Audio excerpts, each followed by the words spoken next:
unfolded for them. That being said, I still think Mets as an underdog here makes some sense. Phillies used a lot of bullpen this weekend, and I do think we get better from Senga at some point, but I just have to, I got to say, I don't know that I can say that with enough conviction to like bet it. It's just, I still think we're going to get a big effort from the Mets at home here. And I think they're very big games. And I don't think the Mets are in the playoffs by any means. They have a lot of work to do. Go ahead, Brian. Well, the teams that you mentioned they're playing are all teams that are locked into the playoffs. So there's not any reason for those teams to play their best players. It's like Brandon said, if they've got a guy, they're going to pull him after 5 innings. They're going to bring up some minor league guys, see what they've got out of that. So while it looks on paper that it might be tough, you got to keep in mind at the end of the season, these teams are not trying to win. They're trying to set themselves up for the playoffs, get some rest, just as Brandon said. So yeah, I think the 6 teams in right now are in, and everybody else is at a long shot. So and it's a good point that if that's the sort of position you're going to take, I feel like it makes the Mets handicap that much stronger tonight because, and Sean kind of pointed out, Senga's got good numbers against the Phillies. Christopher Sanchez is due for a little bit of regression. Phillies burnt up some pen this weekend. And if they feel like they're just chilling and they're in, then why would you not maybe look toward the Mets as an underdog here? That's just kind of how I'm thinking it out in my head. But it's a good discussion. That was a good discussion right there. If you look at the xERA compared to ERA, it's Senga that's due for the regression. So I look at numbers when it comes to that, and that's just the way I handicap. And I don't disagree with that either, because I just from watching games, and Mets are they're not my team, and they're not even the team I watch on a regular basis. But I follow the organization closely because I go to a lot of their AAA games just for something to do. And I've watched a lot of Senga, and Brian, just the eye test suggests that he might get hit at some point. It just doesn't has looked as crisp, and so yeah, that's feel like we kind of went deep in that one, and it didn't produce much of a pick, but I thought it was a good discussion to start. We never know when we start these games. Somebody might say one thing, and then all of a sudden something triggers in your mind. Let's go to Rick Reynolds. He's got one that I'm interested in here. He says took Seattle -125 last night. Like the spot for them after winning big yesterday. Will be their 3rd night in a row facing a lefty, which they're familiar with. Excited to watch that series. Mariners still have some work to do.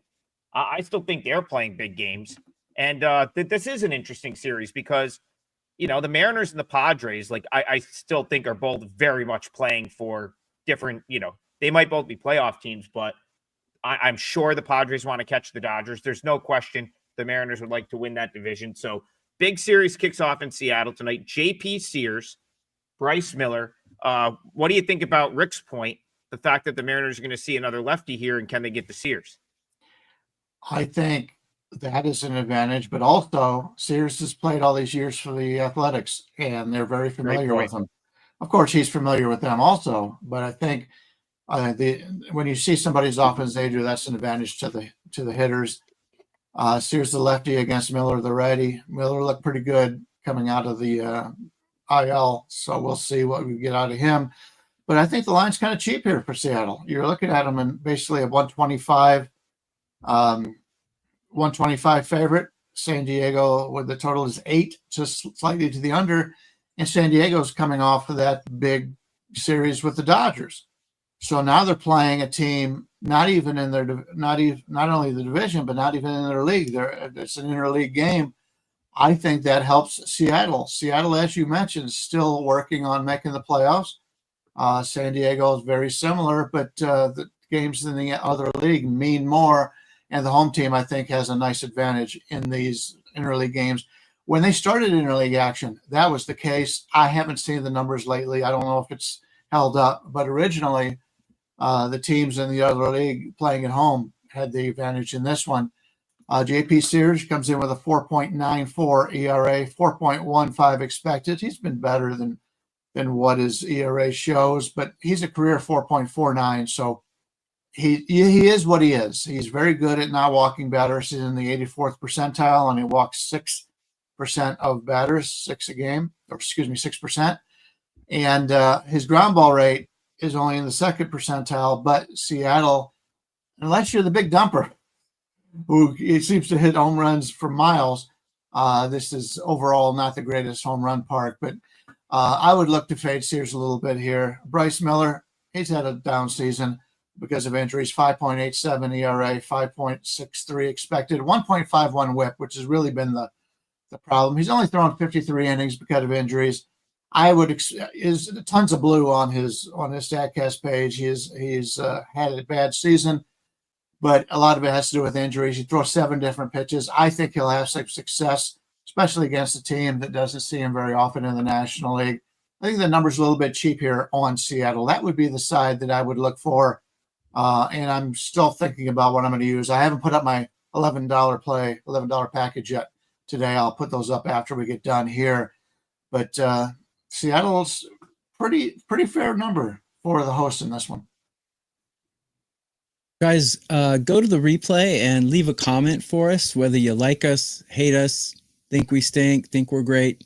Leave a comment. We read them all, and we respond to most of them. Brian's had several winning days on a streak. Adam was the number 1 capper in the last 30 days, and I'm number 1 in 2025. You can think we're bad, but we're not. We're actually pretty good. So check our pages out and leave a comment.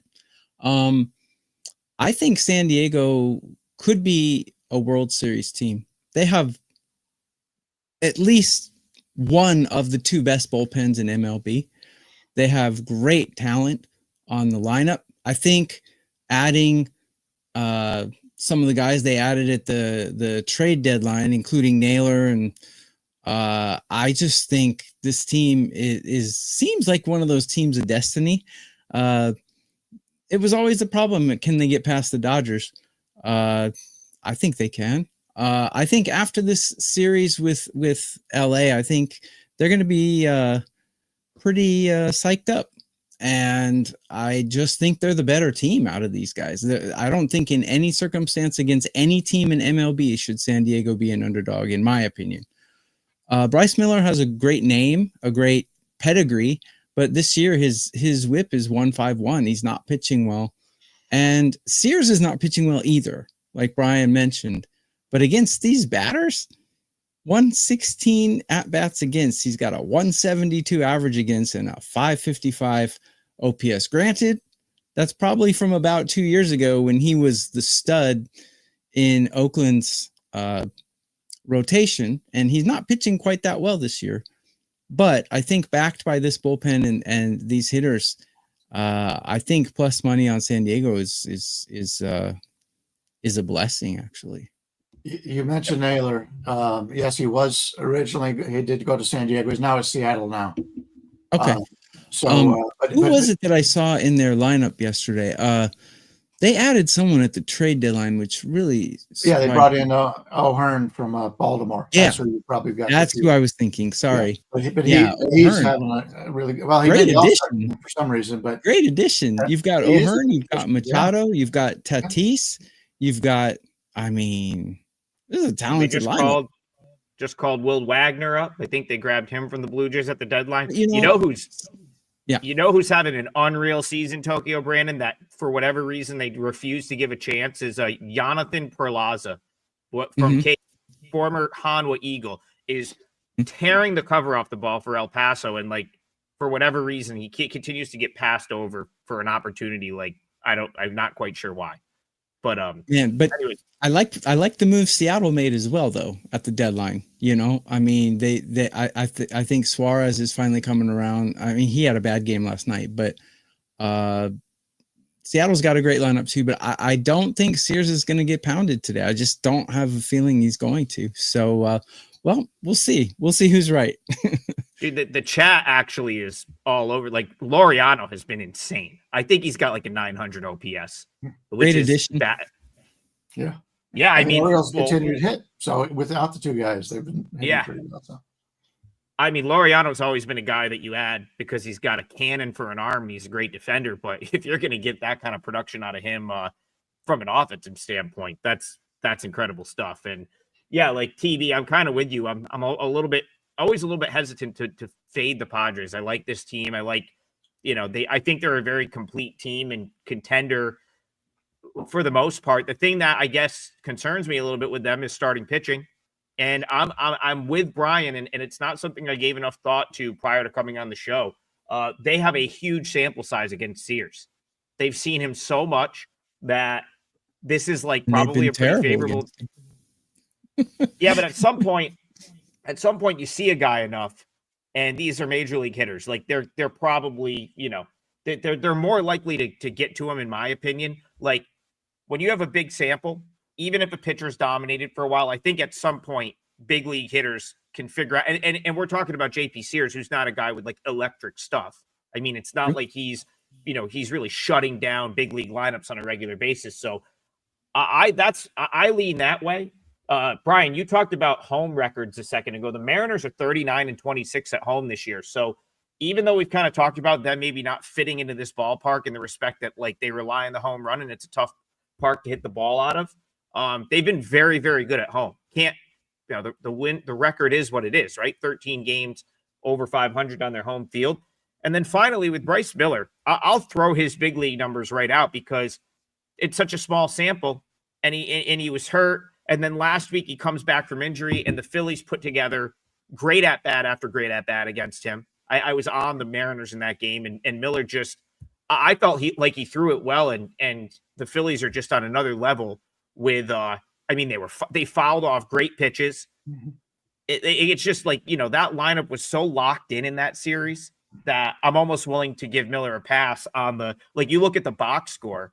5 innings, 4 runs. Like that seems like it wasn't great. And I thought he threw the ball much better than that box score would indicate. So I think you guys may have talked me into Mariners a little bit. I'm not going to use it for the parlay though. I'm going to chill on that one. But I think I lean towards Seattle. Eric Mann says, do you put all best picks or parlays out? So listen, if you want our best picks, they're always at the WagerTalk site. Check out the free plays tab. I know Tokyo Brandon's brought it up a bunch, and I'm guilty of not bringing it up as much, but we often load a free play. A lot of times I will put up a free play that actually is one of my client plays. I did over the weekend. So check out the free picks tab. And then today, apparently it's WagerTalk's birthday. Who knew? 11 years ago today, the site began. And I believe all packages are $11, TB. Is that what I'm seeing here? $11 for everything today? Yep, that's right. 11. Great way to get our best picks. But as far as this show is concerned, I mean, I think we put a pick in the parlay for the show that we're fairly confident in, if not playing. So I think right? Would you agree? Most of the time my parlay pick is either something I've played or something I've really close to playing. And I think that you can kind of bet those picks with some confidence. All right. Let's give Sean some love here. I feel like we haven't talked about the Tigers much lately, and that is uncharacteristic of this show, Brian Leonard. I don't think we talked about the Tigers at all last week, to be honest with you, or barely. But today the Tigers head out west, and having to go out west and play this A's team has not really been a walk in the park. I feel like they give an effort. This might be a tough spot for the A's as they draw Tariq Skubal here tonight in West Sacramento. So what do you think here? Is there any shot that you can find a way to get to the window with the A's here, or is it going to be all Skubal tonight? I'm going to make a general thought process here. And I talked about this earlier when Detroit had a big lead in the division. It would have even helped better if they would have held on. They had a nice comeback yesterday, but then Kansas City ends up getting the victory. Detroit is a team I'm looking to fade. And I hate to say it for Sean and the Tigers fans, but this is a team that is not used to being in this situation. They got a big lead in the division. They're going to try to set everybody up going down the stretch. Don't know if I want to fade Skubal because he's still fighting it out for the Cy Young, and he's the obvious favorite. But Detroit's a team I'm looking to fade as it goes on because right now they're going to be overrated in every game they play. It's not going to be a popular decision, but you have to realize that games won't mean as much to them. They've locked up this division by winning. I believe they won 3 out of 4 against the Royals over the weekend, and that pretty much did it. The Royals got a 17% chance. Cleveland's down to a 5% chance. Detroit can set themselves up the rest of the season, very much like the Dodgers have all season long. We've talked about them when they play with one of their division rivals, either the Padres or the Giants. They seem to play a little bit harder than they do a lot of the other games. So something to keep track of. Now, for this game, Scooble comes in. He's about a 220 favorite against Ginn, total of 9, slightly to the under. Terry Scooble's been terrific, no doubt about it. 2.32 ERA, 2.69 expected, 0.87 whip.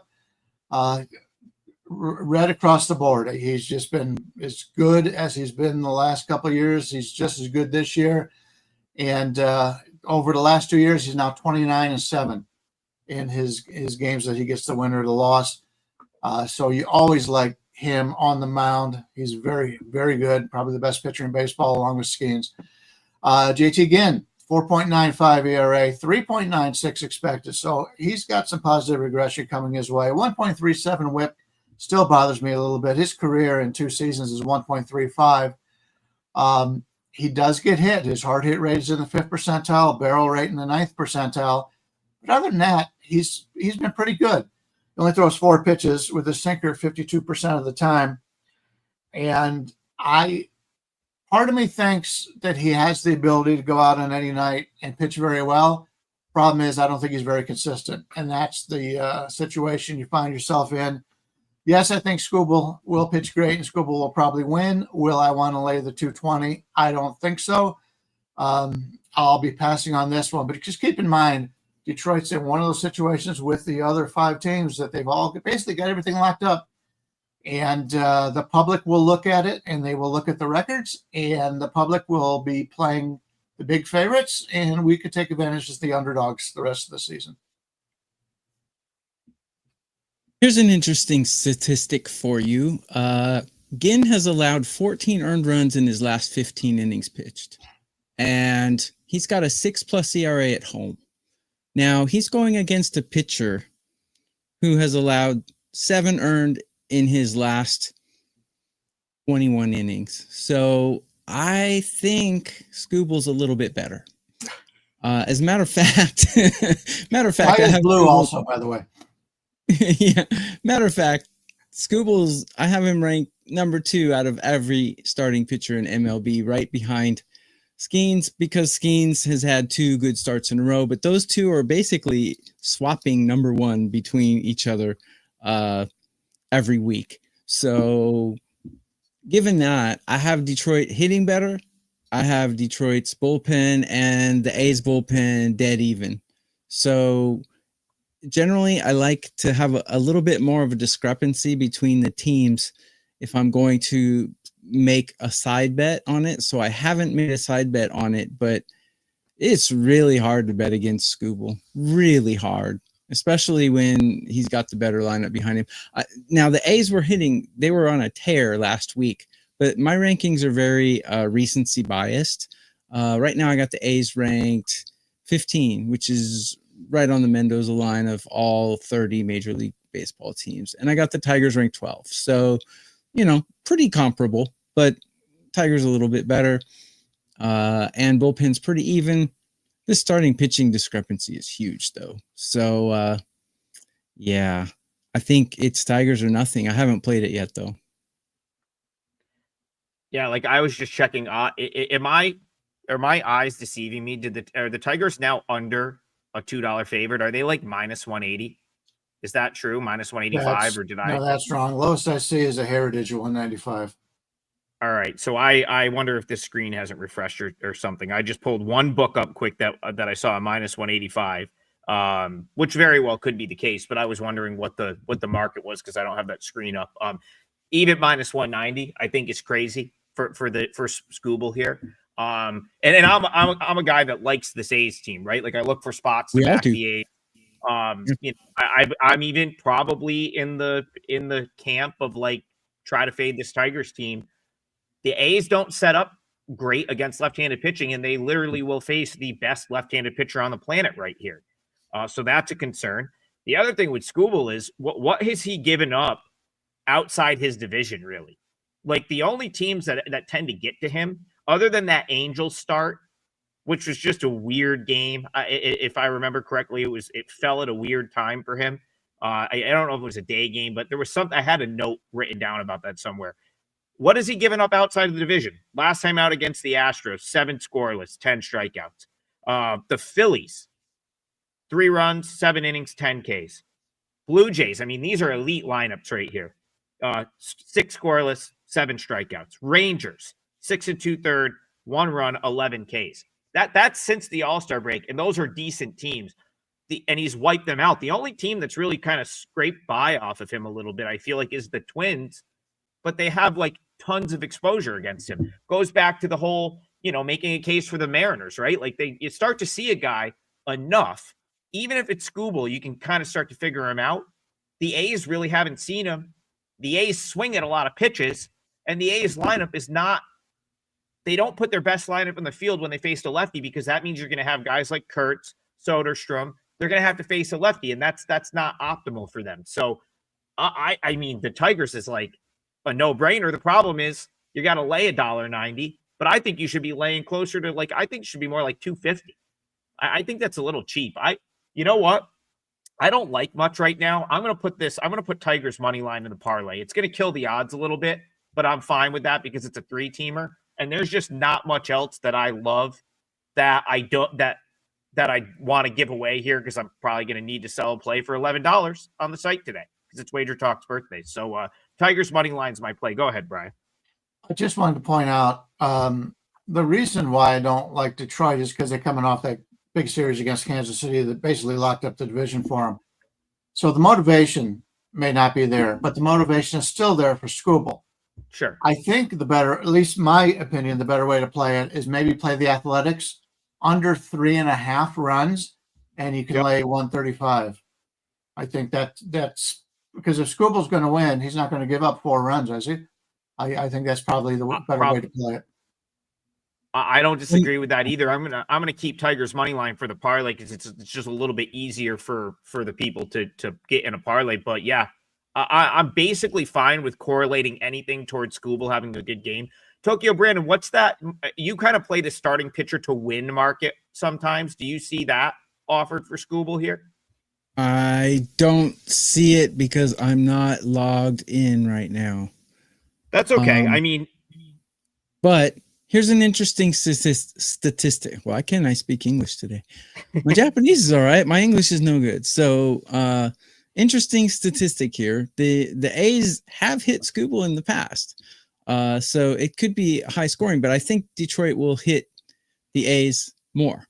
Brett Rooker, 8 for 17 with 3 home runs against Skubal. So if you want to play a hits, runs, RBI prop, Rooker would be your guy today, in my opinion. But yeah, I think the A's can probably get 2 runs off of Skubal, but I think the Tigers will probably get about 8 off again. So a couple things. This is definitely a cheap number. All right, so couple things here. Couple things here. Like chat is okay. Like Turnbuckle Tommy points out, the A's are the best lineup against left-handed pitching over the last month.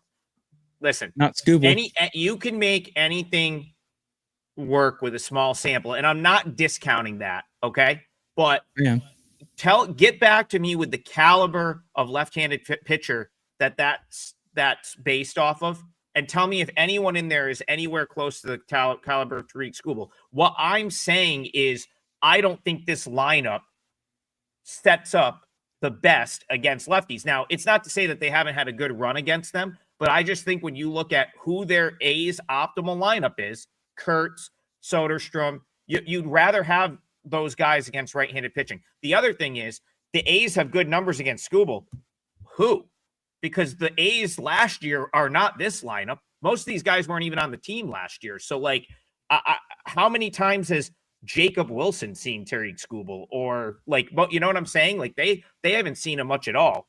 And the one thing you're forgetting, too, the A's swing at everything. You don't think a guy like the caliber of Tariq Skubal is going to take that to his advantage? So, I mean, over strikeouts, I just think, let's see what Sean's saying here.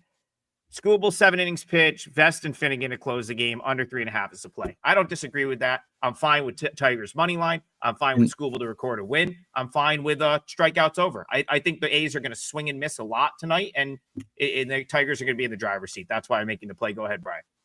The Athletics just got hit. They're down. Pinnacle is down to 181 on Detroit. Yeah.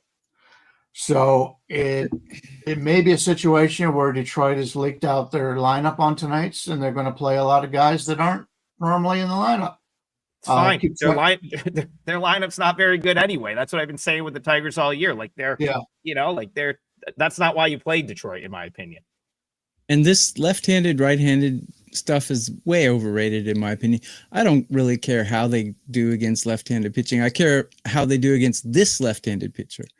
And they can bomb the heck out of, Carlos Carrasco. I don't care. What does that have to do with how they're going to do today? Nothing. So yeah. I don't really put a lot of credence in the left-handed stuff. I disagree. A lot of the teams are set up very good against lefties or righties, depending on if they have lefties or righties in the lineup. And, we even saw one team yesterday loaded their team up with righties because they were facing a righty that had opposite splits. So I disagree with that. But, money coming in on the Athletics here. So you'll get a better number than you would have gotten 5 minutes ago on that. Yeah, and we'll hopefully get a better number at the end of the show when we lock in the parlay one more time. Because, I'm confused here. Adam say they don't line up well against left-handed pitching. I did not say that. I said I don't think that and this is just my opinion. So you can take it or leave it. Not every opinion I make is fact. I'm saying that I don't think their optimal lineup, like in my opinion, with some of the guys they have in there, long-term is the best against left-handed pitching. And you could take a small sample size, but there's a couple lefties have dominated them this year. Earlier in the year, and they're facing the literal best one on the planet tonight. That's all I'm saying. Anyway, let's exactly. That's it. And again, I could be very wrong. The market thinks I'm wrong, but I've also played back at the market often this year in Major League Baseball, and I'm doing great. So I can't. It is what it is. I'll take a better number. You want to give me a better number on the Tigers? Sean and I will bet the Tigers tonight. We'll cash with Skubal, no problem. All right. A lot of times you'll find head fakes this early in the morning, but I can't see it on this game because the public will be all over Detroit. Why would you make a head fake? This has got to be legit money coming in on the dog here, I would think. Yeah, I'm sure it is. I'm sure it is. They might see value in the number over the course of the whole game. I'm not saying that there's not. I just don't agree with it. Anyway, let's continue here. Okay, that was. I didn't think we were going to have that lively of a discussion on Tigers A's, but what do I know? We're off to a hot start on a Monday. One more time, as I pick the next game, TB promo. Tell them what's going on at WagerTalk today. One more time. So on this day, 11 years ago, Marco and Prez started this company by starting to put their picks out, and it's grown exponentially. Now we have, I think, 31 cappers here, and a lot of talented guys, including us three. You can hate us, you can say we're silly, but the three of us are winning pretty well this year. So we're pretty good guys to follow. $11 for any package on any capper, and that's unlimited. So go to wagertalk.com and see all the deals, especially from us. I will point out I was one of the original handicappers on the site 11 years ago, which is why Brian's an OG. I'm number one in baseball through the history. I've had a little bit of a head start on some of you guys. So you've done very well since you've been on the site. But that's why I've been on it for so long that I've accumulated more winners. Brian's an OG.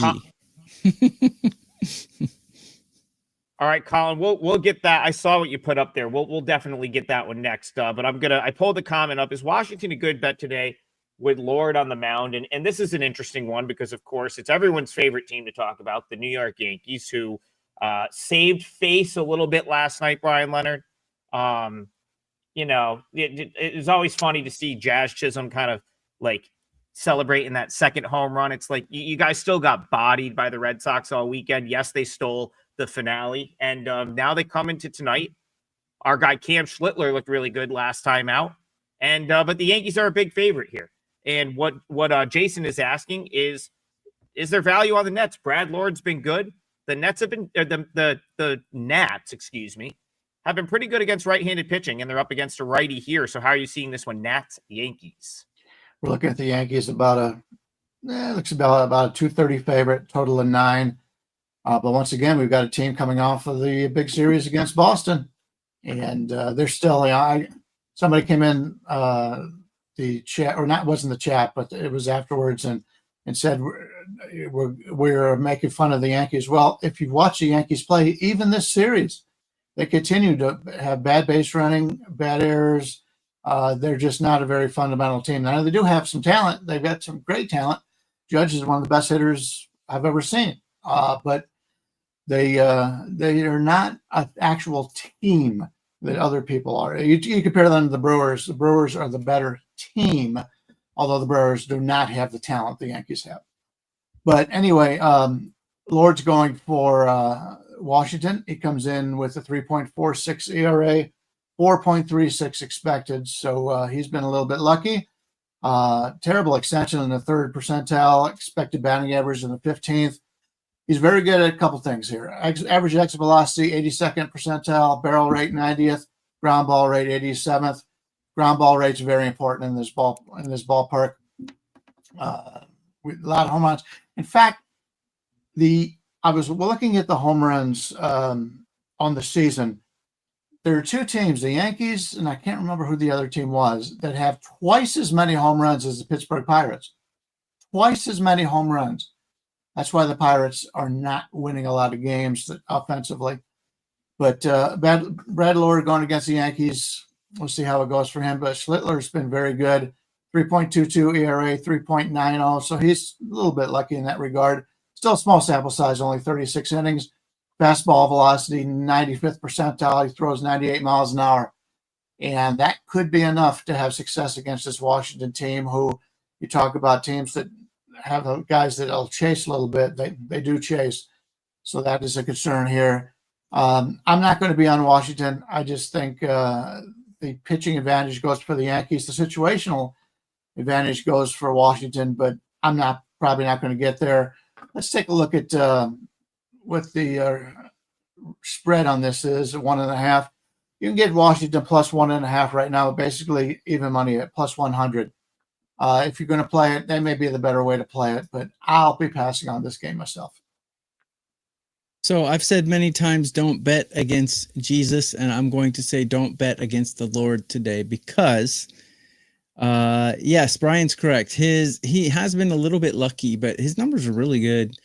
Schlittler also, though, pretty good numbers. I mean, if you look at his last starts, he's not giving up many runs. I think he's given up 5 earned in his last 3 starts. Pretty good. At home, his ERA is higher than on the road. Little strange, but the sample size is small, still only 19 innings. So I don't know how much credence we can put into that. The Lord has 46 innings on the road and a 2.54 ERA. Pretty good numbers. No sample size against the Yankees. I think someone told Aaron Judge that it's playoff time because he's batting like his playoff self, not his regular season self. He's been a ghost since he came back off of injury. And until he gets his bat going, he's the only real legitimate batter in this entire lineup, in my opinion. Jazz Chisholm, I was surprised at how he reacted after his second home run, but I was surprised to see him have a good game. That's his first good game since May. I mean, geez, this team sucks. So I've got Washington ranked higher than the Yankees at everything, but I have them ranked higher. I have them ranked higher than the Yankees only by like 1 or 2 points here and there. So I have them ranked higher at everything, but not by a lot. Unless Judge gets his bat going, where are the Yankees' run production coming from? I mean, I don't see it. I got the bullpen discrepancy I have a little bit bigger than anything else, though. Like I got Washington ranked 9 and I got the Yankees ranked 15 or so, but everything else I have almost neck and neck. So if anything, I would take Washington here. But yeah, I kind of agree with Brian. I don't really trust Lord that much. Sample sizes are small, and he has put up good stats, but his expected stats are a little bit scary. So might lay off of that one. Yeah, that Nationals is tempting, especially on the run line, +1.5. Couple reasons. One, Yankees still trying to figure out how to play fundamental baseball. Yes, they got a win last night. No, the fundamentals were not good for a lot of the weekend. And again, that's why they got, the Red Sox were the clear better team in that series. I guess you could throw that point out. I think some of it's anecdotal, but still playing a big game on Sunday night, there's no travel or anything, but the magnitude, that was Yankees Red Sox for 4 days. You can't tell me that doesn't, that they weren't up and into that series big time. And now playing the Nats might be a little bit of a letdown, right? We just had Yankees Red Sox at the stadium big time. Thursday night was a standalone national TV game. Sunday night standalone national TV game. That was a huge series. And now they have to play the lowly Nationals. So, definitely could maybe come out a little bit flat. As far as the matchup's concerned, I'll go back to what I've said all season. The Nationals are tend to be a good bet against right-handed pitching. There's a lot of lefties in the lineup.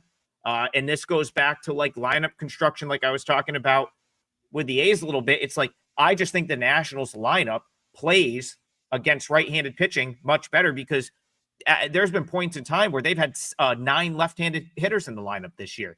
Now, they're a type of team that continues to call guys up, send them down. So you never really know who's going to be in the lineup for the Nats on a given day. And that's another characteristic of a team that's 53-77 and out of it. But my guess is they're going to put all these lefties in the lineup because that's what they've done most of the season. That could be tough on a young guy like Schlittler.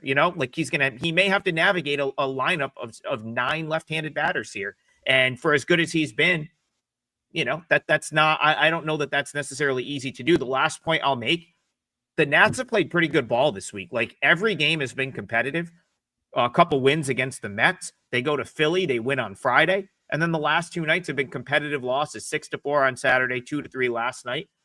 They didn't really burn their best bullpen arms the last 2 days. So I don't mind the Nats on the run line here, especially if you get it around even money. That seems like a reasonably good bet to make. Sean makes a good point. Yankees do destroy bad teams, but I still lean toward the Nats here. Go ahead, TB. What were you going to say? Sorry to interrupt, but quick point. No, go ahead. I'm not big on spots and stuff like that. It's not a big part of my cap, but it's undeniable that teams, when they come off an intense series, they do have a letdown. Look how the Dodgers performed after their San Diego Padres series. They get swept by the Angels. It is a thing. How much of a thing? That's for you guys to determine, and that's for us as cappers to determine. But it is a thing. When you come off a heated rivalry series, you're due for a letdown, and that is actually a thing. I'm not guaranteeing the Yankees are going to lose here, but I do think they'll be flat.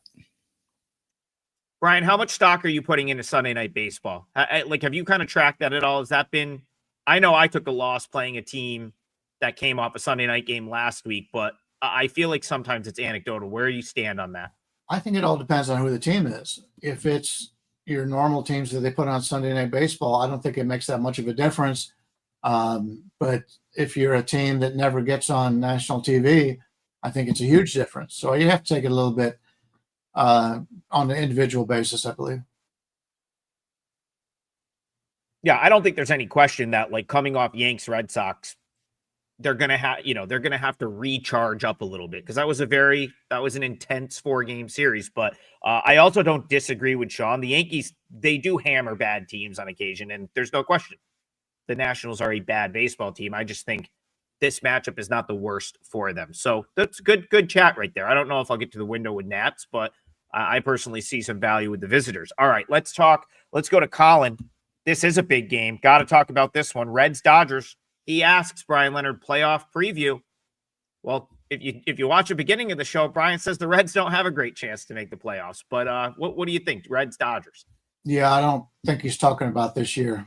I do think this is probably a good spot for the Reds, as was just mentioned. The Dodgers coming off the San Diego. You got Hunter Green, who is the better pitcher on the mound. Just depends on how long he can go. He's only got 72 innings on the season because of injuries, but those 72 innings have been really impressive. 2.63 ERA, 2.75 expected, 0.93 whip. Just 2 years ago, he had a 1.42 whip and over 100 innings. He's gotten so much better in that, but he is a fly ball pitcher, and we've talked about this in the past. They've got a lot of fly ball pitchers in Cincinnati, but none of them are giving up home runs this year. Maybe they've figured something out, and they brought in Littell, another guy who gives up a lot of home runs. They brought him in, and he's a fly ball pitcher. So they might have figured something out. In fact, I read an article a couple weeks ago about that, and they think they're judging something a little bit differently in Cincinnati than they do anywhere else. And so they're ahead of the curve when it comes to that. So you got to give them credit. They figured out a way to throw fly balls to just keep everybody a little bit off balance and not throw it inside where they can pull it. And I think that's where they're getting their success on it. But Hunter Green's a guy I really like, and I think he's one of the better pitchers in Major League Baseball if he can just stay healthy.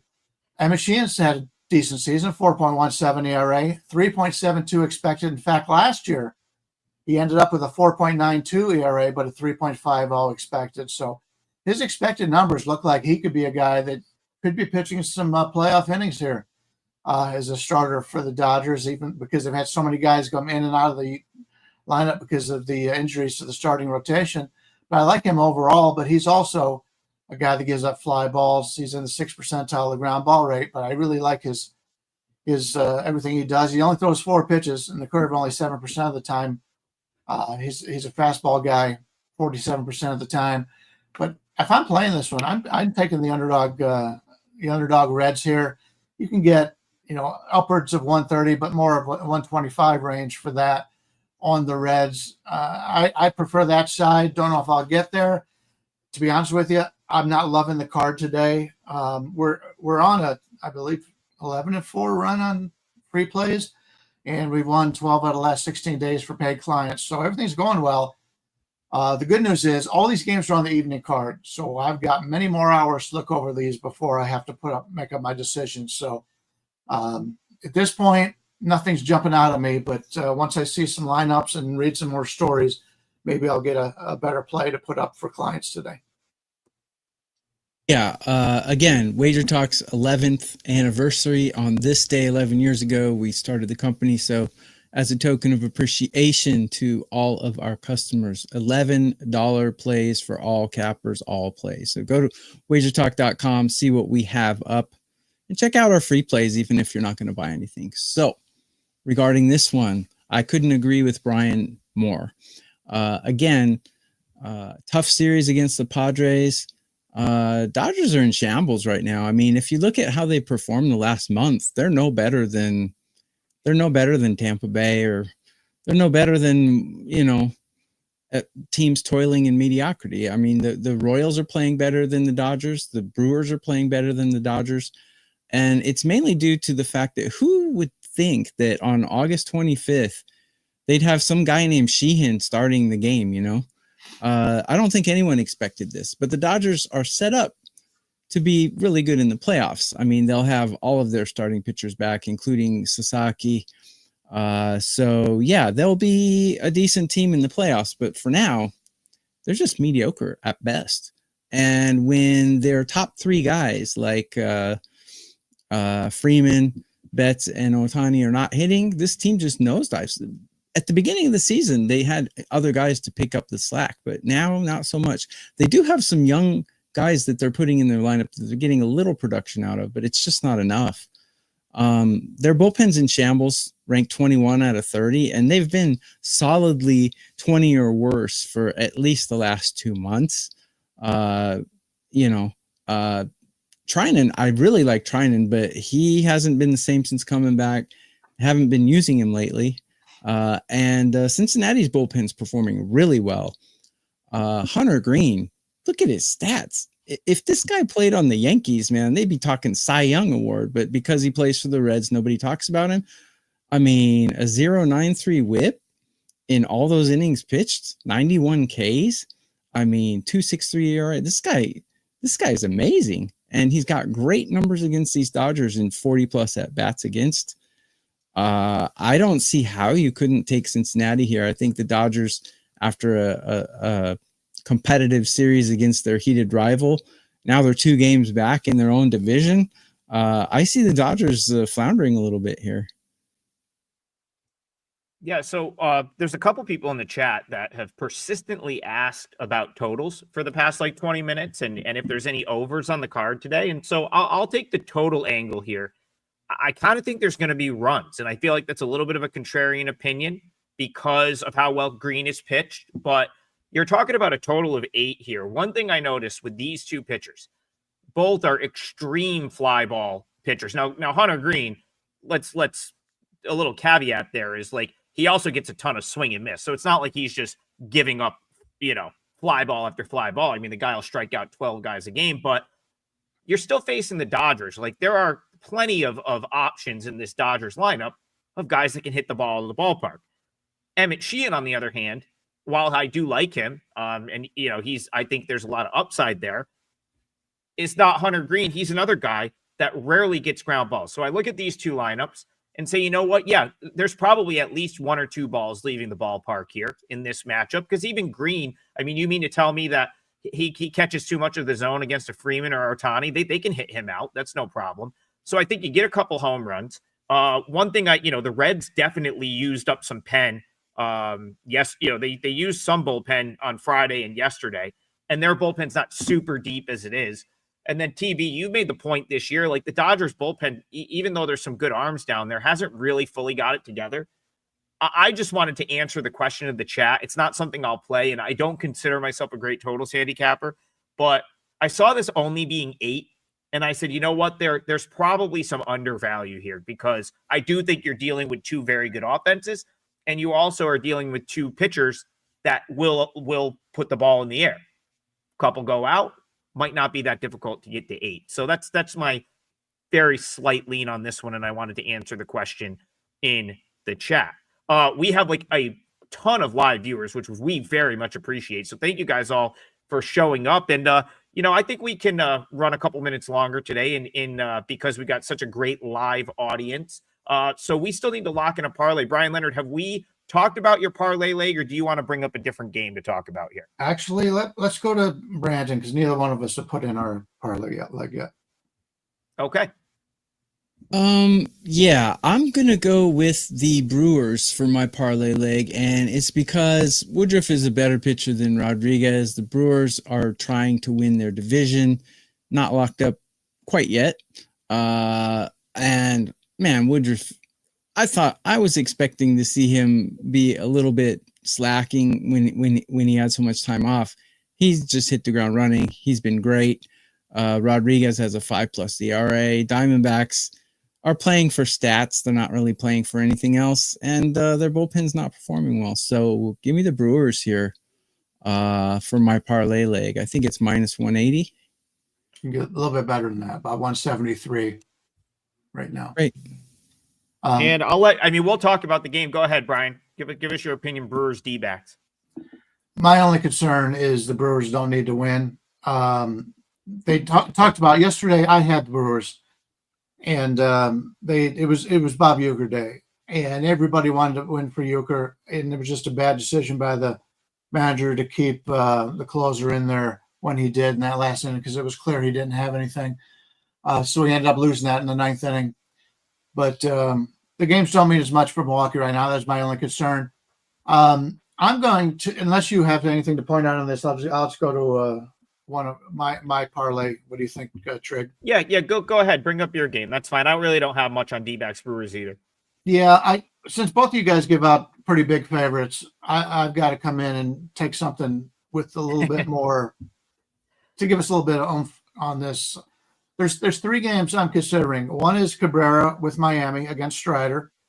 One is Tampa Bay with Seymour against Bybee. And the other one is the Angels with Soriano against DeGrom. Now, I can get the bigger number with Soriano, but I think I'm going to go with Tampa Bay with Seymour. He's a lefty, and Cleveland overall does not hit lefties as well as righties. And they haven't seen him. They don't know anything about him. And he's looked really good so far. He's got a limited innings, obviously. He's only thrown 23 innings. But if you get a lefty up there, and I've talked about this before, that teams haven't seen, he's 26 years old, so he's not like a great prospect for them, but teams tend to struggle. And if you take a look at teams that are struggling, Cleveland's offense, Cleveland, the last 2 weeks, has a 52 WRC plus. The next worst is Houston at 69. Cleveland's offense is terrible. Now they're out of the playoffs. They only have a 5% chance to make the playoffs. And I just don't want any part of Cleveland. The last 9 games Cleveland has played, they scored 5 runs or more once. If you don't score 5 runs in Major League Baseball, you don't win. And so give me Tampa Bay here. We lost some value. You could have gotten a lot better number off over the course of the night, but we got to play with what we have right now. So we could get basically a plus 105 on Tampa Bay. That's what I'm going to use just because I'm looking to fade Cleveland, a team that had higher expectations. And it didn't help when Bieber goes out for Toronto and pitches fantastic and they traded him away during the break. So that's got to be a little bit hurting for them right now. Don't want any part of my hometown team, so I'll play Tampa Bay as my part of the parlay here. Yeah, I'll just jump in on this one quick. Because I do have an opinion about this game. Ian Seymour, this is another guy that for whatever reason, the Rays kind of was like, hey, we'll call you up and we'll throw you in the bullpen, even though that's really not what we had you do all the way, leading up to the big leagues. I mean, Ian Seymour last year, this year at AAA when he was there was arguably the top starter in AAA when he was there. Now, obviously, like guys come in and out, but I had him ranked 1 for a good portion of the early part of this season. And then it's like, I don't know, the Rays kind of decided, hey, I guess we need another bullpen arm. They threw him in that spot at Fenway Park earlier this year, and he got out of a big jam to get them a win. And I don't know, maybe they said, well, maybe we can use him out of the bullpen. I didn't love that for him. I didn't think that was the best scenario for him. We talked about last Friday, the Pirates doing it with Ashcraft, and then they did it with Chandler. Kind of now they're going to do it with Chandler. So I don't know if some organizations have different sort of mindsets when it comes to bringing up a young guy, maybe letting him get acclimated down in the bullpen. But I think people are going to look at this and say, well, he got pounded by the Yankees last time out. Yeah, he had a bad outing, 6 runs on 6 hits over 3 innings. This guy shouldn't be coming out of the bullpen. Ian Seymour's a starting pitcher. He's going to be a starting pitcher in this Rays rotation. So I actually think he's going to be this is the opportunity he's been waiting for here to get a start. And I think he, can, the Guardians, what else do we have to say? They haven't hit anyone or anything, and can't imagine they've seen much of Seymour. So, Brian, I think it's a good call. I absolutely see some value on the Rays there. I agree with that too. All right. Can you let us know, because some of these might have moved, but we haven't locked in yet. So we've got Tigers, Brewers, Rays as a parlay. Can you give me lines on each of them so I can quote appropriate price here? Okay, Tigers, other than Pinnacle, still at that 181. They're holding there unless there's the problem. But everybody else is back up in the 200 range. So we're looking at about $2 on Detroit. Milwaukee is about a 173.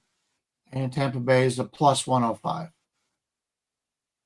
All right. So Brian got a little plus money in there to kick. It's not as bad as I thought. Plus that's 390.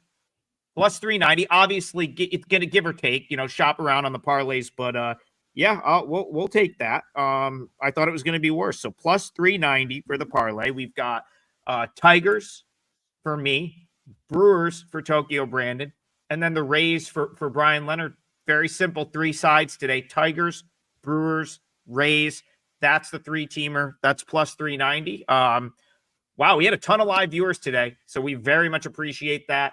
If you missed any part of the show, as always, you can head on over to the WagerTalk YouTube channel where you can catch this on demand. And while you're over there, feel free to just drop a like and subscribe to the channel if you haven't already. It very greatly helps the show. One more time, it is WagerTalk's 11th birthday. So we're all going to have plays up for $11 today. Big discount on the typical rate. And I think all handicappers will have an $11 play at some point. Hope everyone has a great Monday. Cash all your tickets. We will see you guys back here in the morning for more Total Bases. Have a great day.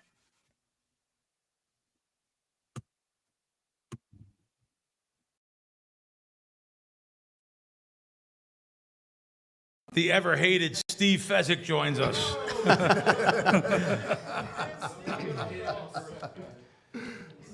No, we were at a nice conference with Steve last week, too. It was fantastic.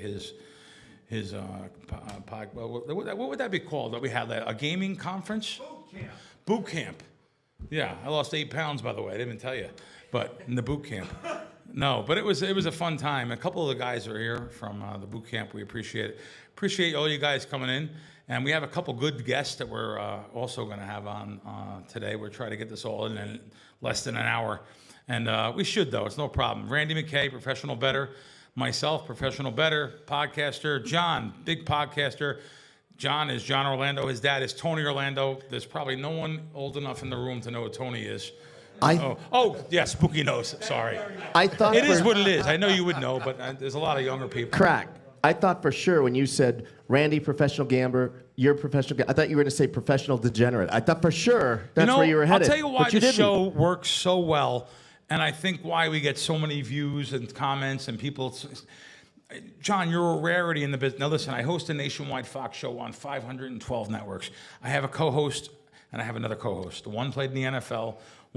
I was planning for him to be that setup guy, and Fox told me, yeah, Crack, pick on him. He's a gambler. The first week, he was like, you can't say this stuff to me. So, I mean, I love doing the show. It's a nationwide show. I'm totally blessed, that someone will come to... The one that I'm not on. It's great. And you would be great on it with me. And only because John admits, I'm not... I don't want to embarrass you in front of anyone. It's okay. Don't touch me. No, but John admits to being... he likes to gamble. He likes parlays are the way to go, right? That's correct. Yeah, parlays. 100%. And he's very honest though, and he's not fooling around. Once. No, he's not fooling around. He loves to gamble, and gambling loves him. And and he admits it, and it works well together. You know, Randy comes on football season, gives out his, let's face it, we've made a lot of money in our career gambling. Besides what the dark Twitter trolls say, but we've made a lot of money gambling, Randy, you and I, even over the years together with different things. And, I never ever talked about this. And how can I hit you with this cold without asking you ahead of time? So we won $490,000 together at the M contest. That really set our contest streak going. That was the last 100,000 buy-in. This will be the newest 100,000 buy-in, the Grandissimo. Yeah, which I didn't tell anyone that we were getting in. I didn't tell anyone yet. I just, because it's not me to say, oh yeah, I'm coming in with a partnership. I'm not spending $100,000. Me as well. Yeah. Also, you told me not to say something back then. Can we talk about DraftKings now? Yeah, sure can. Okay. Back then you were like, no, don't tell no one we won that. So we won a lot of money in the DraftKings contest because of the overlay situation they had. I've never told anyone publicly. Go ahead. Yeah, so you're talking about the weekend one or the 50,000 buy-in? The 50,000 buy-in, which there was going to be. What was the guarantee? So the guarantee on that one, I believe. Trying to remember now. Whatever it was, there was an overlay. Yeah, there were two people short of the overlay, so like $100,000 added. But it was 6 the day of the. We weren't going to enter. It was 6 with an hour to go. 4 people entered. And it was kind of inconvenient because you had to be in a DraftKings state, couldn't use a proxy. They had a lot of rules on that. In fact, one of my friends, he got not in that contest, but another one, he got disqualified because they tracked his location and disqualified him, but that's why. That's why you didn't want it, because I was like, DraftKings is really strict on, and same thing with FanDuel. They're pretty strict on location and making sure where you're betting from, and if you're betting from the same house. I talked about on VSiN a couple weeks ago. There's a group that reached out to me that's owed hundreds of thousands of dollars, and the one guy is down like $200,000 in his account. And he won back 120, still down 80,000 overall, and they're not paying him the 120,000. That's just so dirty. They're saying, no, well, you won the money with these other guys, and like I said, his account was 200,000 down. I have no stake in the game, so people. people were coming at me, but you know what's amazing? Out of the 100 and some comments on Twitter, about 20 of them stuck up for the sports book. They said, well, of course you're not allowed to bet the same game together on a Telegram chat. well, what if I give out a game, Steve gives out a game? What if you give out a game and everyone bets it together in unison? $100, $200, $500. Yes, in the terms and conditions, these big sports books do not have to pay you if they don't want to. But the bane of my existence will be to go after them. And I don't care if they sponsor my show or I'm still going after them, throw me off air. I'm sticking up for helping the public get their money. And that's another instance where they're trying to reinvent the wheel when the wheel's already made there. So I disagree with it as well. So I have a breaking thing that I'm not going to mention the name again, but you probably know. So I have a lot of family in the Bronx, and they go to Yonkers, which I've only been there once. Well, it's funny. I lived 13 minutes from the place. I went one time when I was a kid. My parents didn't want me around gambling. Sorry, Mom and Dad. Yeah, I had an old-fashioned Hungarian Jewish father, Italian mother. They did not want me. Please don't. And of course, my mother's family corrupted everyone. My father, everybody. Was that during Son of Sam? I remember that though, because I was about 8 years old, and we weren't even allowed to go out when David Berkowitz was doing that. We weren't even allowed to go out like outside on nighttime. We were boys. Imagine a girl. It was a bad time. But anyway, there's the Yonkers Casino. Anyone been there? I haven't been there. Anyone been? There's a Yonkers Casino now in Yonkers at that dump of a racetrack. They're taking $25,000 a hand virtually because there's no dealers. And one of the biggest NBA players was next to my cousins, and he's taking the video and showing me the video. I said, you can't do that. I'm not going to show that nowhere. One of the biggest NBA players in the world. You all know him. He's killing me right now. He's worth over $100 million. And what does his last name rhyme with? He lost $1 million last week. And my cousin Chris, he works in the Bronx Zoo, 33 years, good kid. He's taking the video and he's saying, Cousin Billy, do you believe this? He's betting 25, and he's showing me the thing, and I'm like, I can never rat the guy out, but he lost $1 million. Yeah, he was up 200,000, lost $1 million that night. I didn't know you can lose $1 million on a video blackjack game, but that's unbelievable, isn't it?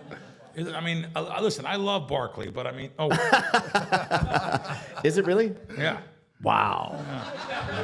Yeah. Wow. By the way, on a serious note, though, I love Charles Barkley. I think Charles Barkley, I was with him one day. He said, how many guys you got at valet? And they said 13, took out 1,300 and gave them $100 each. Like, why do I have to rate people by what they spend? Tipping is the fastest way to your heart. I love people. You throw the money around a little bit. I mean, just be nice. If you make a lot of money, you should share it with people. Yeah. That's the way I feel. Yeah. Kind of the Randy? opposite of Scottie Pippen. Yeah. Scotty, no tipping Pippen. Well, speaking of which, though, there are some of those NBA players that don't tip, but he is one of them that tips really well. I've been around a couple guys that really tip really well, famous people, and the opposite is for, like, my buddy had a big golf event and charity event put together, and like Tiger Woods, like, how can you not take care of people? And you know who he had a restaurant in L.A. Comped the meal. He said, Tiger meals comp, don't worry about it. The bill was $1,300. Doesn't tip the waiters. Nothing. God, It's crazy. I just don't get it. Like, he was planning he comes to his restaurant. It's Mastro's, Beverly Hills. You know who it is. Yep. Like, you get a free comp meal at Mastro's, Tiger. You can't pay the tip. Anyway, I usually don't name names. Sorry, I just named a couple names. It just happens. But listen. John has been giving out a couple. If you guys watch our podcast, we're on YouTube every week. John has been giving out a couple UFC guys. Anyone else you want to bury anyone with? Last week you killed For the people. record, wait, I Homeless gave you shelters Ode filled up. Osborne on 7 days' notice. He was plus 420 or something. He was 420. He did lose, but it went the distance, and he almost knocked the guy out round one. It was a I didn't watch any absolute of it. live dog. Really? Yes. That means a John lot. gave out an underdog. Yeah. No. John gives out underdogs. Dodgers for sure. minus 1.5. Best bet of the season. That was the beginning of the season, and you were over 104.5 wins. I got to be honest, Steve.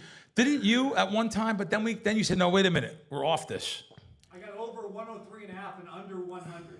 How sharp am I? Wow. I remember Steve text me, and I didn't mean to put you on a spot there. I remember you text me. You said, get off this. I wasn't on it. I wasn't. To be honest, I wasn't even on it. But And on a serious note, though, people come after you all the time too. A little bit is, your Twitter persona. I mean, you do it to yourself. But however, though, in person, they don't know how good this guy is. And talk about tip. I'm a tip guy. He a couple weeks, about a month ago, you were at the cage with me at the Circa cashier, and we went to go get money out of my account, and I had to get something like 10 dimes for you. And I said, just give it to him. He pushed the button and transferred it. Steve's taking out $20 for the guy. I said, what's that for? He goes, you got to take care of him. We had no cash transaction. You push the button. But yeah, he's a very good guy helping people, and we've made a lot of money together. I don't think you've ever paid me, to be honest with you. No, that means it came out wrong. We have a settle figure. We have a settle figure every time, and I don't think you've ever paid me $1. And every time I've paid you a 5-figure settlement every time. So it's so good at this. they have a lot of outs, a lot of connections, a lot of good relations. But anyway, neither one of us win according to some of the people outside that door. I was realizing my cousin was here, and this is not my cousin from the Bronx, but I have a cousin that was here, and he doesn't listen to anything I say. He's like, I'm not listening to anything. He said, listen, he calls me cuz too. He goes, cuz. I've been losing my whole life. I'm not listening to anything you say. I'm betting my own stuff. Anyone that listens to anyone else. But I'm like, he has no money. I swear, he makes like 150, maybe a little bit more, 180,000 a year. He has no money. It all goes to the. I told him I was going to use this story, and he made a comment to me. He said, I try to make a score with every penny I have. Now, I've made he said, I've made $100,000 a couple times, but he has nothing. And I just thought about that. And John, what's it like to do that? No. I was wondering where you were going. No, I mean, it's amazing though, Joe Public, on a serious note, I don't think like that, but let me tell you something. Bill Krackomberger was a big loser way before I was a winner. I was a little degen. I'm growing up in Monmouth County, New Jersey. Used to come down before I lived in Monmouth County, about 45 minutes out of Manhattan. I used to come down every weekend to work at my aunt and uncle's pizza stand. I was a little degenerate with my buddies. 12, 13, 14, 15. My parents didn't even know. I was a little degen. We played even though my cousin was teaching card counting and he was teaching you how to, just keep track of two things, aces and fives. It's one deck, Bill, 4 aces, 4 fives, and they dealt to the bottom. So you can picture on the boardwalk when the business closed, all the games of chance, the wheels, they used to be called Skillo, and the different games of chance, they all came to the pizza stand and gambled.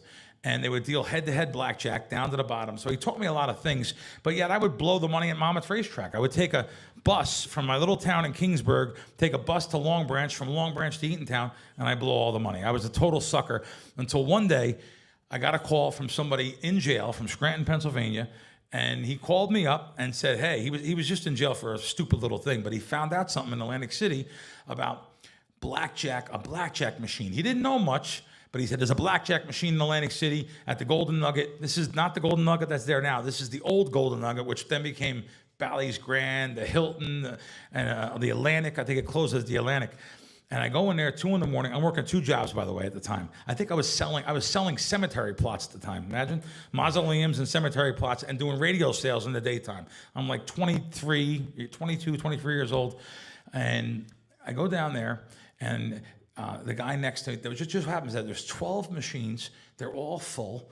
And just an old man got up. God let the old man get up. That's all I can tell you. Sitting in that seat, the guy next to me changed my life. I would never be here today if it wasn't for that guy. And he was the head of the card count team at Resorts in Atlantic City. But by night, he was counting cards, looking for edges, doing things around 1993. And he actually said to me, there wasn't tickets in and out at the time. The Tito's were not there. You had to go, you put a $100 bill in and you get these dollar coins. They're about this big. You used to sell them in a roll of 20 or 40. Fat, you're old enough for this, right? The rolls of coins. Oh, by the way, what a video last night I seen of you. I'll talk about that later. I had no idea this stuff happened. That's why, I mean, I can't believe you got in here with a gun. Okay, so anyway, so these rolls of coins, he says to me, he goes, hey, he's 6'6". Hey, sir, can you buy, do you know Tall Frank? Yeah. Oh, wow. Yeah, I remember. He says, can you buy a roll of tokens from me? And I'm looking up at Lurch. I mean, he's so big. And I'm like, sure. And I still don't know why. and I get the coins and I'm putting them in, but I'm watching to see what he's doing. And I realized this, you could put the $1, and there was a surrender button that gave you back the $1. So if you didn't like your hand, start over. So if the dealer has a 10 up, you should surrender even with 18. 18's a losing hand long term. So you would get your $1 back, and I'm doing it with him, and he's like, oh, we want to fill the hopper. We don't want the slot attendants coming over with bags of coins. They'll know we're doing something. I don't even know what we're doing, but he's that super smart. He's not really street smart. I love Frank, but he's not like, he's talking to me like I know what he's talking about. And if anyone knows what surrender is, you get 50% of your bet back. This machine gave you the whole $1 back. It may not sound like a lot, but here I am, 22 years old. I got maybe $2-3 grand in the bank. I came down there with $500, and I made $6,000 that night. Wow. And I never looked back. Quit the jobs. Frank and I became partners in sports the next 10 years. And it's amazing you know Frank. I thought maybe you knew him, but I've seen him at Sultan's Palace at the Taj. The double jokers? Yeah, the double joker machines. That was my first $5 Royal. Frank changed my life. Back when Trump owned the Taj Mahal. So I didn't have much money. And he's saying, do you bet with bookmakers in New York? Because I have bookmakers in Philadelphia and South Jersey. I was like, yeah. He goes, well, we can get some nice middles and scalps. I didn't even really know what middles and scalps were. Sure. So, Crack, how long was that machine like that? 2 days, 18 hours. Yeah, matter of fact, we built up all the comps. The next day, they took all the comps back. I remember I called I wasn't married at the time. I was dating my wife. And I said, listen, I'm calling out of work. I got something going on. I can't talk to you. I'll see you when you get home. I remember, though, Frank and I go on partners, though, after that. And the reason why we went partners, he was working 50 hours a week at Resorts International. I think Resorts is still a casino in Atlantic City. He was working there. And when he was working there, he's like, we can do some stuff in sports together. And you can use my $250,000 I have for sports. I used his bankroll to build up my bankroll. How lucky is that? How lucky is a guy you met because of a guy got up from a machine, sat down there, and I was able to learn advantage sports bettings. I went on to write for a site called the RX.com, which was called The Prescription. And the owner of the site gave me a bunch of money to write articles for him. By the way, I barely graduated high school. I have no journalist degree. It's just all street smarts, common sense. It's just all things that I've done on my playbook here. So, yeah, by the way, I see Richie Wilk in the back there. You work for the casino. Don't be repeating none of this stuff to Stevens. Yeah, because I'm looking to rip your eyes out too over the whole casino. But anyway, Frank's changed my life. Bonuses back then were the big thing. Randy, were you involved in the 90s or no? Late 90s. Late 90s. That's when I started 97. You would send money from the sports books. You could press a button and literally do a transfer to the sports book, from one sports book to the other, transfer over $10,000. They give you a $2,000 bonus. Or better yet, they would give you a 100% bonus if you rolled it over 7 times. There was some sick ones. Spiro, he's going to be in the, he's not here, right? I hope not. But Spiro is going to be in the Hall of Fame on Friday night. Spiro had the best bonus ever. He had a $10,000 bonus. Send him $10,000, and the book was called Bet Jamaica. He bought a book called Bet Jamaica off of these guys in Curacao, I believe. No, actually, I think they were the one guy, Marty, was in Curacao, I believe. So, but yeah, they have a $10,000 bonus. Just send over 10 to Bet Jamaica. I swear, I don't know how I did this. I pressed the button. I sent it from this. They were in the same office. Because he owned thegreek.com, Bet Jamaica, same office. Took 10 out of my Bet Greek account, put it into Bet Jamaica. I had 20,000. They doubled the bonus right in the same building. The bonuses were the biggest thing back then. Yeah, Mansion had a free bet. You lose 1,000, they give you back 1,000 on the Steelers. That first opening game back in the day. I did one with BetMaker. I don't know if not book. BetMaker was in they were in Curacao. And you could do 5 signups with them and get up to $5,000. All the other people had to do was put like 2,000 signups. So that was another good one as well.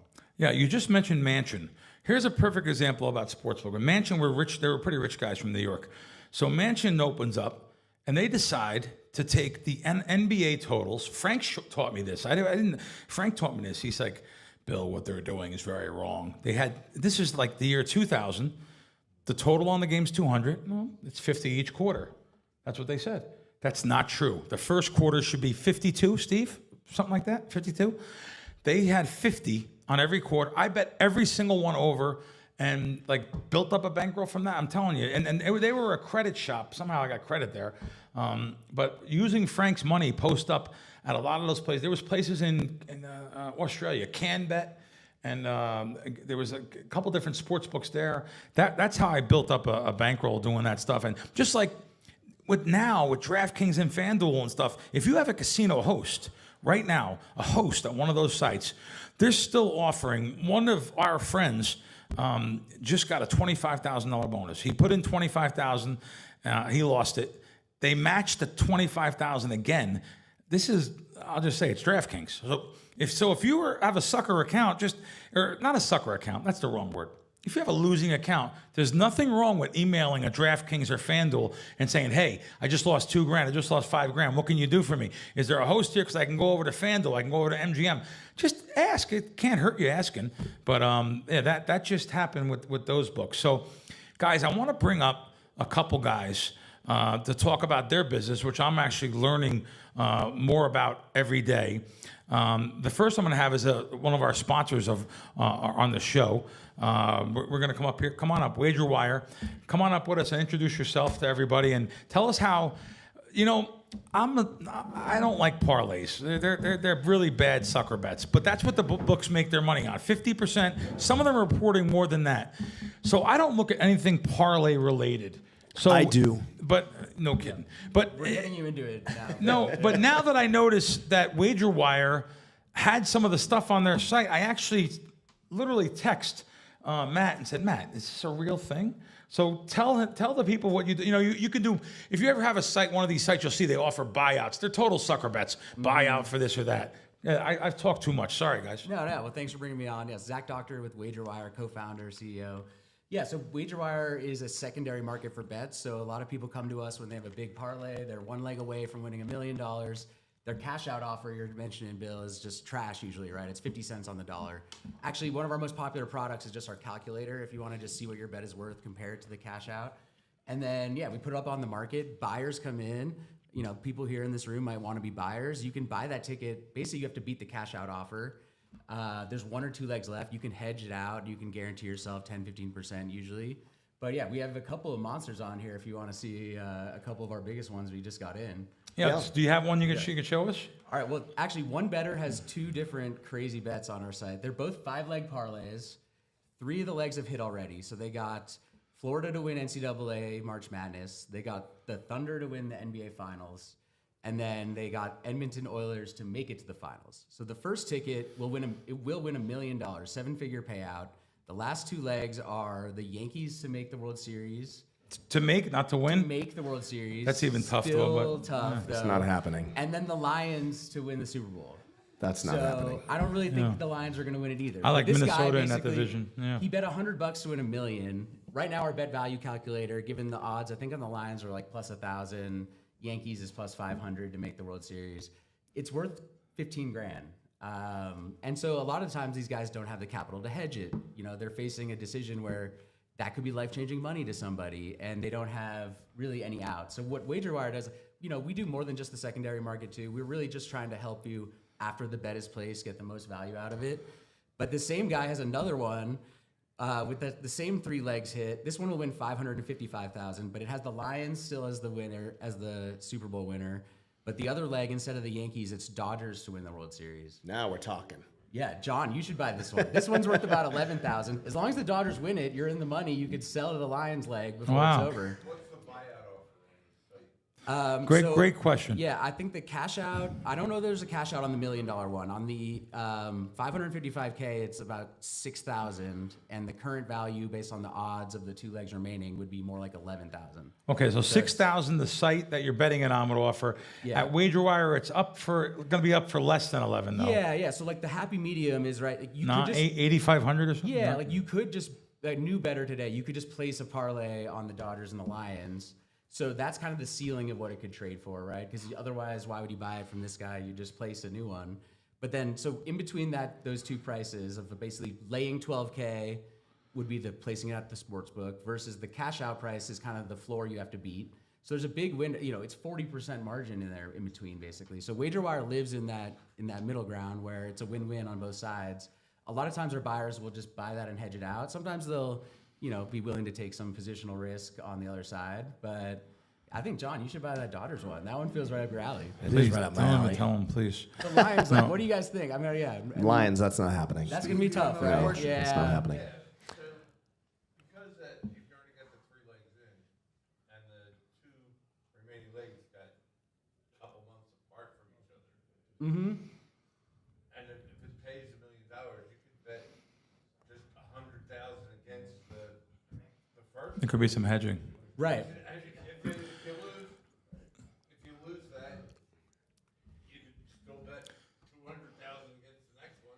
You're either going to win $1 million or out 300.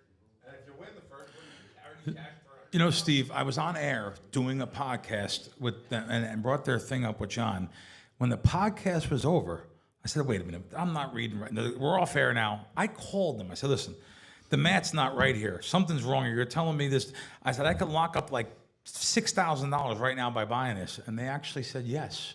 So I'm surprised they didn't have someone in there, like trying to, some of the value is sometimes people don't even know the bids, the offers they put up. I don't look at anything parlay related. This opened my eyes to that a little bit. And thanks for your question, though, Steve. Steve, by the way, Steve Diano, one of the sharpest guys in the business for years. Fats was one of the sharpest guys. He's been around every single major syndicate. I hope I'm allowed to say this. And in and out of jail. It is what it is. We're all friends. No, but Steve's very sharp. Raz. I remember World Series many years. Poker. You want to get a Raz game going, and Steve is trying to get that Raz And guys that are game trying to get Raz games going, Got a usually they're question in the the back, smarter too, ones. Bill. I seen a hand. Hi. So, somebody bet this in their DraftKings account, right? So now they're going to sell it there. Now DraftKings is going to go, well, we're not going to pay this guy because he never placed the bet. So we work with DraftKings. We're actually talking about that. We have an integrated white label version of this that we're pitching them to actually plug right in as a feature in their app. So we've never had any problem with them trying to avoid something because it was traded. Like the bet stays in the seller's account, and then it doesn't actually move unless we're integrated with them. So it's really like DraftKings is kind of none the wiser for when it trades when we're not plugged in.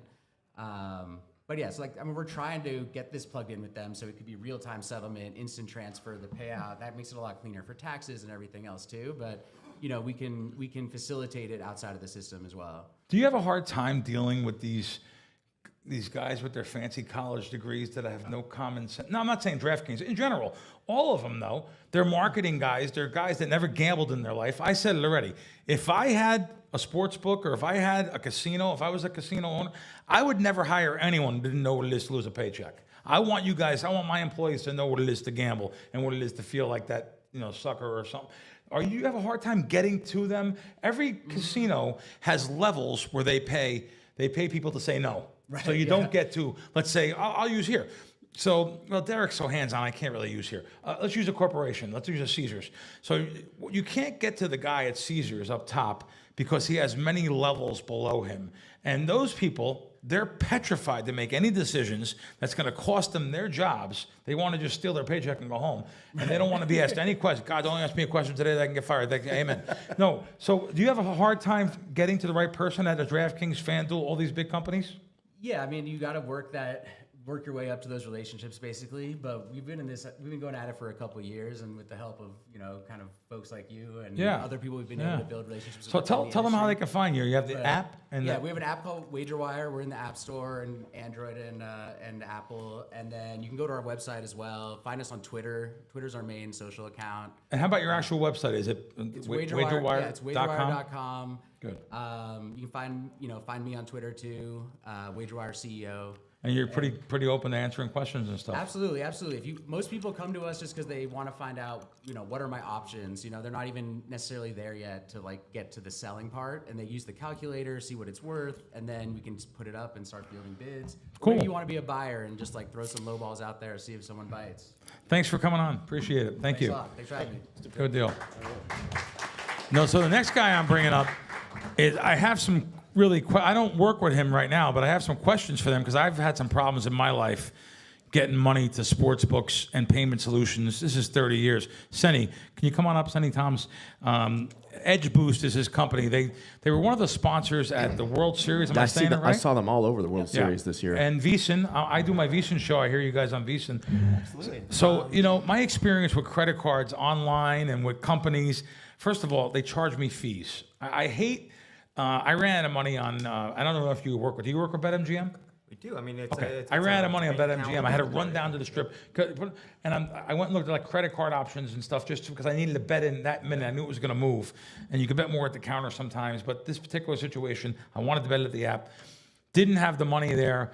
I looked at payment solutions, and I see they charge you like 3% or something. Now, tell people what you guys do compared to what's out there now, any competition-wise. Yeah, so I mean, first of all, thanks for having us. I mean, Bet Bash is really kind of our people.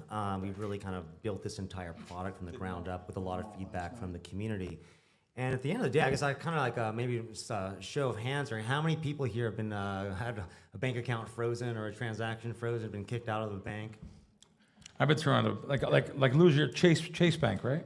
Yeah, they do so many gaming transactions. They just absolutely. They hate it, right? I mean, at the end of the day, if you have any gambling transactions, you are, a second-class citizen. It's a business that they don't want, and we've heard all kinds of horror stories. And the same with PayPal accounts getting frozen. There's no one to communicate with. So we took the long, painful route. It took us about 4 years, and we've actually spun up an entire bank only for the gaming industry.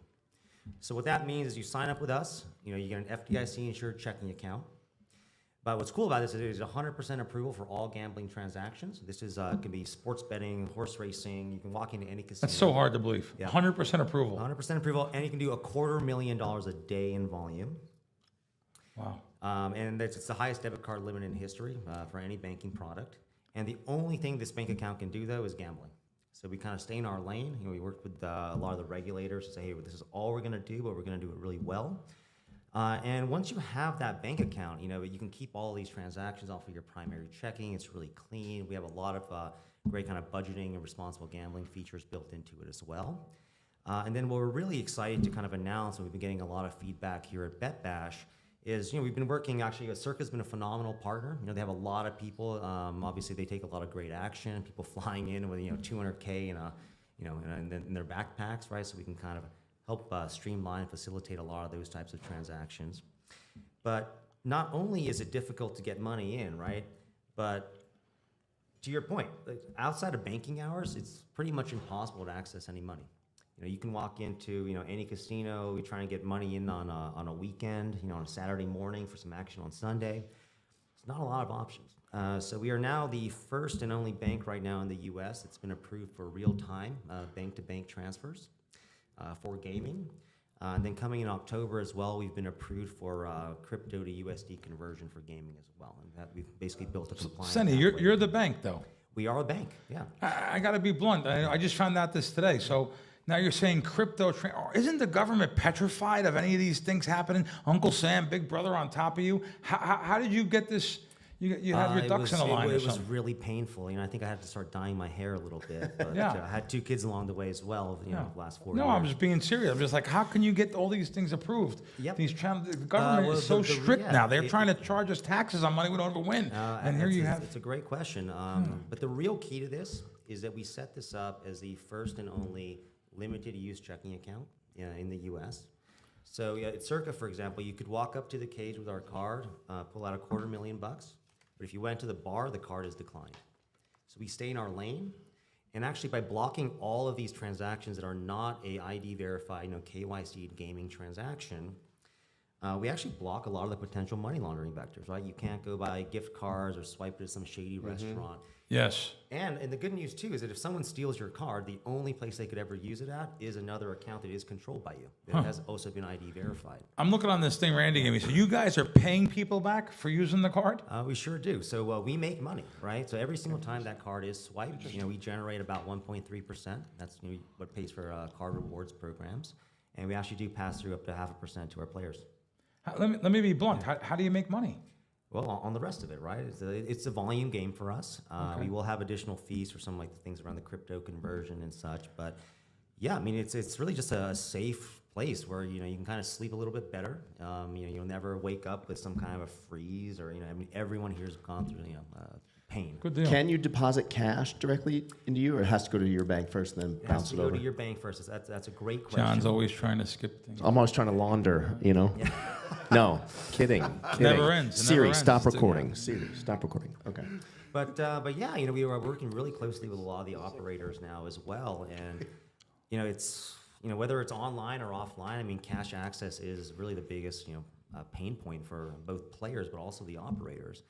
And then you kind of look at the land-based community. Where, we're doing a lot actually, with Circa here, Pachanga, and a number of other casinos, and it's still 80% cash, which is wild. I mean, this is like the single largest use case for cash left in the entire U.S. economy. And the main bottleneck has always been banking. Yeah. Plus, I saw a little advantage play too. If you sign up for it, you guys have a little wheel spin. I saw it last night at the. I know, it's actually been looked like it was stopping a pretty lot good. on the 500. I don't know if it's been All weighted, right. but Never fear. Randy will tell you any kind of bonus so you could steal. Sonny, how can they find you?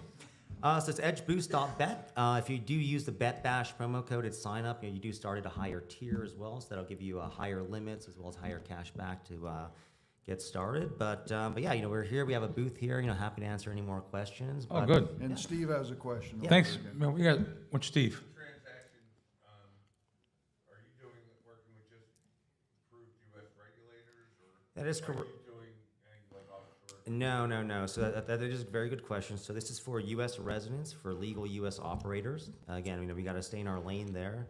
Any dollar that goes, cross border, it gets quite complicated. Well, Sonny, thanks for coming on. We appreciate it. No, thank you so I much. appreciate you telling us a You couple got things. Steve Fezzik, you sent me something. You're right. When we do get these bonuses, I learned this from you.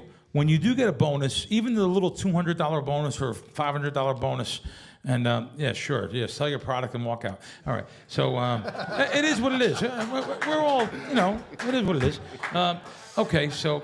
This guy must be. It's like a college educated, very bright guy. Lives in La Jolla. He must hate me. I ask him all the critical stuff. All right. So anyway, Steve, you're right. When you get these little $200 boost or bonuses, why should we play them at something plus money that's even a future, rather than just bet 200 on the Yanks tonight, minus 200, and let me get my $100?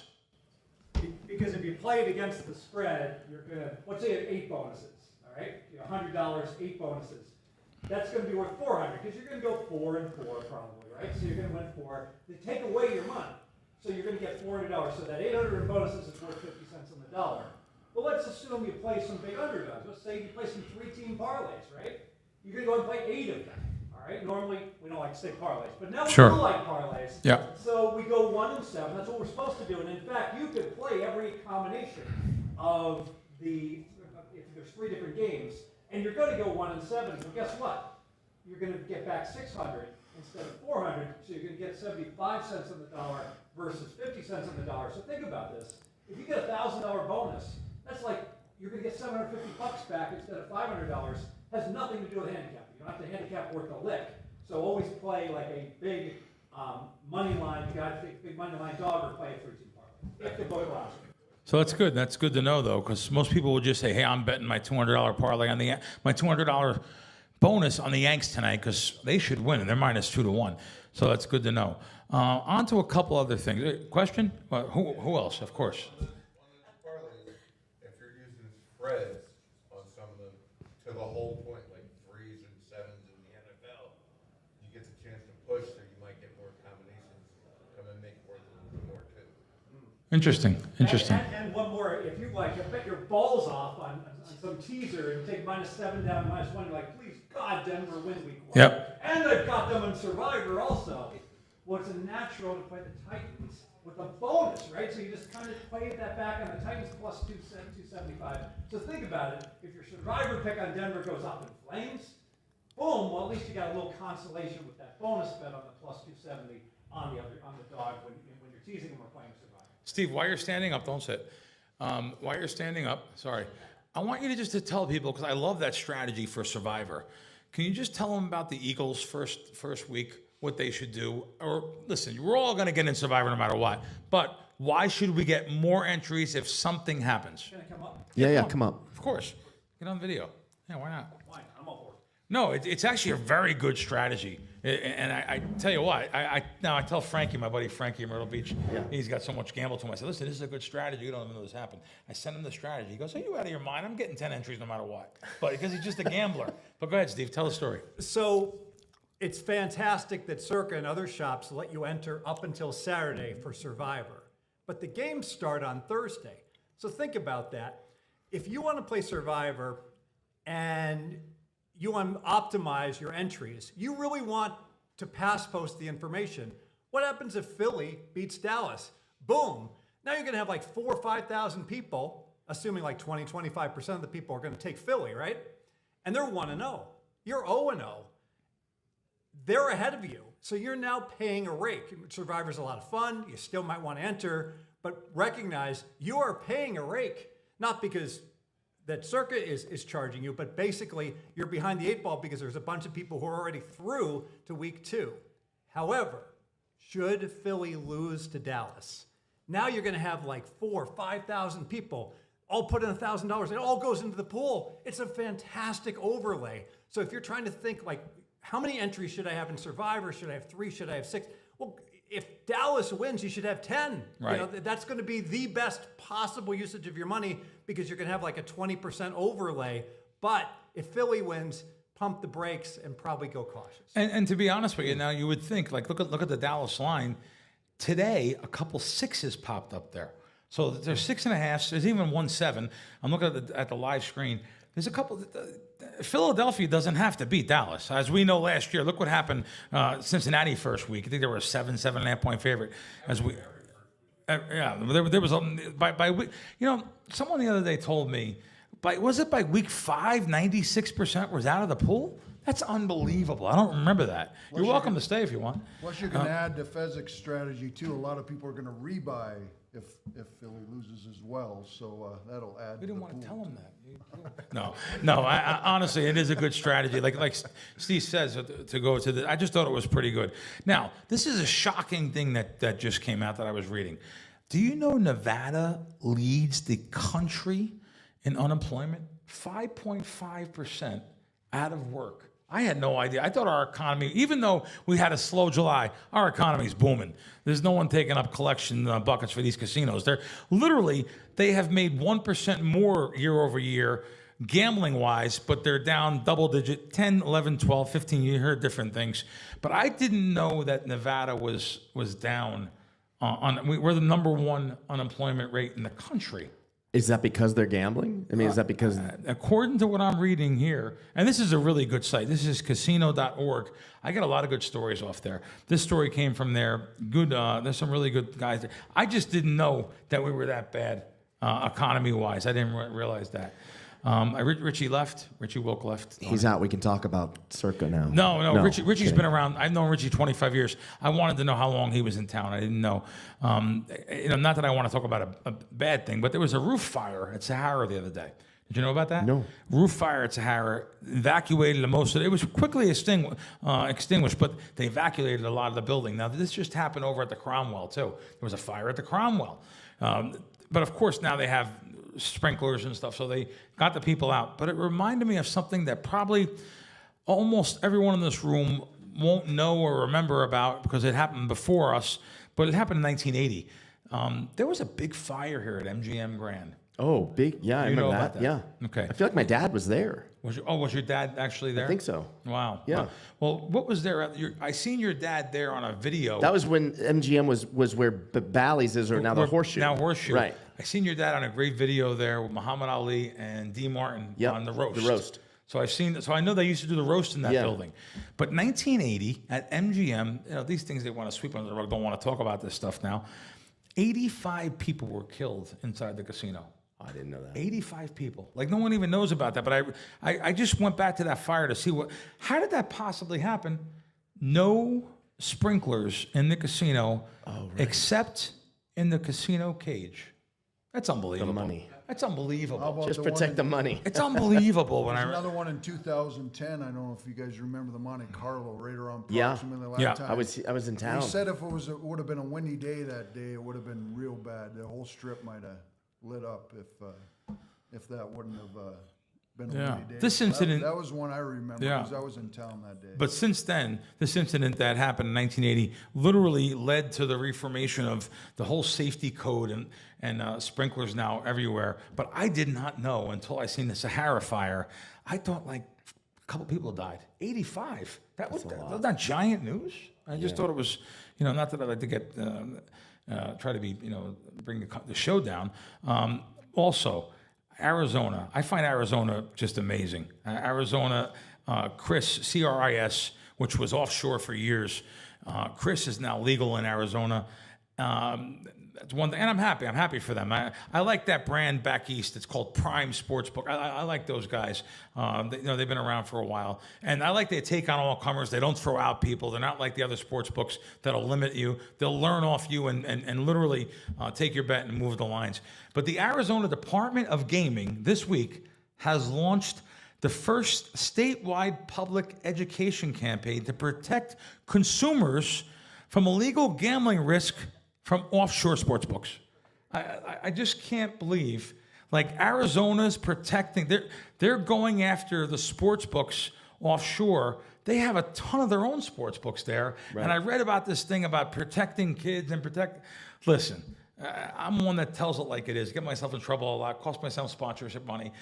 I want to tell you right now, if they didn't have to talk about the gambling with the kids and protecting people and stuff, I do it every week on all my shows. I talk about stuff like that. It just, when I read this stuff, it infuriates me though. Now you want to go after, what about looking at your own state and all the sports, and I'm not saying Chris, but they have DraftKings, FanDuel, all the big sports books are there, but yet they want to have a national campaign to go after sports books. Let me tell you guys about Randy and I. So I told you about Randy and I. We're professional bettors. I want to ask Randy. Randy, do you have anything for? This is a cold question here. Have any futures? What do you like in the NFL this year? I haven't pulled the trigger. I'm still waiting for preseason. Of course, some of the RSWs I've looked at. Regular season wins. Yeah, so I've looked at some of the different divisions. I got kind of my top 4 teams in each division, and I talked to you that one about I kind of like the Bears under. I haven't bet it yet, but that's one that we bet. That's funny. I bet the Bears under. But you could wait with the Bears because in this town, everyone loves to bet the Bears. There's a Chicago team, even the Cubs, but they loved. So you can get some people come in last minute to sign up for Circa, sign up for, and also do the bet on the Bears to win the Super Bowl. They always like to have a ticket to bring home. Well, you have no futures then for us right now, but you're looking at the Bears under, which I actually did get to bet the Bears under. Kind of like the Vikings maybe to win the division. Yes. That might be a little contrarian. Yes, that's not contrarian. It's actually and Detroit second, and then the Packers third. But see how that goes. But I got top 4 in each division there. The NFC West is kind of with the Stafford injury. Can't really, I might be contrarian against the Rams there. Some people like them. San Francisco's got a very easy schedule. I could see them bouncing back. I could see Arizona being a surprise team in that division, and then Seattle on the bottom. So I actually went over to Westgate last week and bet Rams not to make the playoffs after the Stafford information, taking $1.70, I think, or 65. Randy, can you acknowledge in front of all these nice people that the Broncos are going to win the Super Bowl? Can you do that? Can you do it? That's Joe Public. Come not on. just you. People love the Broncos. We'll just clip this up. So come in that Super Bowl division, time. I do have the Broncos finishing first. Oh, wow. Fez, anything with the KC Broncos? second. Not really. Thumbs down out Anything there. Broncos? Some Says no. Some of this Charger news, losing their left tackle, that's a bad loss for them. And then trying to think of the other team in the division, but I see them being in last. Yeah, the Raiders being in last there. Fez, anything? Got a blank Any on the futures still available? Or anything that I can give to people? Stafford under 3,600 passer. Is that still out there? It's hard to find. Okay. So Stafford under. That's a kiosk bet, right? Yeah, what do you got? Baker Mayfield, most passing yards in the NFL. What are you taking there? I took 15 to 1. That's, yeah. Still as low as, you can find better than 12 to 1 still. I would have taken as low as Great. Anybody else with any opinions out there? Oh, okay. NFL, everybody argue your opinions, but you put them out there and we'll see how it comes, you know? I want to lastly talk about my buddy Scott here as proxy service.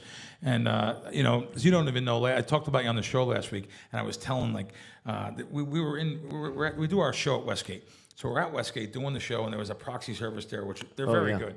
Yeah, they're very, but then I mentioned his proxy service. I don't know if anyone could be as in-depth focused on not making a mistake. And I think that would be the number one thing with a proxy service. I'd be so afraid. And I asked those people that were running the proxy on, I'm sorry, I forget their name, husband and wife, or not husband and wife, they're just a guy and a girl that they own the service. And they were saying, I was like, all these employees you got, how do you trust them to put all these picks in every week? And they say they don't. They put all the picks in. Scott, now are you putting all the picks in? Not your wife. And it'll be fine if your wife are. I'm just asking. So you do, because I know the way you are focused on things. And what's the name of the service again? VHP Proxy. You're outside there? Yeah, outside. My wife's in the book right now. Right, good. So that's just another really good proxy service. I also want to mention someone I've been around for 30 years here, heritagesports.eu. They've been around for years, and they reduced juiced and 100% bonus right now.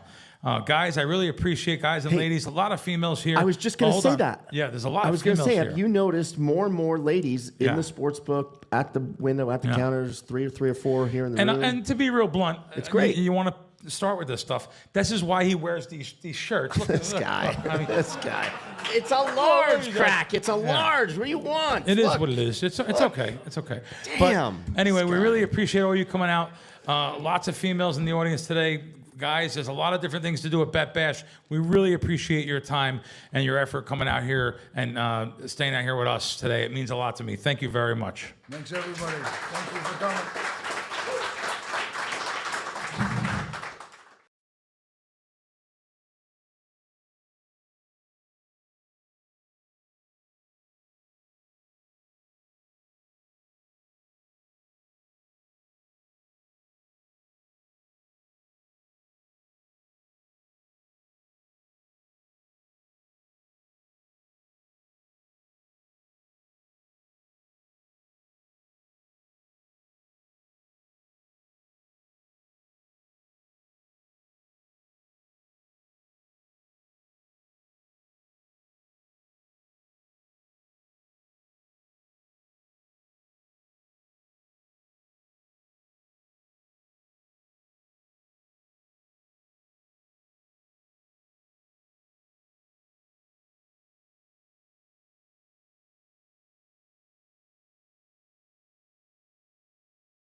Welcome in to the opening. Stewart here on this beautiful Monday morning.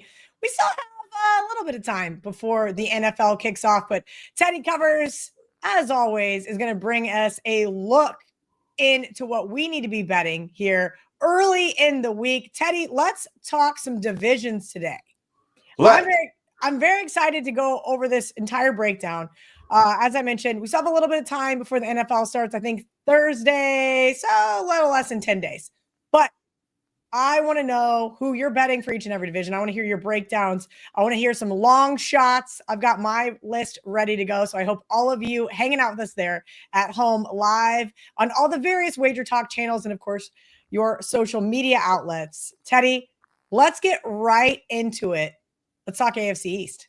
Sure. And so first of all, Kel, I focus on win totals.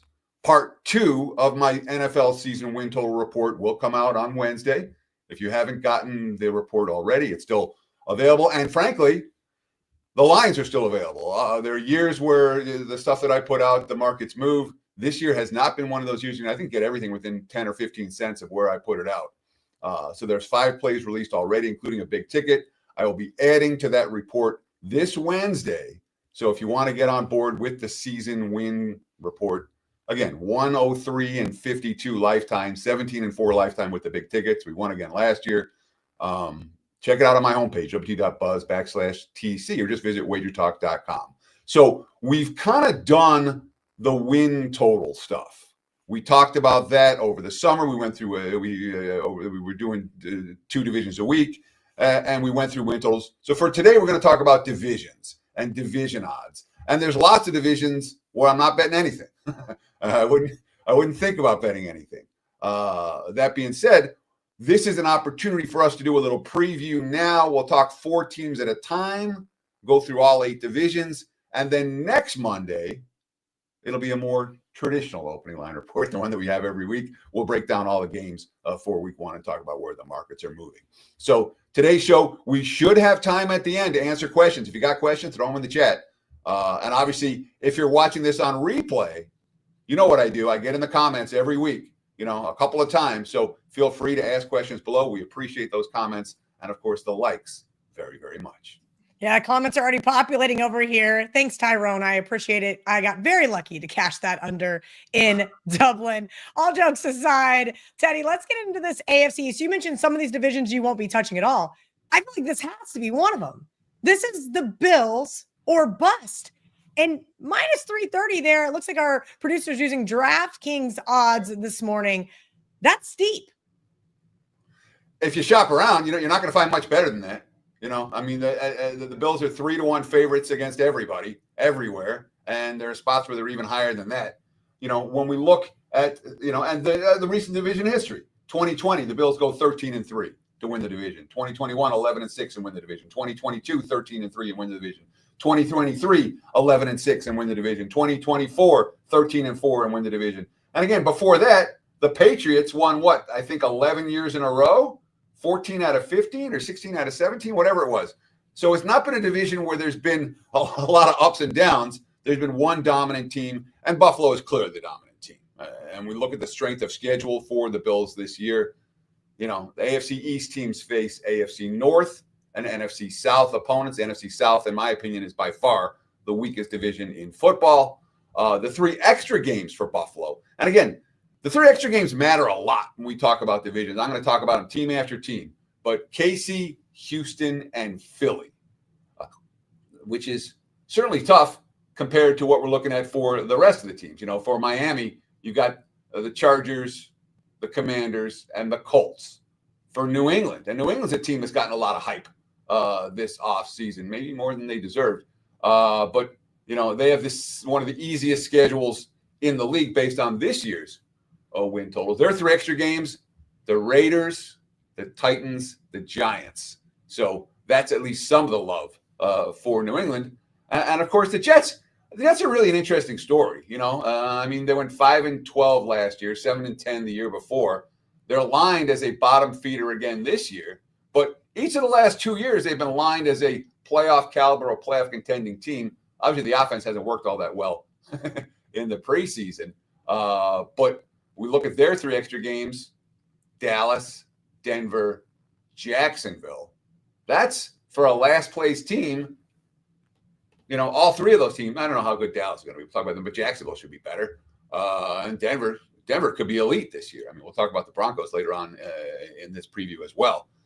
So from a scheduling standpoint, Buffalo has it tougher. But from a talent standpoint, look, the Bills are Super Bowl contenders. They're Super Bowl worthy.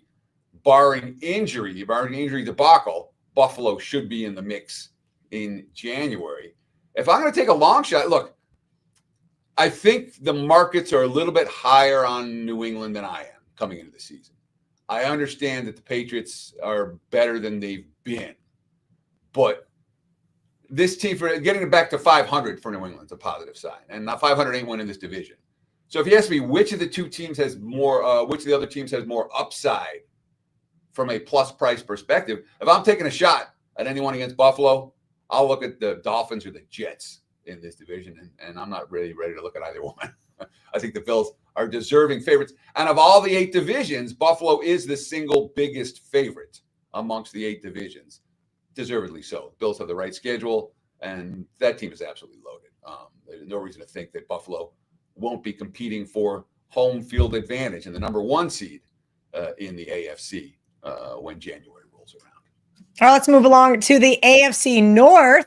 Take a peek at their odds here, because I think the team that is going to give Buffalo a run for their money, of course, is those Baltimore Ravens, but they're not near as big of a favorite here, Teddy.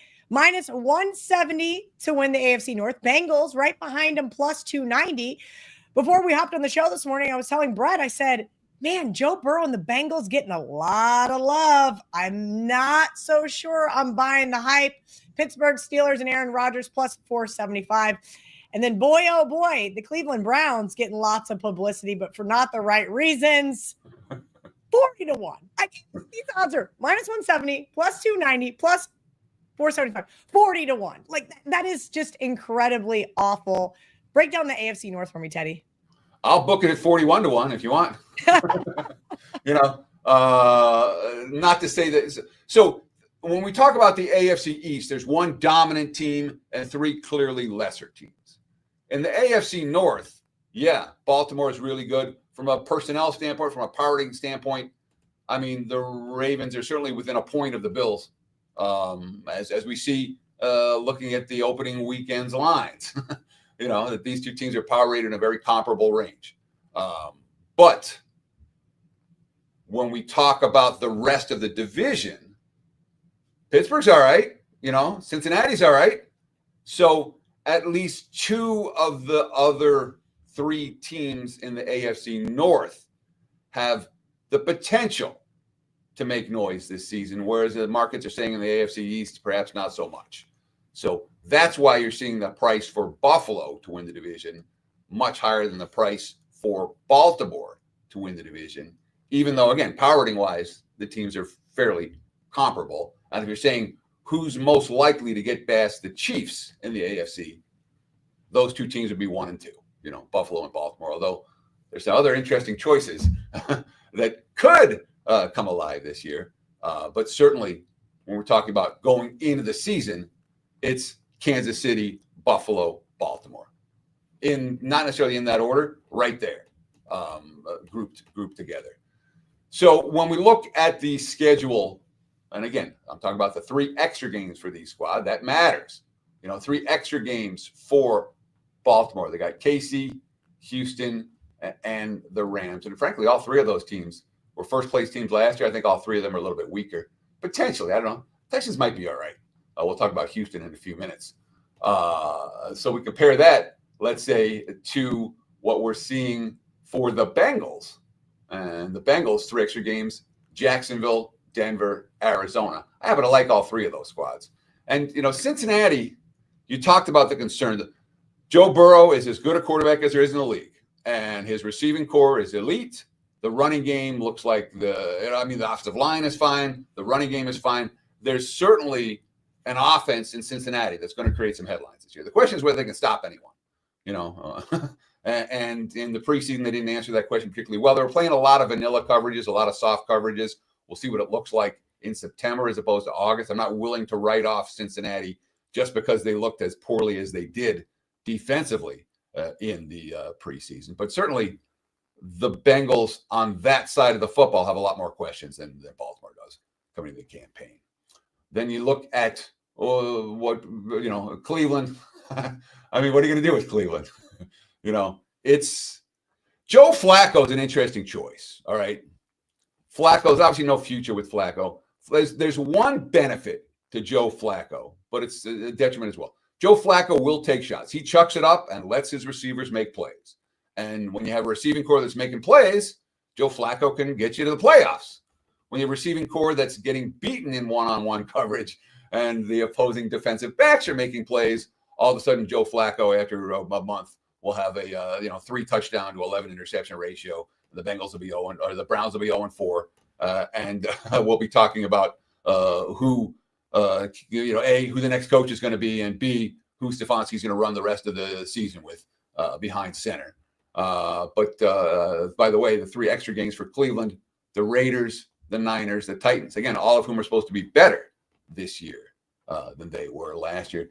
And then there's Pittsburgh, who every year we talk about how this is going to be the year that Tomlin goes under 500, and then Tomlin finds a way to get them in the mix. Their 3 extras, the Chargers, the Colts, and the Seahawks, not the toughest of tough. And they've got the Jets, the Pats, the Browns, the first 5 games of the season. They got Seattle at home and Minnie in London. Don't be surprised if Pittsburgh is the team that gets off to the hottest start in this division.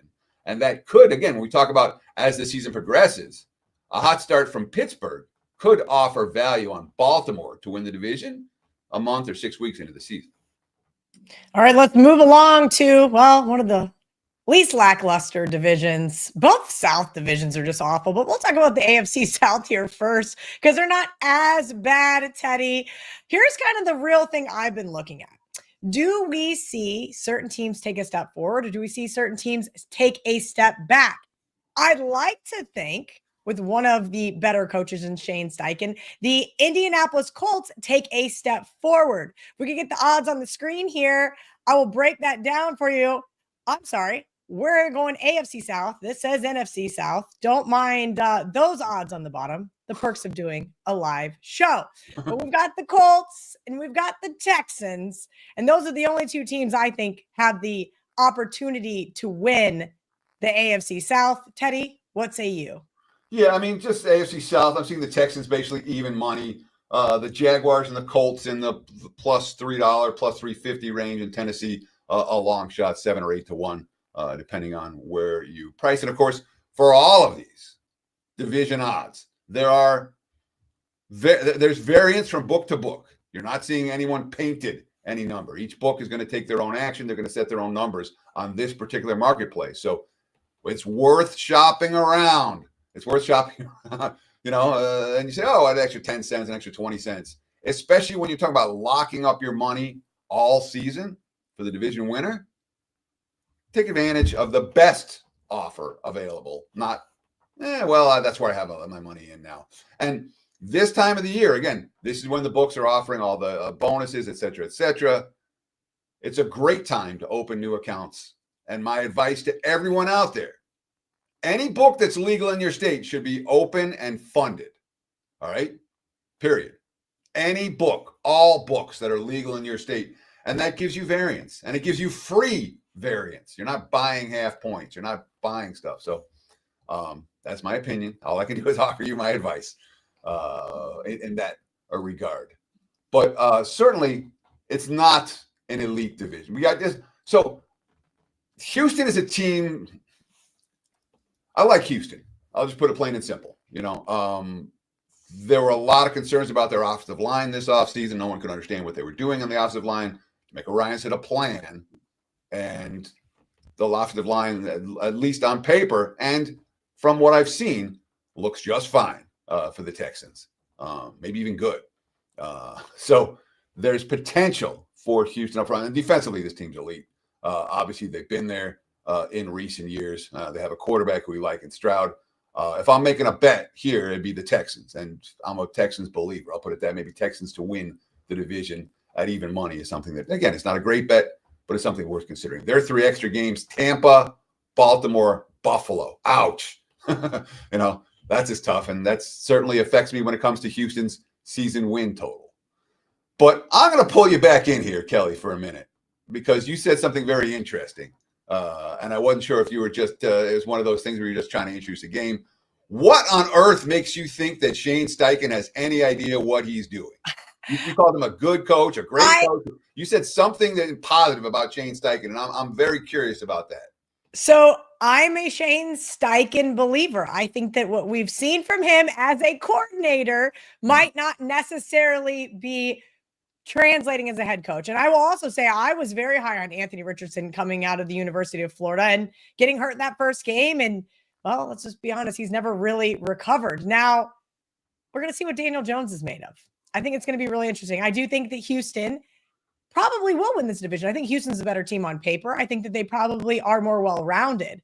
But I do think that if the Colts can get the running game going this year, instead of just hobbling around on one-legged quarterbacks and injured running backs, then maybe, just maybe, they can improve this season. Again, it's not a tough division. I'm not high on the Jags. And as you mentioned, the poor Titans they've got a long road ahead. Sure, they do. So that's a reasonable case. Shane Steichen's got to show me something. That's fair. Indy's got to show me something. I've seen very little to like about this team in recent years, and very little to like about them this preseason. And obviously Jones is now the guy. And if you're talking about winning now, being a 500 team now, Jones is probably the QB that you want. Their 3 extra games: Miami, Pittsburgh, and Atlanta in Berlin. So, I mean, there's upside and downside for Indy. They're not a team that, but if I had to bet one of the two, I bet downside before upside. The Jags are a team with some upside. I think the Cohen, and of course, everything fell apart for Jacksonville last year. And they found a way to lose close games week after. They were one play away, a stop away, a first down away, the fourth down conversion away, week after week after week. And that's the kind of thing that you don't necessarily expect to translate one year to the next. Trevor Lawrence is a quarterback who I thought would be better in the NFL, and he hasn't been. And now he's got the offensive coordinator guru as his head coach. He's got weapons. I think the Jags have more receiving weapons they've had at any point in Lawrence's era.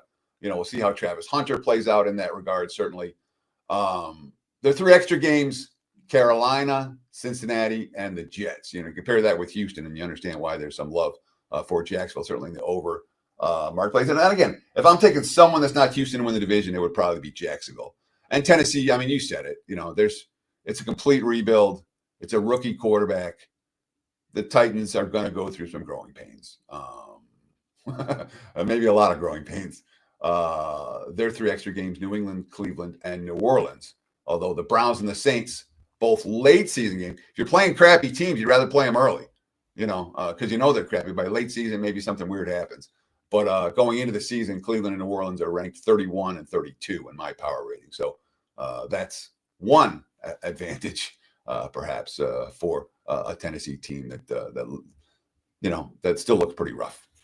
All right, guys, I see some questions populating in the chat. Andy Lang with a funny comment: using a high draft pick on a quarterback with limited experience and bad accuracy. How could anybody have predicted that would go wrong?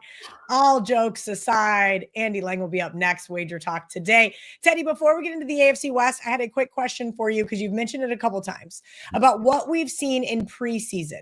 So I'm a novice sports bettor. I watch preseason. I formulate opinions about teams, players, and so forth. Should I do like the Men in Black thing and just forget all about what we saw in preseason?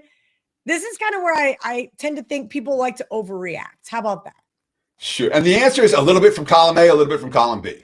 All right. So you don't want to, so for Cincinnati's defense, for example, all right, looked terrible.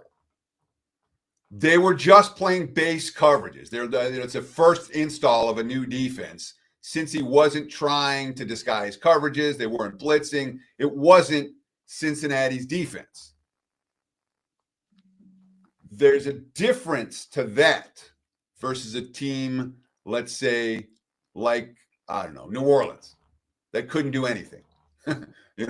Where everything you thought about the Saints and you watch them on the field, you're like, wow, it's a new head coach and a new quarterback. And they really are going to go through some serious growing pains. What we saw from Tennessee this preseason, where, all right, hey, maybe the Titans didn't. No, it's still tight. So you balance your opinions about the teams with what you're reading about how the coaches are approaching the games. And the answer is, yeah, sort of, maybe, you pay attention to some, but you don't want to overreact. That being said, you don't want to underreact to some stuff either. So it's a crappy answer, Kel. The answer is, okay, it's the answer I wanted. You should never overreact to too much, right? I say that after throwing an absolute temper tantrum on Saturday, but it is what it is. You got to just let it out, and at whatever capacity that is, and you say, okay, now let's step back and look at actually what we saw and how much of it actually matters, right? Well, was that you who was brawling with Avery Johnson's dad? I could have sworn I saw it in the video. Oh boy. I was not criticizing his son. Of all of the criticisms I was throwing around on Saturday, Avery Johnson received 0 ounce of criticism from me. Hopefully we'll be seeing him in the NFL one day, and Teddy and I can be talking about him on this show. All right, guys, we're going to get into the AFC West. As you guys can tell, there's a Broncos. Oh, no, there's not. It's K-State helmet behind me. I have to swap that out for the NFL shows. Broncos helmet behind me normally because I grew up as a Broncos fan, and the Broncos were always pretty good, and then they weren't for a long stretch of time. And I'm hoping they're on an uphill swing here, Teddy. Plus 250 to win the AFC West. Chargers right behind plus 350, and the Raiders 22-1. The reason why I didn't mention the Kansas City Chiefs is because they won this division for what feels like a better part of the last decade. And Patrick Mahomes has been great for the Chiefs. Andy Reid has been great for the Chiefs. Didn't matter how many receivers they did or did not have. Somehow this team wins games. They get into the playoffs, and they are dominant and found their way back to a Super Bowl again last year. Talk to me about why the Chiefs seem very cheap to win the AFC West. They're cheap because their division rivals are good. All right. Denver's good. All right. Denver's really good. Denver is like Super Bowl upside good. All right. The Chargers are good. They might be really good. They might have Super Bowl upside type of good. I'm a believer in Denver in particular, but LA as well. And of course, the Chiefs have Super Bowl loser. We played all these extra games for 5 straight years, being elite. And now, there are salary cap concerns for Kansas City. That roster is not as deep as it's been in recent years. They kept their studs, but if they go through a wave of injuries like they've had last year and the year before, both, there could be some concerns for Kansas City. And obviously, schedule-wise, the Chiefs are up against it. But, I like this Broncos team a lot. And again, what am I looking for? I'm looking for a defense. All right. Everyone else, offense. Look at this guy. Look at that guy. Who's playing defense? And Denver's defense, the depth is there. We showed it all preseason how good the depth for that defense is. We've seen Peyton coach winners and develop winners before. There's a lot to like about the Broncos. Their 3 extra games: Cincinnati, Green Bay, and the Jets. If they get the Giants, Jets, Colts, Titans first 7 weeks, they have a chance to get off to a really hot start. Tough closeout, though. KC at Washington, at Vegas, Green Bay, Jacksonville at KC, and the Chargers. So Denver might be a team that gets hot early, comes back to earth late. Or if they're able to beat those teams late, we might be talking about a legitimate big game contender. For the AFC West of the division, they face the AFC North and NFC East. Not the 2 toughest divisions in football. 3 extra games for Kansas City, Baltimore, Detroit, Buffalo. Ouch. And they got the Chargers, Eagles, Ravens, Lions all in the first 6 weeks. Then Washington, Buffalo before the Week 10 bye. Kansas City's up against it schedule-wise. If they decline, they're not as good early. If they're not as hungry, if they're worn down, they could be in a spot by midseason. That being said, Andy Reid's team's gone over the win total every year forever. Literally every year going back to Philadelphia. Andy Reid has been a machine when it comes to win totals. The Raiders have certainly upped their talent. I think their floor is much higher than it's been. Their ceiling isn't that high, but I don't think the Raiders are bottom feeders this year. They face 3 extras: New England, Chicago, Cleveland. And talk about winnable home games, Tennessee, Jacksonville, Dallas, Cleveland, the Giants. There hasn't been much of a home field edge for the Raiders. They're only 2-6 at home last year. Their opponents always fill up the stadium as much as the Raiders do. But they do have a fair few winnable home games. And, Harbaugh's another guy who has been proven that we want our money on this coach, not against him. I like the physical style for the Chargers. I do worry about some of the injuries they suffered in August. Their 3 extras: Miami, Minnesota, Pittsburgh. Pretty tough, but not unreasonable. And a really tough closeout for LA. Philly, at Kansas City, at Dallas, Houston, and Denver in their last 5 games. But all their toughest opponents come at home, and they have a fairly easy start to the season. The Chargers might be a team we're talking about a lot at the midway point. And the Chargers and Broncos, again, if I'm making one bet here, it'd be Denver to win the division. The price is right. But betting against Andy Reid and Patrick Mahomes has not been exactly a winning proposition. No, it is not, Teddy. It has not been fun, except for that Eagles Super Bowl. That was kind of fun. All right, let's get into the NFC. We're going to start off with the NFC East. If you guys have a question for Teddy, please drop it in the chat, and we will get to your NFC questions. If you missed the AFC, you're going to have to drop it in there, and he's going to respond to you guys later. The NFC East is going to be very interesting, Teddy. We've got the Philadelphia Eagles, short favorite, -140. Using DraftKings odds, of course, always shop around. The Commanders, +220. Cowboys, +650. Giants, 18-1. Teddy, a lot of people think the Eagles are going to make another Super Bowl run this year. But before they're going to do that, I think they've got to do pretty well here in the NFC East. Sure. I mean, let's start with Dallas. I got these in alphabetical order. So, Dallas, we have a new head coach. We have your typical offseason turmoil. You have a team that's still missing their best defensive player. You have an offensive line that's not as good as it was. You have an aging quarterback coming off injury. Yeah, I got my concerns about the Cowboys. They're not. And look, there's a potential for upside for Dallas, but I'm not buying it. 3 extra games for Dallas: Carolina, Arizona, and the Jets. Fairly easy in that regard. That being said, that's a show-me team.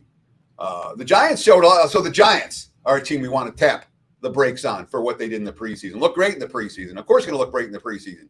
You have a rookie quarterback who played well against second and third string defenses in Jackson Dart, and then you have veterans behind him, and Jameis Winston and Tommy DeVito, and bang, you're putting up 30+ every game, which is nice in August. In September, it's one quarterback, and you're not playing against third and fourth string defenders, and things change in a hurry. And of course, based on this year's win total, the Giants have the single toughest schedule in the league. 3 extra games: New Orleans, San Fran, New England. 2 of those 3 are supposed to be much better this year. NFC East teams face AFC West and NFC North, which are both, in my opinion, elite divisions. AFC West, NFC North could be the 2 best divisions in football. And that's who the AFC East teams face. So not going to be easy for the G-men to turn their long-term failures into a success this year, schedule-wise. Philadelphia, I mean, certainly on paper, the Eagles look as close to being as good as they were last year. Last year, they stayed healthy. All their key guys stayed healthy, especially down the stretch. They have one of the toughest schedules in the league because, the Rams, the Bills, the Bucks are their 3 extras. As for Washington, and the Commanders are really an interesting team. Last year, they faced the weakest schedule in the league. Jaden Daniels is a stud, all right?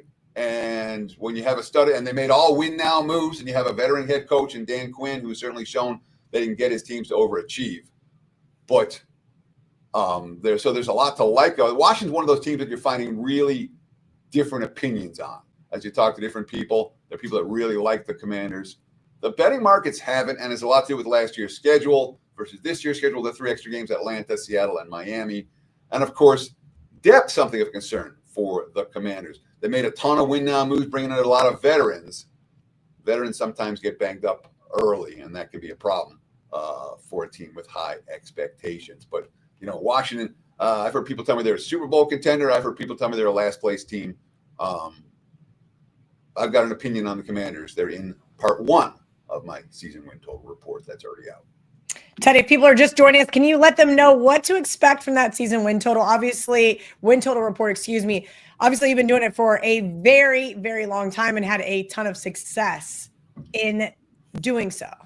I started as a lark, 2001. I'm like, yeah, let's go. I was betting them, and I'm like, well, let's just release them. Let's see what happens.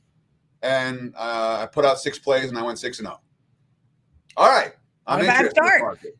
Yeah, bingo. And that's really, I mean, that's how I started in 2002. I started taking it seriously and I spent the whole off season, and I've been putting out reports every year since. So this is a report's been coming out since 2001.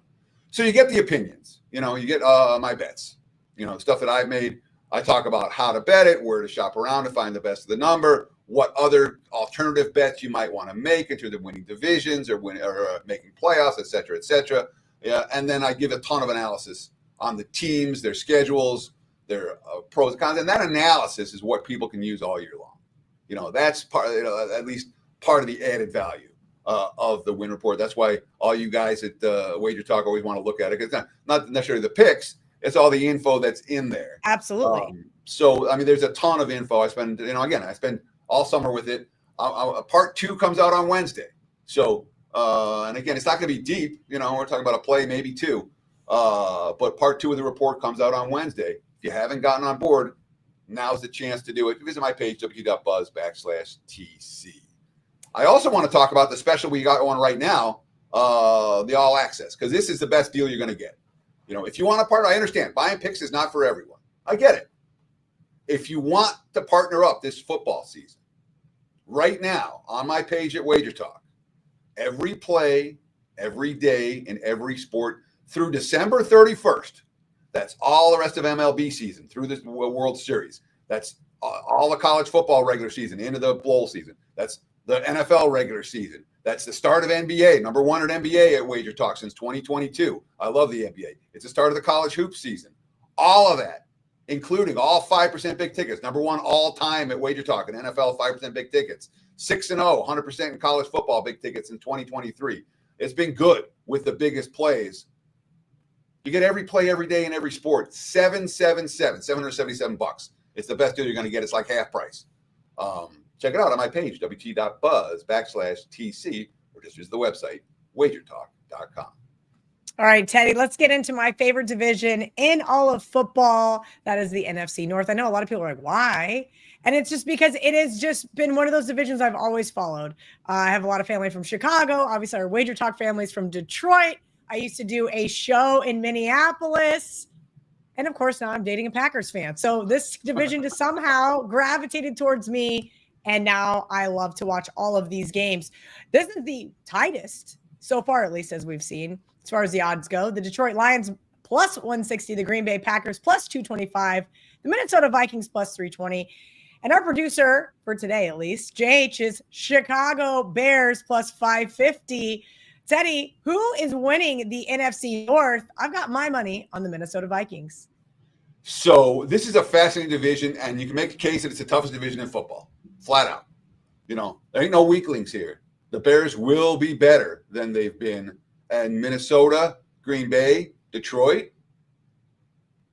they've all got Super Bowl upside, every one of them, no question in my mind. So, and when you have that type of upside, I don't know the Bears have Super Bowl upside necessarily yet.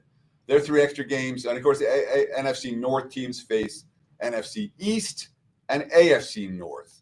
NFC East, good division, mediocre division, maybe. AFC North, pretty good. 3 extras for the Bears, the Raiders, the Saints, the 49ers. So not the toughest of the 3. They don't get any warm weather teams to come in after like mid-October. So that's maybe a negative to their schedule. Certainly, we're talking about the guru and Ben Johnson and the new head coach. And Caleb Williams has a number 1 overall draft choice. Caleb Williams is not a bust, all right? This is not Jamarcus Russell coming. I think Caleb Williams will be just fine. And when we look at again, win now moves this past offseason, the Bears could be pretty good. They really could be. The Lions, of course, are still the team to beat. And there were 2 new coordinators, I get it. But their schedule's tough. 3 extra games, Pittsburgh, the Rams, and the Bucks. And you look at how they start the season. Green Bay, Chicago, Baltimore, Cincy, Kansas City, Tampa, Minnesota, Washington, Philly in the first 10 games. The only easy game they have is Cleveland during that span.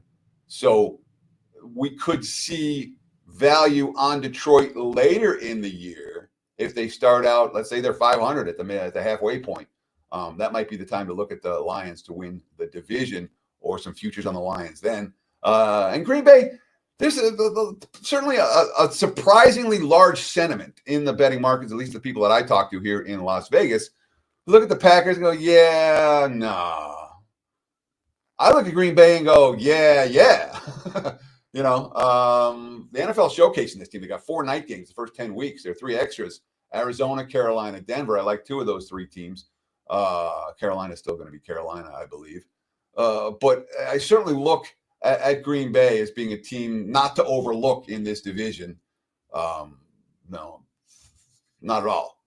The Vikings are going to go as far as J.J. McCarthy can take them. Last time we saw McCarthy playing, he won a national championship in Michigan. He certainly looked the part this offseason. He looked the part last offseason. They made every move to keep McCarthy and not let Darnold go, which we still go through. He'll have I'm confident he'll have a couple of growing pain games.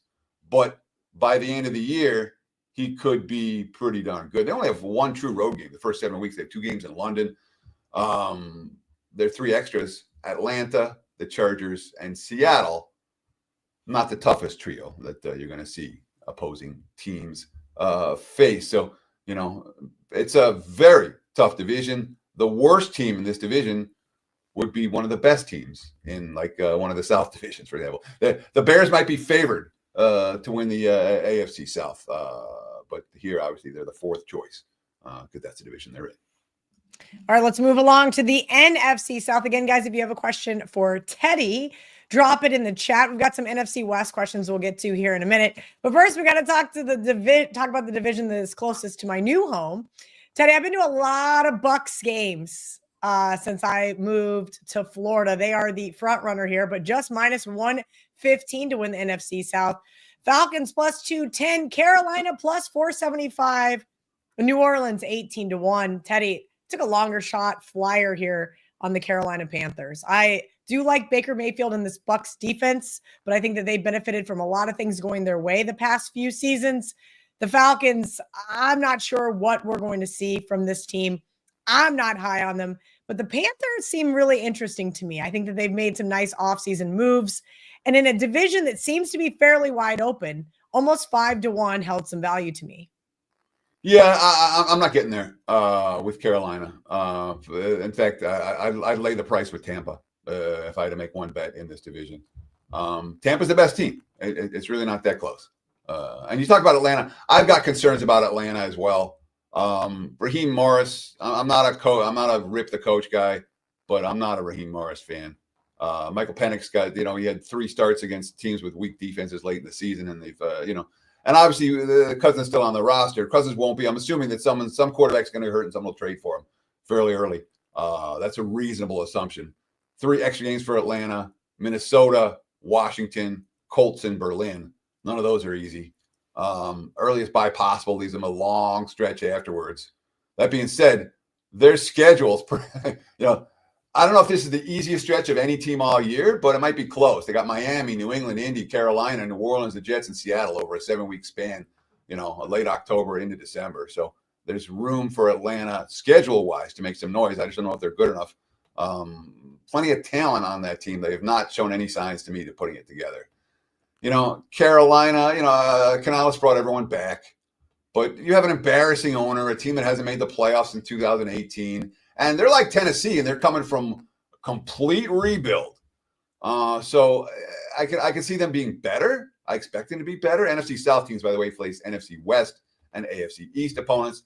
The 3 extras for this dismal Carolina squad: Dallas, Green Bay, Jacksonville. They're dogs in all of them.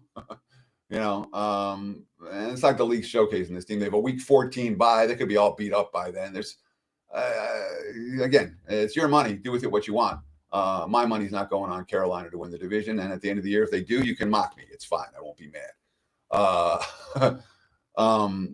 When we talk about the Saints, this looks like the worst team in football.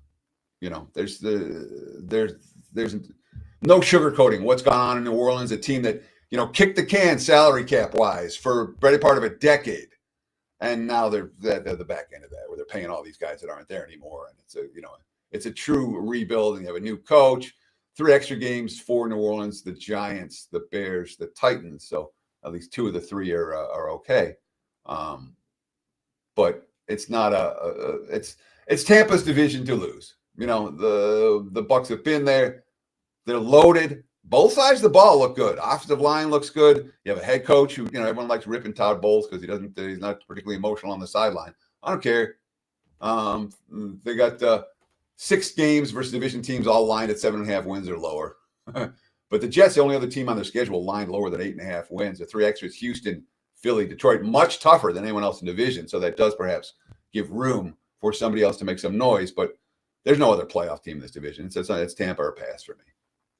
I would agree. It's Tampa's division to lose. Teddy, we're going to move along to the NFC West before we finish up the show here. But if you guys are watching, of course, on the WagerTalk YouTube channel, hit that like button. Make sure you're subscribed so you never miss another episode of the Opening Line Report. Teddy and I are going to be here every single Monday, including the Monday after Super Bowl. So I already had to move my post-Super Bowl vacation by 1 day. All jokes aside, we love Teddy. We're going to do some emergency betting alerts. So I got us this really cool thing off Amazon that I think is going to be super fun.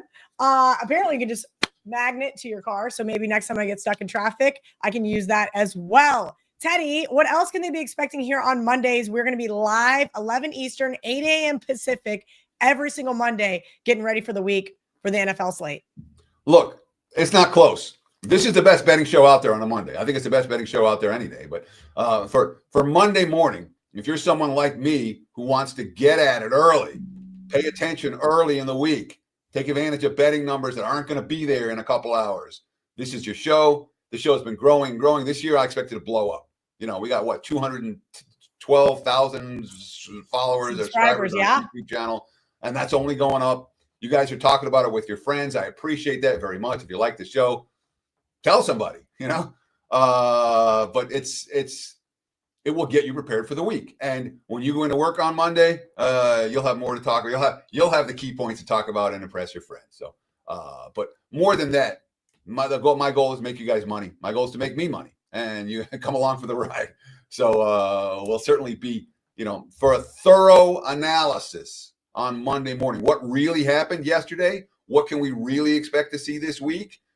I'm not a fluff guy. I'm not the pump it up guy. I'm not a hype guy. It's just not how I roll. If you want good analysis, come here every Monday, 8 a.m. Pacific, 11 a.m. Eastern. Yeah, Teddy's right. I always have my notebook ready, pen and paper. Get some of those early tidbits that I can also use throughout the week, something I may have missed. We don't want you guys missing out on a single ounce of the best of the number and, of course, the best of the information. Let's do this last division before we get out of here and send you guys on to WagerTalk today. Jay Buff already asking me about the NFC West way back early in the show, and then he thought I was picking on him by not answering his question. We just hadn't got there yet. So let's talk about the NFC West here, Teddy. And he wants to know how we feel about San Francisco. Purdy has a new contract. He's lost some pieces on offense. Sure, lots of people are high on them. Not so sure thoughts. Also high Kelly in Vegas. So let's get those division odds up so we can break this one down. The Niners plus 155. Rams 2-1.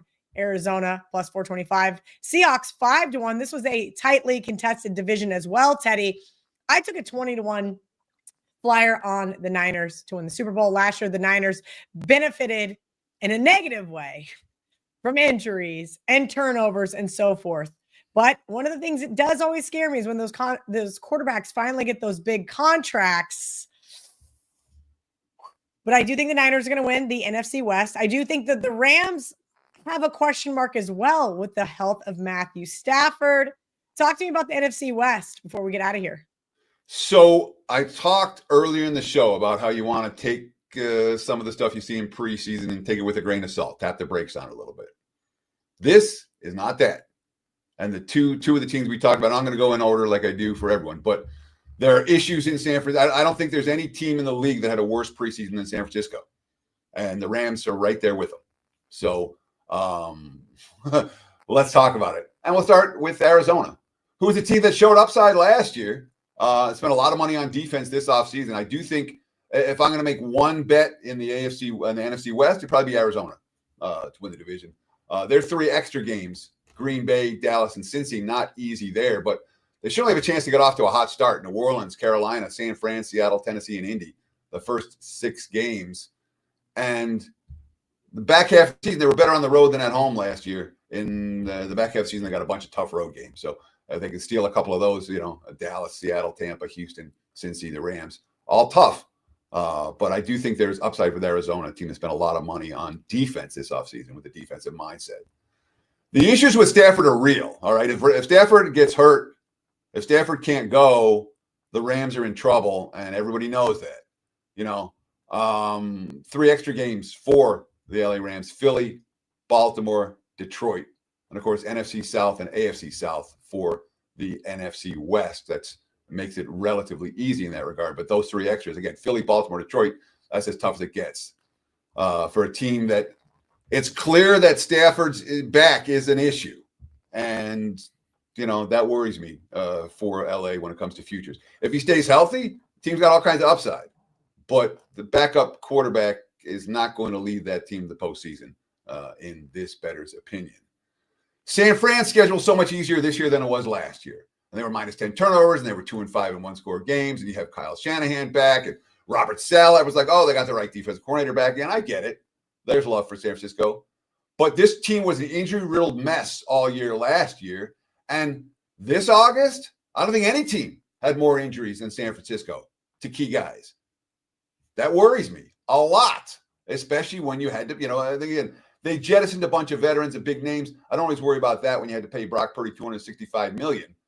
But as soon as you have to pay your quarterback, that affects your depth. Just ask what happened to Cincinnati when they paid Joe Burrow and everybody else who's a star for the Bengals. 3 extra games for San Fran, easy. The Giants, Chicago, Cleveland, in theory. But if they don't have healthy players, it could be a concern, especially because they have a week 14 bye. And, Seattle's a team that on paper, they lost a lot. Their 3 extra games: Pittsburgh, Washington, Minnesota, all relatively tough. And they have a tough start. San Fran at Pitt, New Orleans, at Arizona, Tampa, Jacksonville road game, Houston, at Washington, Arizona, and the Rams first 10. They could get off to a rough start. If they get off to a rough start, do we see Jalen Milroe? I don't know. So the Seahawks are not a team that I'm particularly enamored with coming in to the regular season. All right, guys, that has been the opening line report, breaking down all of those divisions for you guys here on the WagerTalk YouTube channel. Of course, all of those social media channels, I think, as well as Kick and maybe even Rumble. I'm not even sure. I should probably know this is part of my job, but we're on every single platform available at this point in time, including Spreaker. So if you guys listen to any podcast, Apple Podcasts, Spotify, basically every single podcast network, you guys can catch us there as well. Yeah, I just subscribed. So I download the podcast on Spotify now. Perfect. I love that for us. We have our own little thumb there, opening line report on, of course, any podcast network that you so choose. Teddy, that's all I've got today. I appreciate everybody hanging out with us. Any final words before we see you next Monday? Do we have any last questions from the chat, or is that all we got? Lots of comments. I think this is a really fun chat. We've got lots of people kind of bickering back and forth. They've got their opinions, but I'll give you guys last call here. 4 questions. No more questions in the chat. We're going to get you guys out of here. Get ready for Andy Lang in the, of course, show Wager Talk today. If you guys want to see more Teddy, he's going to be part of Bet On It Extra. He's going to be bringing you that same segment last year, the Stock Watch. Yeah, I don't have a watch on, but you get the idea, guys. Stock Watch, where he's going to bring you a team later on in the week that you need to be buying on or selling on. So be sure to check that out as well. WT.buzz/TC for Teddy covers. If you want to join Teddy for this upcoming NFL season. Am I talking or are we done?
You are alive, my friend.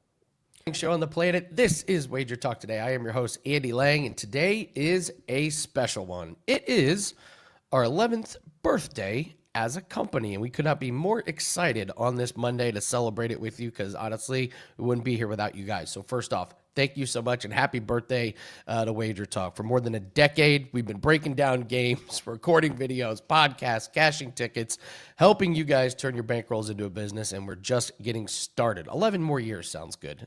So on today's show, we'll get some thoughts on NFL preseason. If we can take anything away into the regular season, we will have MLB and, of course, college football look ahead. So let's celebrate 11 years the right way by finding some winners. And let's start off with Gianni. And we're going to talk the Steam Report. After that, Crackman's going to join us, and then Steve Merrill's going to join us for Padres, Mariners, and college football, Nebraska, and Cincinnati. So hit the like button. Celebrate 11 years. Let's get off to a good start this week. Gianni, happy Monday. Hope you had a good weekend. How are you today? Excited, man. Great weekend. I'm just sending out a plus 240 tennis bet to subscribers.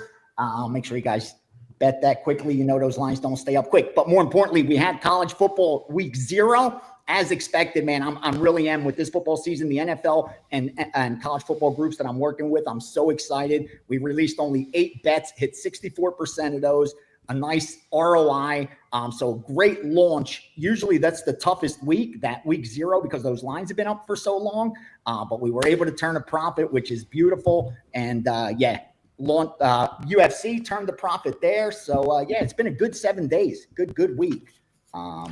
Here's what we got today. So, I have a WNBA, but there was only one big Steam play that confirmed on the side that I like. So I put that out to subscribers already as a 4% best bet. I only have 50 WNBA bets the entire 2025 season. Number one in profit, hitting 69% of those. And this is a 4%. And since we're having the 11th anniversary, I put it for $11. That's over there at Wager Talk. We have college football. I'd like to go over to Thursday and Friday Steam because I won't be here tomorrow and Wednesday with Contender Series and bet on it. And then later in the week, we could cover some of the big board on Saturday. And then, of course, there's Major League Baseball as well today. Well, let's jump into college football. Let's go over Thursday and Friday. Seeing some pretty interesting moves. A couple of aggressive ones through some key numbers. What are you seeing on your end? College football? Yeah, college football. Thursday. Yeah, here's what you got to remember with week 1. A lot of these lines have also been up for a while, like back in July and early August. So a lot of the value has been extracted. And more importantly, like I talked about with Kansas and Fresno State, once the line moves significantly, you start seeing resistance or a group coming in on the other side. You got to pay attention to that because, again, the information continues to come in. And when you're betting something in July, by late August, a lot of things can change. But here's what we have so far for Thursday and Friday. NC State, minus 11.5 all the way to minus 13. Those got bet in late July and early August. Also on Thursday, same situation. Rutgers from minus 11 all the way to minus 13. But then on Friday, Michigan State gets hit in July, late July, up minus 17.5, and then hit again this morning at minus 20. That's why you're seeing minus 21. That's what you want to see when you're betting these early moves in college football. And more importantly, when you're looking for confirmation, you want to see follow through. That's key. When you don't see resistance and it gets through that number, like a number like 20, 21, and you're not seeing take back, that's a strong side for that move. So that's what we have in college football. Again, it's light, but that's Thursday and Friday. We go over Saturday later in the week. Love it. Love it. Listen, I only had one play in UFC, and if you turn a profit in UFC on this card, that is a take your money and run. Yeah, and don't look back. Don't look back. That had landmines all over it. So I was happy to stick with 1-0. I think as a company we did really good in UFC. So that was good. Only a couple games in WNBA. I'll do a prop here for that later. Let's move to baseball and take a look at some of these lines. There's only one that's a little confusing to me, but interested on your take, and I'll ask you about the line that confuses me. So what do you see? All right.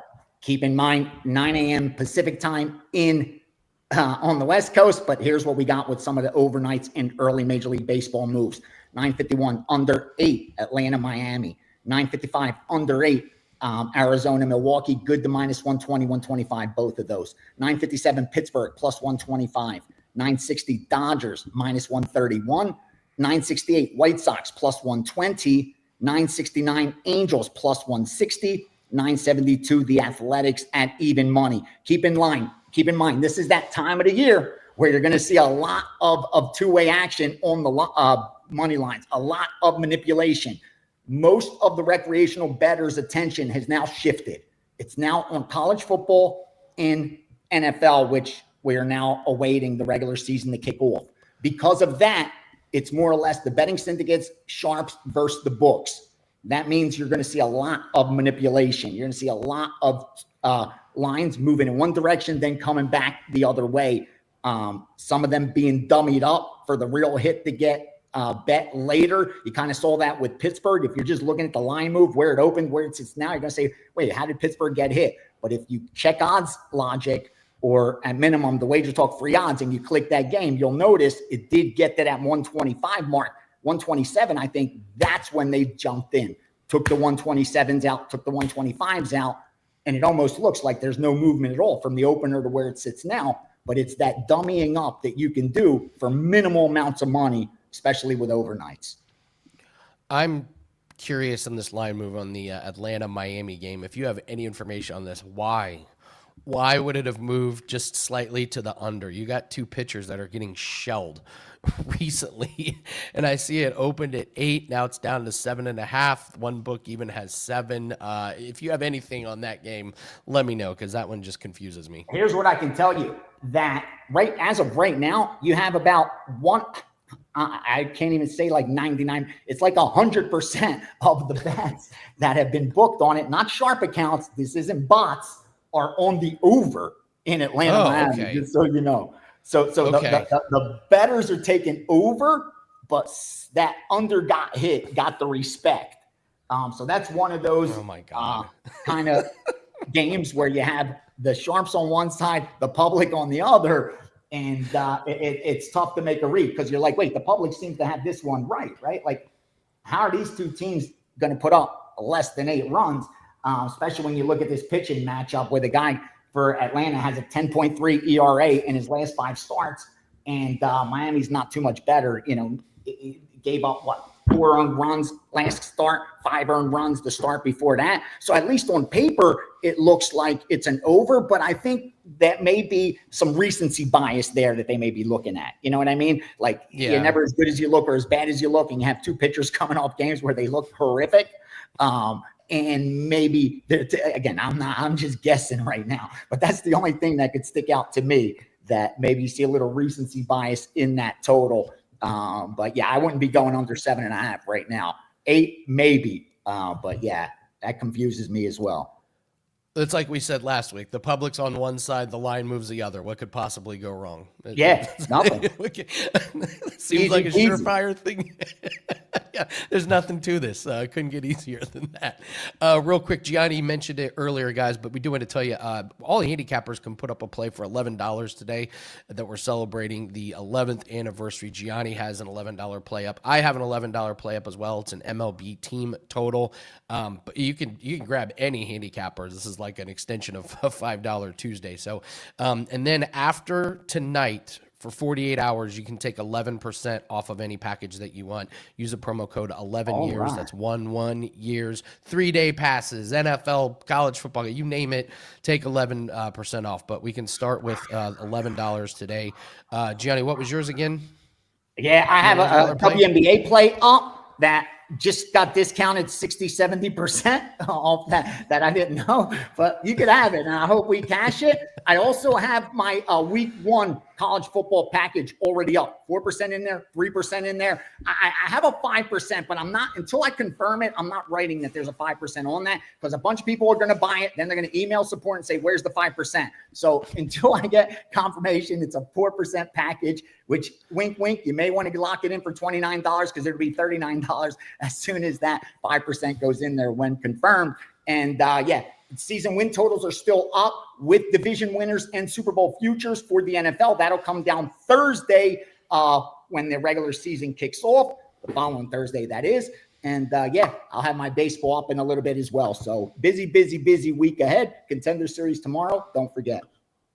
Any takeaways real quick before we let you go on NFL preseason? I don't know, anything we can take into regular season? Did we learn anything? Is it business as usual? Just curious your thoughts. I really do. I think you got to tuck it away, especially, after week one, we're like, wait, everyone's approaching preseason different this year. These teams care or this matter. Then it's a small sample size of a couple games. So I think you need to tuck it away unless there's some key injuries that matter, and especially in teams that aren't deep.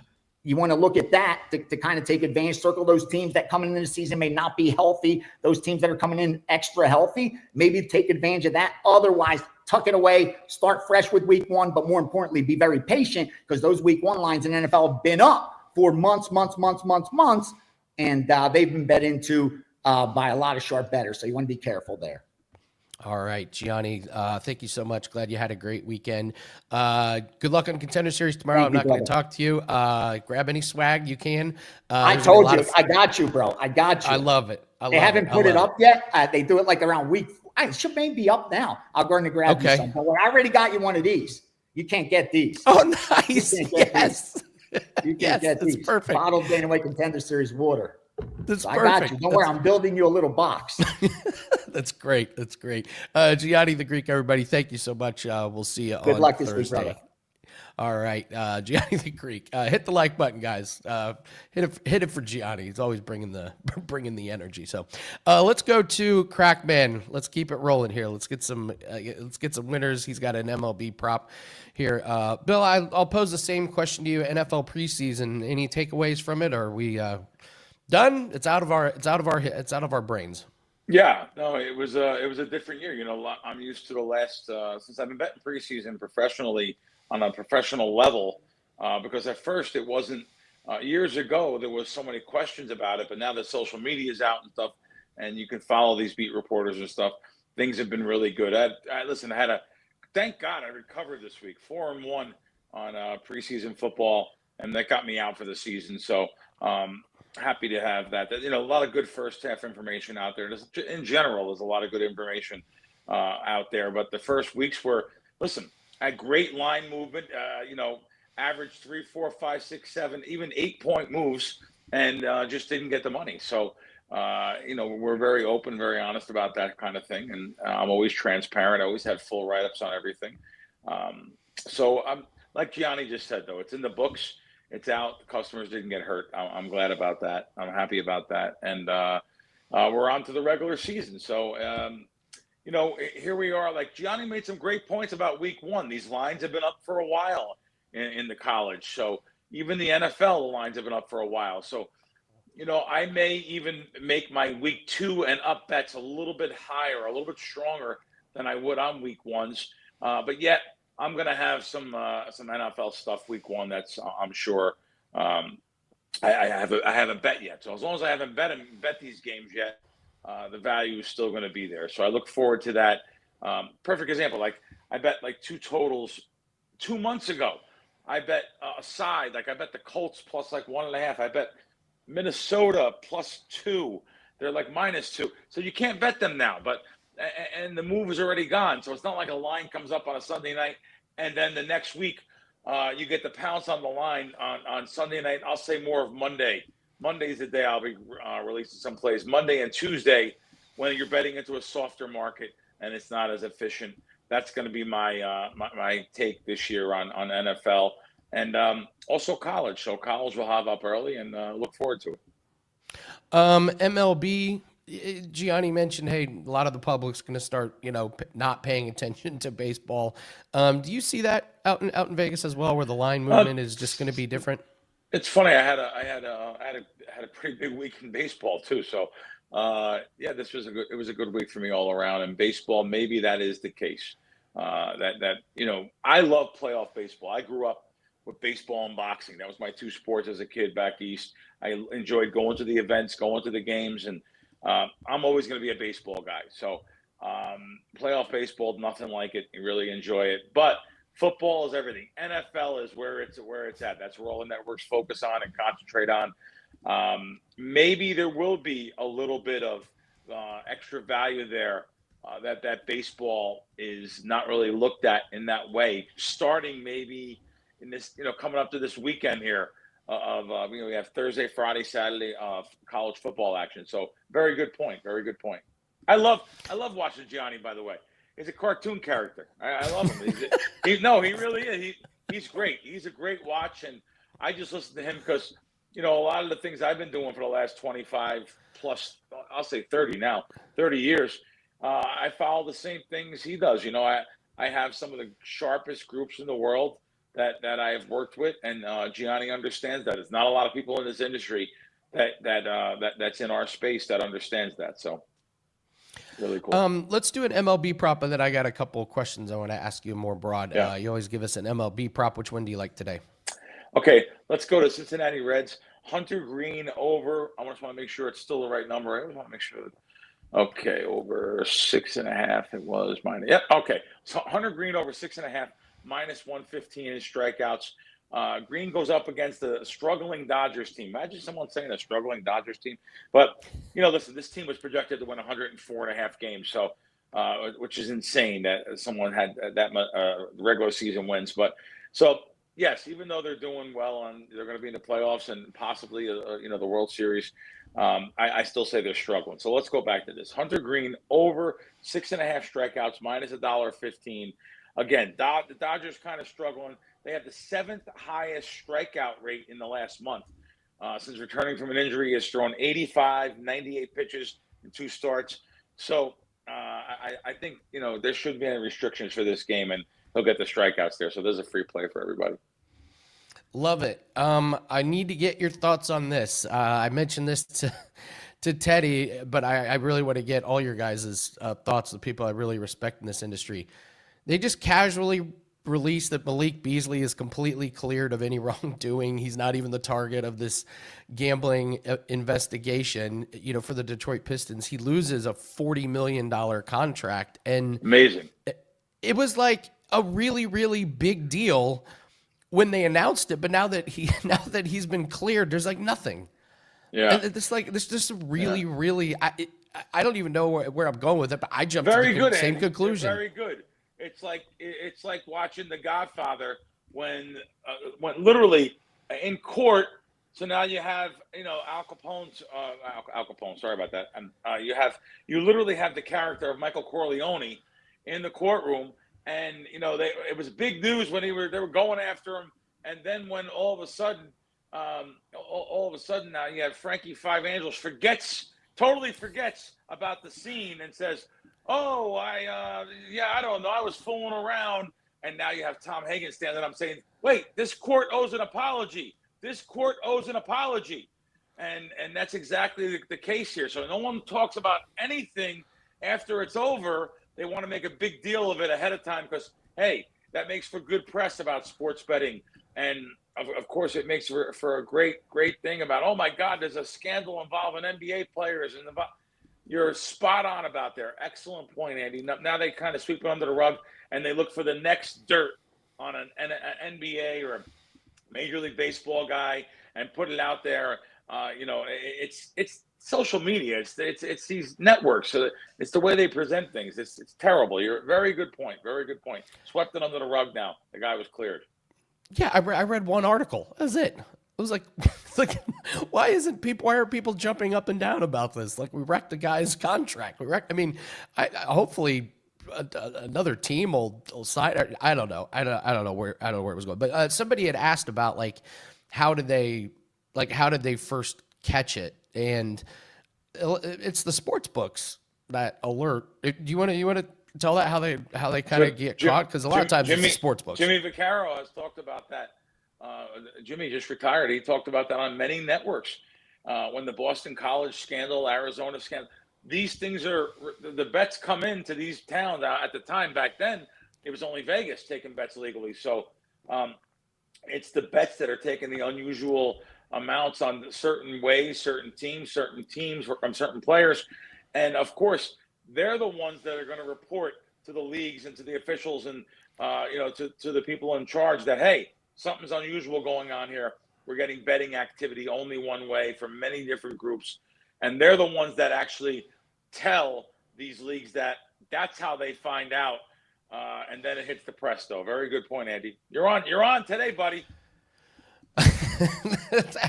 I try and be, but yeah, it's not like they're just looking at the game and being like, wait a minute, that seemed a little weird. Like they get the information from the books and then they go back and look at the investigation and such. So, last thing before we let you go, any thoughts on college or NFL teams that you're looking forward to trying to fade or support first couple weeks of the season right out of the gate?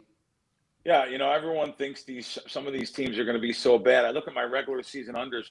I look at my bets, all my season wins, under and overs. I have a lot of unders, and I'm looking at all these unders. I'm saying, well, someone's got to win. I mean, I got like 7 teams under. I have 1 team over, and I like betting those season wins under. I like looking against teams. It's going to be the same teams I've talked about before.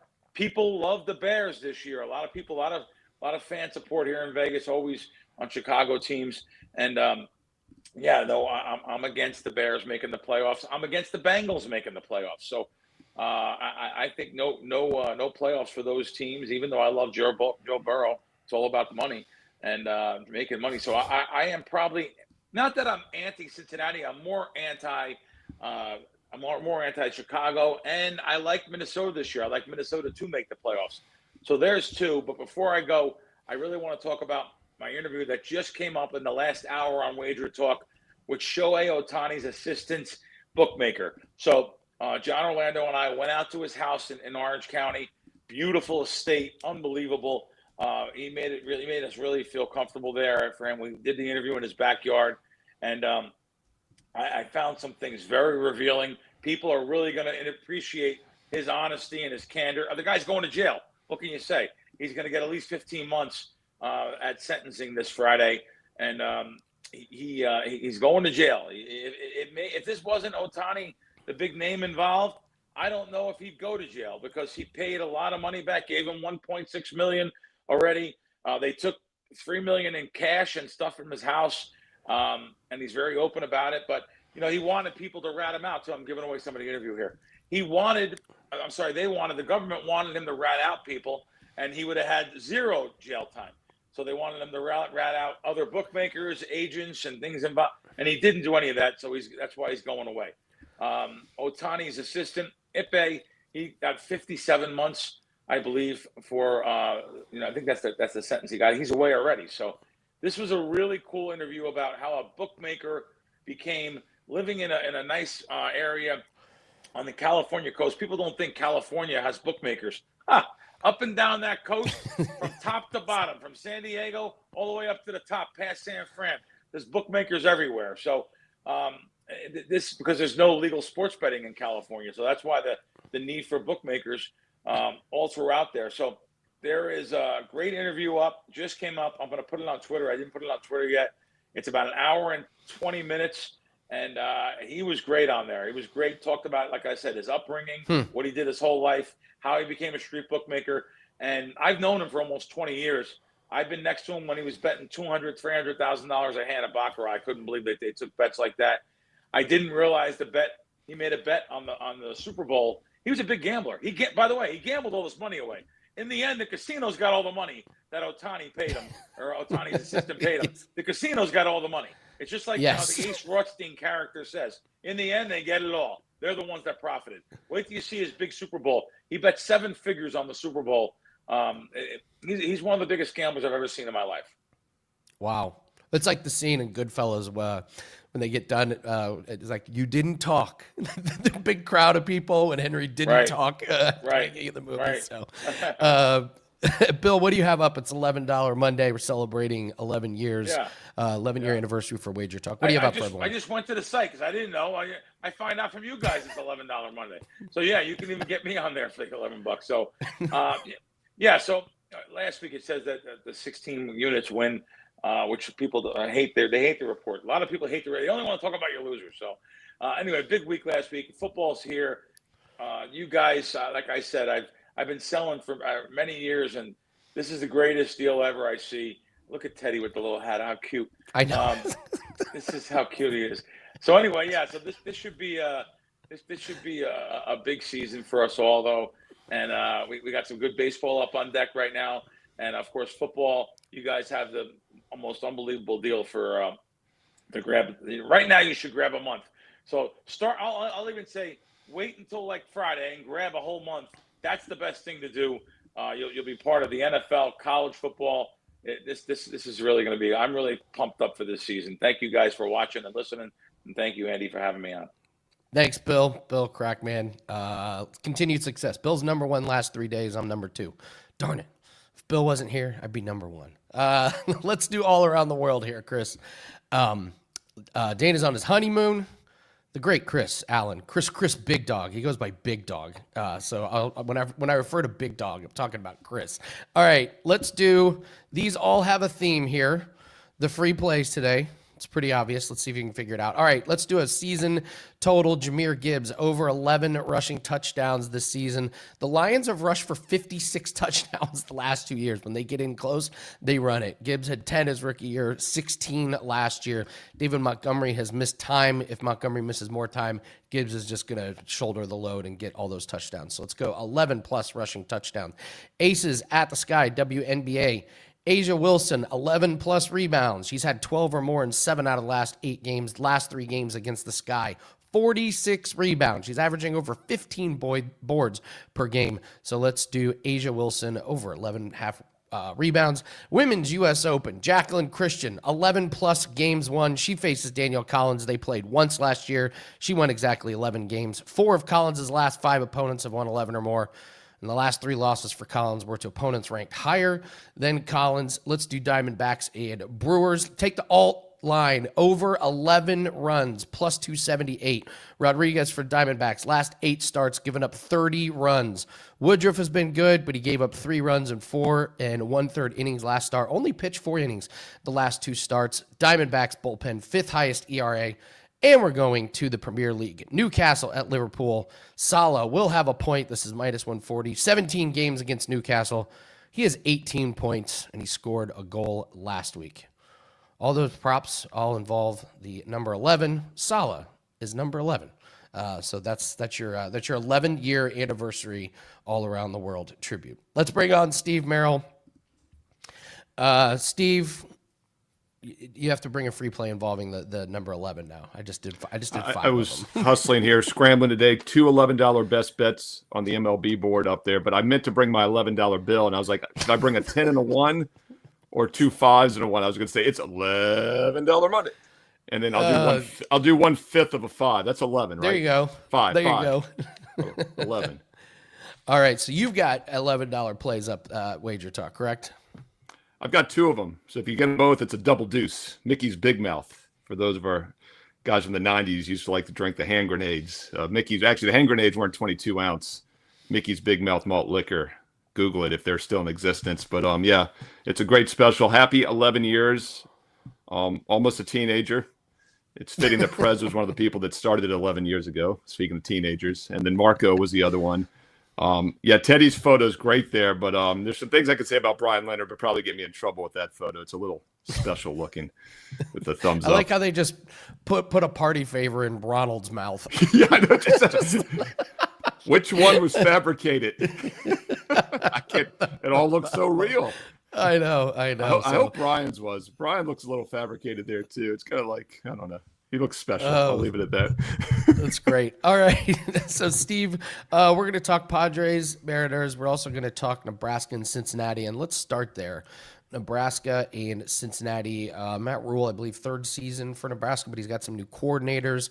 Bearcats returned their coaches, but boy, they were not good down the stretch last year. Looks like Nebraska is pretty big favorites. They haven't reached that 7 number, but holding steady at 6.5. Over under 53.5. What's your breakdown on Nebraska and Cincinnati here? Yeah, we had week 0, 5 1A games, some 1 AA games as well. But week 1 really starts this Thursday night. We have a huge card on the betting board for Thursday night, and this is probably the spotlight game at 9 o'clock Eastern. It's a neutral field, by the way, Arrowhead Stadium in Kansas City, Missouri. Nebraska and Cincinnati. Really don't think there's a home field, obviously, for either team here. It's a true neutral. Nebraska opened 6.5, and as you said, Andy, it's holding 6.5. But if you look at some of the leading indicator books, BetOnline -117, Bookmaker -116. Pinnacle is sitting at 6.5 flat. So, but it does look like it's more likely to hit 7 than 6. If you like Nebraska, I think you jump in, you lay the 6.5. Now, if you do like Cincinnati, you wait. The risk reward of getting 7 versus 6, which I don't think is going to happen anyway, is definitely worth waiting. So once again, play Nebraska now, play Cincinnati near kickoff.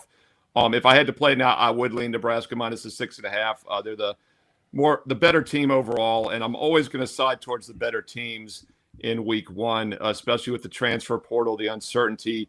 New defensive coordinator for Nebraska. That's kind of the uncertainty in this game. Both teams do return quarterbacks. Neither team was very explosive on offense. They were both decent on defense last year. But if you look at Nebraska, they got 10 starters back on this offensive side. I think they're going to be pretty tough there. And we have seen sharp money come in on the over in this game. Opened at 50.5 this summer. It's now up to 53.5. And I talk about those sharp books. BetOnline is 54.5. Pinnacle 53.5, juice to the over. So I'd say the sharp money is leaning Nebraska in the over. I would agree with both, but it looks like the sharpest is on the Cincinnati-Nebraska total over. And if you just did some raw math from last year, the total would be in the mid-40 range. So this is a bump higher. But once again, both teams return some offensive firepower, veteran quarterbacks, and you got a new defensive coordinator for Nebraska, which maybe that's a plus. But I think early in the season, without a preseason, without any other games, they might be a little step behind there. We don't talk a lot about team totals in college football. I know you do extremely well with them. But if I like Nebraska and I like the over, hey, why not play the team total over? And right now I'm seeing that around 29.5. So once again, that key number of 30, 31 would be working in your favor. So Nebraska team total over 29.5 actually might be the best way to attack this on Thursday night. Don't you think for one second I haven't had my eye on that Nebraska team total over? Yes, absolutely. I got that one circled. I'll do a little bit more research on it, but yeah, team totals have been great. I just love team. We hit 73% of our team totals in college football lifetime. So, and Andy, let me ask you real quick. I mean, I know you did great with them last year. What is your short, your back of a napkin handicap when you're looking at team totals? I mean, like for me, if I'm looking at a side and a total in a game, obviously whether it's baseball, any sport, that gives you some value probably with the team total. I like teams that are very aggressive, even in blowouts. So I hammered Indiana last year with that coach and that quarterback, and Army early in the season. They continue in the fourth quarter. There is no let up on them. So I'm immediately looking for aggressive teams that want to make a statement. And then I'm looking at overs. And a lot of times when you're looking at team totals, look at the opponent first. Fade these teams with terrible defenses. Like, I'll tell you right now, the Cincinnati Bengals opponent, their team total, the opponent of the Bengals team total is just going to be an overplay. Like, you play it all season, it's probably going to hit 60, 70% of the time. That defense can't stop anyone. So a lot of times I'm looking at a defense I want to fade, and then I'll look and see if the offense can take advantage of it. So, but you're looking mostly at team total overs, and it sounds like, right? I've tried to do unders, and those garbage time unders are just nauseating. Just like a game's a blowout and the backup comes in and throws a touchdown. You're like, how did I lose this one? So, yeah, and I also find, Steve, and I know you do this too, like narrow what you're looking for. Like I'm only going to do overs and team totals. That way I don't have to worry about the unders. It's less to research, and you can get a lot more detailed in that research. So, yeah, it's funny, Andy, because, when we're growing up, it's always like, the public plays favorites and overs. Sharps play underdogs and unders, right? I went 10-3 last year to start college football, and I'll do it again this year. What I'm looking for is blowouts. I think almost every one of my plays was a 4 or 5 touchdown favorite the first 4 weeks in September last year. So I have that same mindset. And what I love about overs as well in all sports, especially the NFL nowadays, it's the only bet in all of sports, as long as the electricity stays on and the game goes 55 minutes, that you can win it by like the third quarter. And you get NFL games where you're almost within 3 points of the over by halftime, like some Lions games, Bengals, like you mentioned, whereas you're always sweating those unders. And, back in the 90s when I started, it was square if you're playing overs, sharp played unders, but I don't think that's the case anymore. I'm with you on that. Yeah, everything's changed. The transfer portal has changed everything along with NIL. So, yeah, it's a new age here. Let's go to MLB. Don't forget about MLB, guys. There's still money to be made here. Let's talk about the Padres and the Mariners. You got Sears for Padres, Miller for Mariners. Man, if we're just looking short term, Miller's been awful. for the Mariners. And Sears has actually gotten a little bit better, but both of them high ERAs. What's your breakdown here for Padres Mariners? Yeah, if you actually look, Seattle struggled a bit over the years against Sears. So if I had to back one of these guys who have mediocre ERAs, I'd rather have Sears. And we're getting them at an underdog price, plus 105 with the Padres here. And it's also a team that's been in pretty good current form over the last couple months. In fact, just the last 30 games, the Padres are 19-11, one of the better records in baseball. We do still have the better pitcher on the mound, all things equal here. Sears a 4.9 ERA, but Miller, terrible, as you mentioned, 5.9 ERA this season. And what I'd like to look at now later in the season is guys that might be wearing down. Now, Miller's only pitched 53 innings, but he hasn't been very good. In fact, he had the injury back in late May or early June, actually. His last start was June 6th. He came back for his first start last week on the 19th, gave up 4 runs in 5 innings, 4 strikeouts, 2 walks, gave up 2 home runs. Need to see something from him. Maybe he turns it around in the second or third start, but definitely not going to lay juice hoping that happens. And I think we get the better team. Better pitcher overall here is a slight dog tonight. So I do like the Padres plus 105 in this matchup. And one thing I'll mention about baseball is football starts this week. The full college football season starts, but we still have a third of the baseball season. We have over 2 months of baseball remaining. It's not anywhere close to being over. So this is a great time to get on board. And last year I finished on a 57-28 run on baseball best bets over the final few months. So don't sleep on baseball just because football is beginning. And right now you get the rest of August for free still when you sign up for September. That's this next week of August for free when you buy September All Sports. No promo code needed. Steve Merrill, WagerTalk.com. Yeah, listen, my $11 plays in baseball today. It's just it's a fantastic way to build the bankroll, even though you're not paying attention to baseball. Maybe you're focusing a little bit more on football. I mean, the money still spends the same. And like Gianni and Crack were talking, a lot of the public's out on baseball, so you almost end up with better lines and a little bit more predicting on the line movement here. So I will throw out, Steve, Padres team total is only 3.5. That seems like a mistake. So that seems mighty enticing. Yeah, Andy, it's funny you say that because I did a video last week for the Dodger-Rocky game. I forget which one it was. We did the Monday or Tuesday. It was the first one, I think. And the total was like 11.5 or so. And the team totals were 7.5 and 3.5 because the Dodgers were a 300 favorite. And it was Monday because they lost outright. It was the game they lost outright as a $3 favorite last week. They were minus 1.5, minus 190, minus 2.5, minus 130. You could get the Rockies at plus 2.5 plus money. Rockies had won 5 of their previous 6 games. They're playing the best baseball they've played all season, which isn't saying much. And they're in the thin air and altitude. And their team total was 3.5. Now, I only got the 4, but it won. But I'm thinking of you when I saw that because, once again, I think people overthink things, right? Like a 3.5, we're not playing the under. It's over or pass. Maybe there is no value with the over, but you can only play the over. And I just mentioned that Miller has an ERA of almost 6 this season. Yeah, I mean, that's the only possible way. With that said, it probably is a 1-0 game now. But yeah, that's how you have to look at these things. Don't think that sometimes it seems too obvious because a lot of times it's just common sense. 3.5s, you're looking to play over or pass. I'm laughing because I did have a team total in a game and the final score was 1-0 last week. It Red happens. Sox and Yankees. It does. It's baseball. You're trying to hit 55, 57% of your bets. You'll be best in the world. So, real quick before we let you go, did you happen to see the end of the NASCAR race and what? I did not Kyle actually. Larson? I know Saturday in Daytona, and I usually turn on to watch the last 2 laps and then the overtime because that's all you need to see. But I did not see it this weekend. So Alex Bowman was the only Hendricks car that wasn't going to be in the playoffs because he doesn't have a win. But he was ahead in points, but he got in a wreck earlier. So at the end, they needed somebody to win the race who had already won. Right. So Kyle Larson and Chase Elliott are up front, and they're bumping dudes out of the way that haven't won a race. And they push Ryan Blaney to the win because he had a win, and they snuck their teammate into the playoffs. So Bowman got in on points. Bowman got people were livid. It was hilarious. It was so will NASCAR do something about that, you think? Of course not. It's a race at Daytona. They got a big name in. Plus, exactly. It goes back to like the Ohtani conversation you and Crack were just having, is that they got Bowman in versus some no-name winning the race. Exactly. Yeah, you want Bowman or Ryan Preece in. It's pretty easy. Right. so Preece gets no love.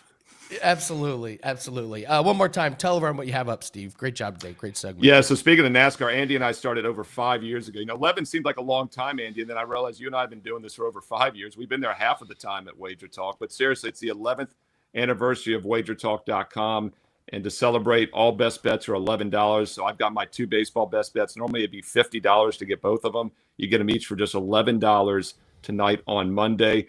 Or if you'd like to get them for free, the only thing better than $11 Monday is free Monday.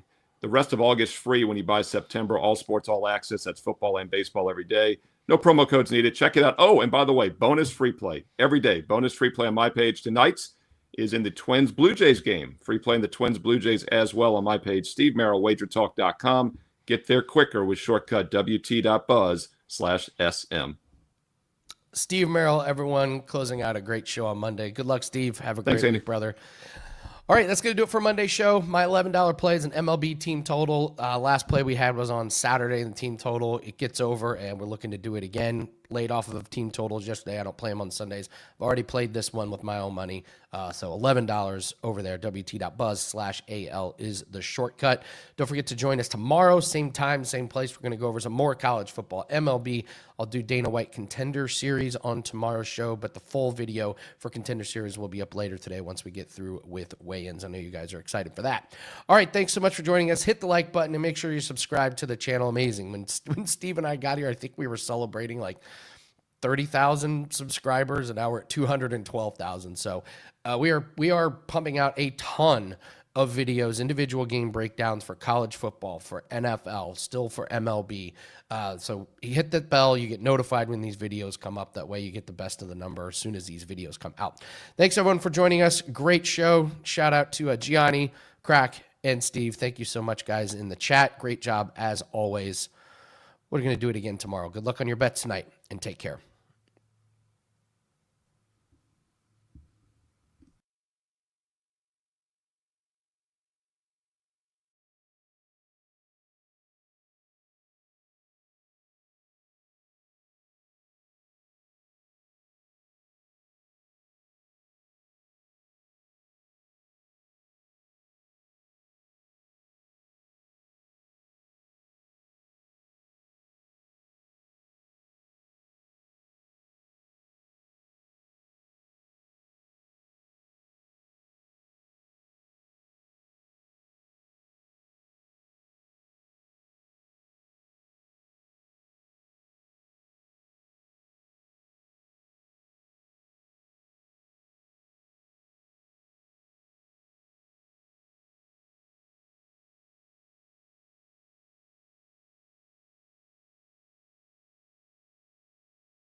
Welcome to the best betting show ever. I'm Lawrence Presman, Joe Ranieri, and Art DeCesar joining us. And yes, you heard it right. This is the best betting show ever. It is the name of our new show. The three of us will be on every single day, Monday to Friday. The show starts on September 1st. But until then, we've got two shows lined up. We've got our NFL preview. It's already up on WagerTalk TV. And this is our college football preview show. Hit that like button. Subscribe to our channel. And Art DeCesar from the Westgate. Tell us, my friend, why do you not like Iowa? Are you just against potatoes? Wait, that might be Idaho. Are you against chips? No, that's potatoes. What's your problem with Iowa? I believe they do corn in Thank Iowa. you. Corn! Yeah. I love corn. I'm a corn guy. I'm not against corn. Cornbread I hate. I am not a cornbread guy, but I do like me some corn. Yeah, corn on the cob is great. I just look at their schedule, and obviously the Big Ten is, them and the SEC are the best two conferences, but you just look at their schedule. Week 2, that rivalry game, and I know rivalry games are always tough, but they have to go to Ames, Iowa, and play a good Iowa State team. They get really tough games. They are at home, but they have Indiana, they have Penn State, they have Oregon, all at home, but those teams are all better than Iowa. Now, the 7.5s out there, you got to pay juice, -150, -160, but I feel good about this team going 7-5, 6-6. To me, it's an easy under 7.5. Art, I'll stay with you quick before we go to Joe. This Iowa team over the years have been, well, a sleeping pill, if you will. And then last year we saw them wake up. What kind of team are they going to roll out this year? Is this going to be an under team like the past, or are we going to see them score? I mean, their offense can obviously only go up because it's been so bad these last handful of years. Listen, Iowa's always going to play grind out games. They're going to have good offensive linemen, good interior play, and that's how the Big Ten plays anyway, and that's how they like to play. But to me, to think that this team is going to get to 8 wins with that schedule just does not seem possible.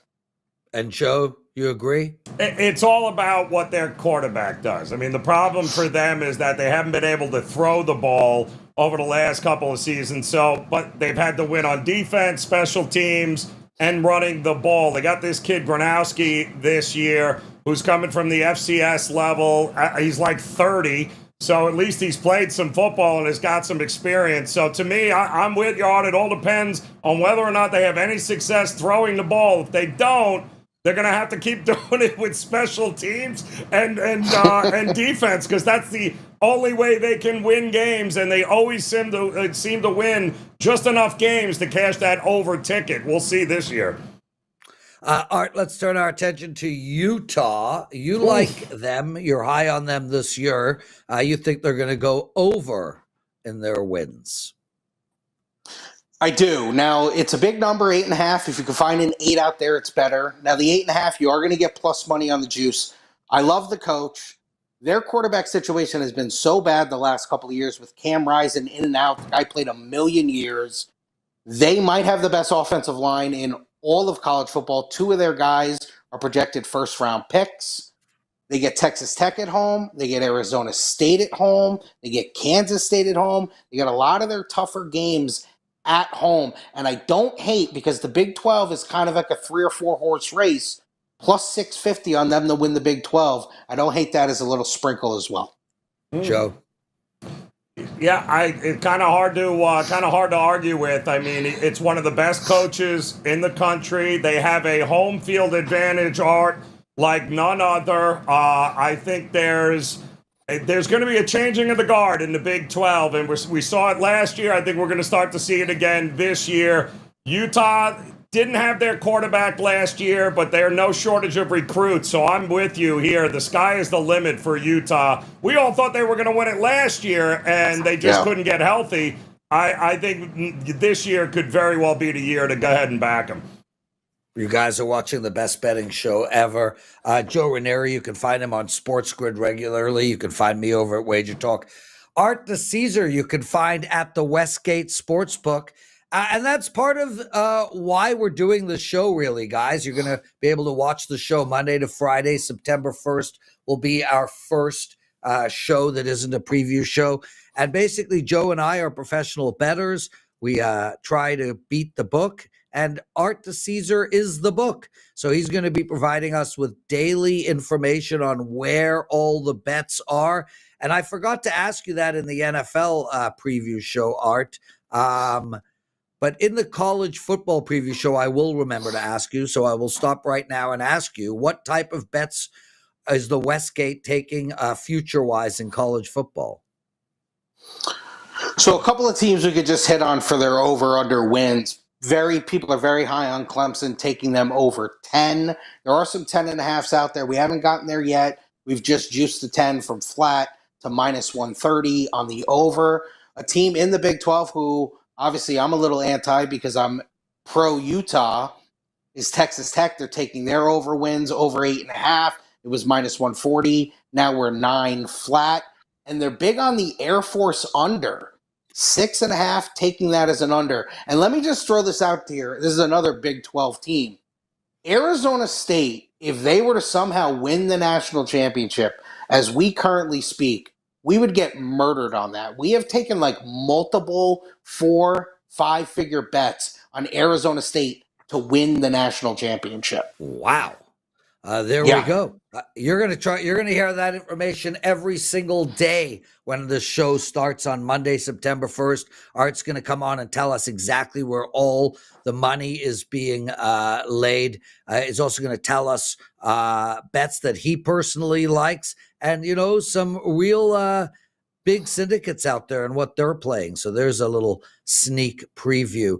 Art, let's move our attention to winning the MAC. This division gets a lot of play as we see a lot of weekday games. You like Toledo here. Ooh. I do, and they are the favorites, and they're favorites for a reason. Plus 110 all the way up to plus 130. So you're not getting a nice juicy price on it, but the coach is good. The quarterback's back. This is a team who I believe won the MAC 2 years ago. They're kind of back to what they need to be. I like it. I'm not saying it's, the greatest value out there because it's such a low number, but I think it's low for a reason, and it's come down. Like I said, it's as low as plus 110 at some places. It was as high as plus 160, plus 165 when we opened it. We're at 130 now, so we've seen some pretty good action and sharp action come on it as well, and it makes me feel like that's a team I want to back in the MAC because I love that conference. Joe? Art,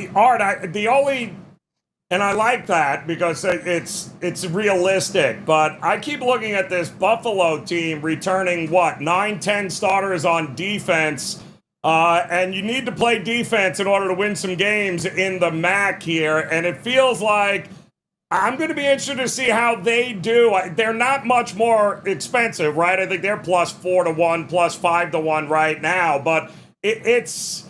The chalk could very well be there, but Buffalo's the team I'm most worried about in the MAC. Yeah, I could see that. And listen, it's funny. They don't even play each other. I know. Buffalo and Toledo. Yep. So, it is one of those things. But, no, I mean, when you look at the MAC, there is always like a kind of 3 or 4 team race. And like you said, Buffalo's definitely in the mix there. I just look at them. It almost reminds me of Clemson, who's an overwhelming favorite in the ACC. Yep. I think they're a favorite like that for a reason. Didn't think we'd be on a show so soon talking about how Buffalo can win anything. Yeah. That's amazing. Maybe in 5 years we can mention the Sabres. Joe Ranieri with us, everyone. You can hear him on Sports Grid every day, right? You're doing the morning show on Sports Grid? Listen, just remember, Prez, I know it's hard for you guys up north there, but the Cup lives in Florida. Just remember that, especially South Florida. So it won't be going anywhere near Buffalo or Toronto anytime soon. But yes, the Sports Grid Network, the early line, weekdays 8 to 11 in the morning. Can't miss it there, Prez. We're there every Monday through Friday. There you go. Art, I'm not taking the bait. I'm not going to discuss his stupid Florida Panthers, blah, blah, blah, blah, blah. The cup remains in Florida. I bet you the cup's in Toronto today, but that's a whole different story. I guarantee you it ain't in freaking Florida. Anyway, Art the Caesar, your last future bet of the college football preview show. You think Michigan will make the extended playoffs? Tell us why. Best front seven in the country. I think if they get anything out of Underwood, who's this dynamic top quarterback recruit, and I also look at it too, the committee always wants to put name brand teams in, and Michigan's obviously one of those. You look at the schedule, outside of week 2 when they have to go to Oklahoma, they don't have to play Oregon. They don't have to play Penn State. And they get Ohio State at home, and they beat Ohio State last year. The schedule sets up really nice for them. I believe Michigan, even with 2 losses, and I don't even know if I see 2 losses with Michigan, could make it. It feels like a team who might only lose 1 game. I like Michigan as low as plus 180, as high as like plus 220, plus 230. To make the playoff. If you can get in that 2-1 range, I feel good about Michigan making the playoff. Mr. Ranieri. Well, they certainly have the videotape to make sure they have a leg up on everybody. So it'll be very interesting to see how that works out there, Art. But we all know it's going to come down to one thing, isn't it? It's going to come down to, I think they play in November, right? Can they keep it rolling against you-know-who and roll right into the postseason and the playoffs with an opportunity to win? Not a shortage of talent, but they can't lose games they're supposed to win early on in this season. And then they got Ohio State. Can they roll through them? Well, they've had no problem doing it, the last 1, 2, 3, 4 times they've played? So, sure, why not? Michigan to the playoffs. There we go. Joe Ranieri, what are your college football bets? Well, Prez, I got to tell you, I think Art nailed it there, and with good reason as to why it is that we are getting so much Clemson love in the marketplace. And it has everything to do with, this is exactly the kind of team that Dabo Swinney has won national championships with prior. We're talking about Cade Klubnik, a starting quarterback. Feels like he's been in college forever. Yeah. But he comes back with a whole lot of weapons, not only running the ball, but, of course, on the outside. The offensive line is one of the best. It rates as one of the best in the country here. And, listen, the problem for them last year was their defense. They uncharacteristically gave up a ton of yards last year and a ton of points. They addressed all of that. I think Garrett Riley now in his second full season is the OC. I think they're going to put up a ton of points on a lot of teams. The ACC, they don't have to play Miami, but they're going to roll through everybody else. I think Clemson not only wins the ACC, but has a pretty good chance of winning a national championship as well. Art, what do you think? Yeah, I mean, listen, Clemson was a team who was in there last year. We know they always get players. Klubnik is huge for us in the Heisman. I think we've taken, he's like second or third most bet on player for us in the Heisman market. Obviously, Arch is number 1. Klubnik's in the top 3. Their schedule sets up real nice. They get SMU at home. Yep. Now they have to go at South Carolina at the end of the year, which obviously is always a tough game. But by that point, they might already be in there. And they get LSU in the opening week, which is a top 10 team. But I think they're way better than LSU. Clemson, to me, is a team who will make the playoff, and they'll win the ACC. And if you could still get the 10 out there, like I said, we're offering 10, but with high juice, it feels like they're going to go over that as well. It will be exciting to watch Arch. I don't understand what happened to the I and the E. Maybe the pen just ran out when they were naming him. But hey, Cooper has something going. A kid that might make the NFL one day. Joe Ranieri, Clemson to win it all. Clemson to win the division. Any other future bets for us? Yeah, I'm going to keep an eye on what happens with OU this year. This is kind of a make or break year for them and their former Clemson defensive coordinator turned head coach there. Listen, they had no quarterback last year. They've had some issues, but they addressed them. They went out and got John Meter from Washington State. The kid is absolutely a whole lot of fun to watch play. He throws the ball all over the place. They brought in a new OC to air it out. They brought in Cal running back Jaden Ott, who's run over everybody over the last 3 years here. Defense is going to be good, but the schedule is virtually impossible. I mean, OU has got a ridiculous schedule this year, but I think they're going to go over their win total. I saw it at 6.5 earlier, Art. I'm not sure if it's climbed up at all. But, I mean, they have 3 true road games. South Carolina, very winnable. Tennessee is taking a step back, very winnable. I'm not buying Alabama. I think they could. I think this is the year he saves his job, and I think this is the year that we can get 8-9 wins out of OU. You there? It's a low win total. I mean, I could see where you're at. Now, the tough one is that meat of the October. At Texas, at South Carolina, Ole Miss at home, at Tennessee. I mean, that's a brutal stretch. And they still have to go to at Alabama. They get my Michigan team at home. And they end with LSU. Man, that is a tough schedule. But I think you hit on it with the quarterback meter. And they can only go up from here with a low win total like that. They could get to 7 wins. If you guys like what you're hearing, take a second out of your day. Click that like button, please. Make sure to subscribe to our channel and put down in your calendar the show will start Monday, September 1st. That's Monday, September 1st. This is the college football betting preview version. The NFL preview show is already up. Joe Ranieri, you like OU, you like Clemson. Is there anything else we need to know about? Yeah, fade Miami at every chance you get, including against Notre Dame in Game 1. They are going to be a train wreck with Beck once again and that head coach. So I'm with you. Miami, total fade in the ACC.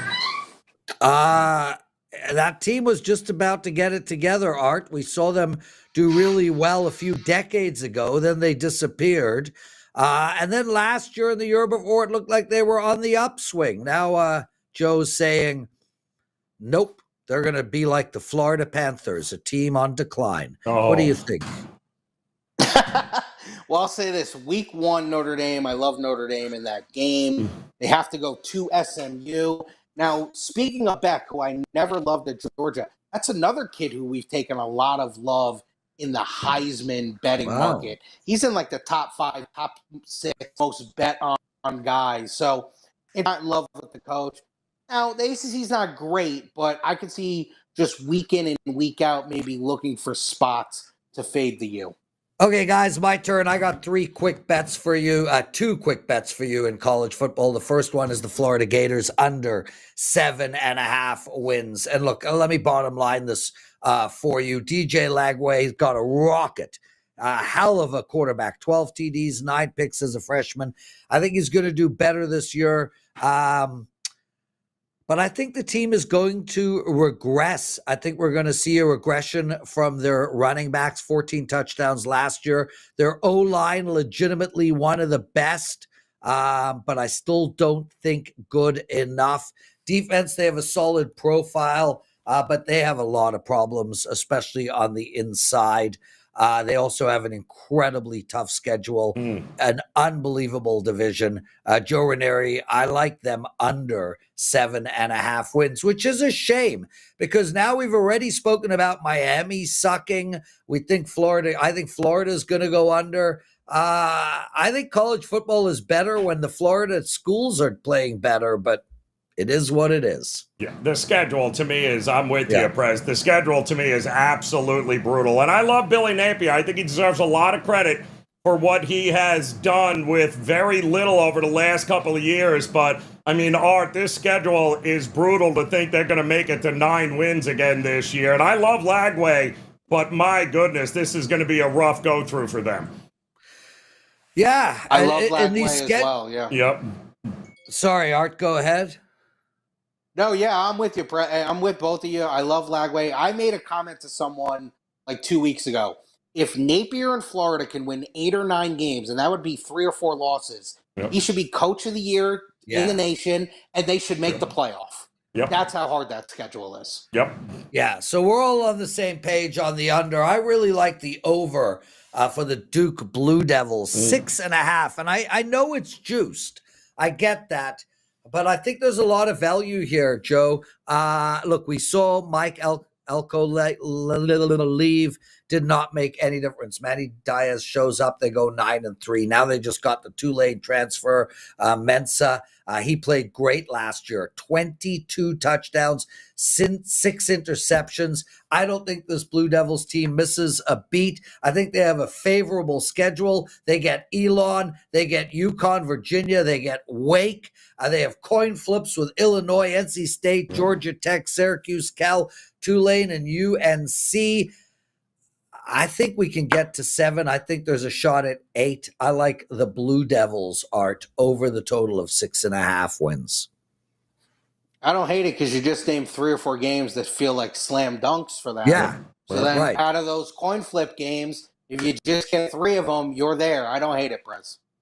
Joe. All about the schedule. I'm with you. Manny Diaz will have that team very good set up defensively. They're going to be able to run the ball. That schedule favors them big time. I think that number is way too low, Prez. Way too low. And Joe and Art, this is a team I've been looking to bet over in the last few years. Yes. Joe, do you think that trend continues? Absolutely. Absolutely. Listen, it's all about the scheduling with them. I mean, they're not going to wow you with all their athletes, their college football players. But as long as they're not beating themselves, Manny Diaz, pretty good coach. Say what you want, even though we don't, miss him here in Miami very much. But listen, he's going to have the defense ready to go. If you can't beat Elon, I don't know what to tell you, Duke. Maybe Manny's not as good a coach as we think he is. There we go. That's the show, everyone. The NFL preview show is up. You can watch it at WagerTalk TV. The college football preview show has just been finished. Hit that like button. Subscribe to our channel. And guys, remember, Monday, September 1st, the first show of the best betting show ever. It will always be me, Joe Ranieri, and Art DeCesar. We're going to be discussing sports bets for that day. We're going to be discussing college football and NFL. We're going to be talking about pop culture. We're going to be doing movie reviews to Joe and Art's dismay. We're going to be discussing every single day, where is all the money being bet? What does the Westgate need to win? What are they hoping will lose?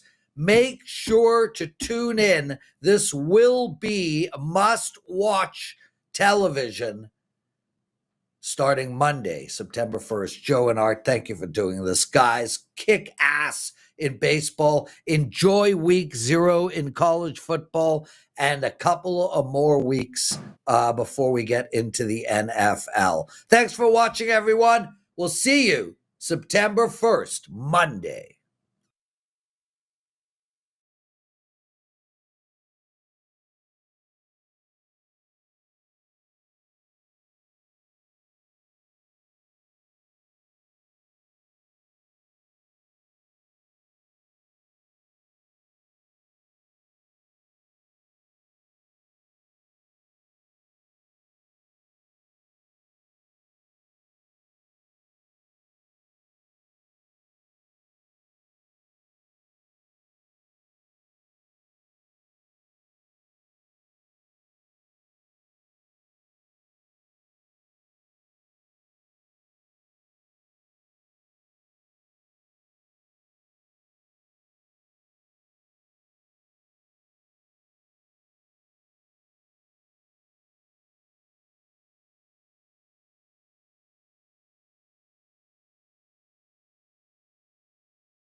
Hi, I'm Ross Benjamin of WagerTalk.com.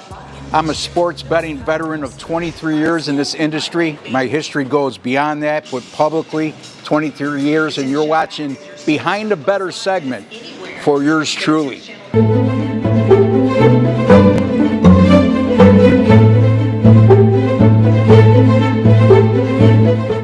A lot of people ask me, what's your first memory of sports betting? And my answer to that is, I was around 7 years old. My dad used to bet on sports a lot. And he came home with what a lot of people out there term as parlay cards. We used to call them parlay sheets.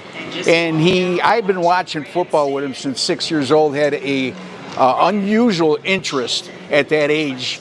And I filled out a 3-teamer for $1 and I won $5. I thought it was going to be easy, but as we know, there's a lot of struggles that come along the way other than that. My other funniest moment I've ever experienced is when it comes to sports betting topic is sitting with my uncle and my father, 11, 12 years old, and these guys used to love betting NFL games over. So we're watching the game. They need a touchdown with less than 2 minutes to go to put the game over. A pass goes into the end zone.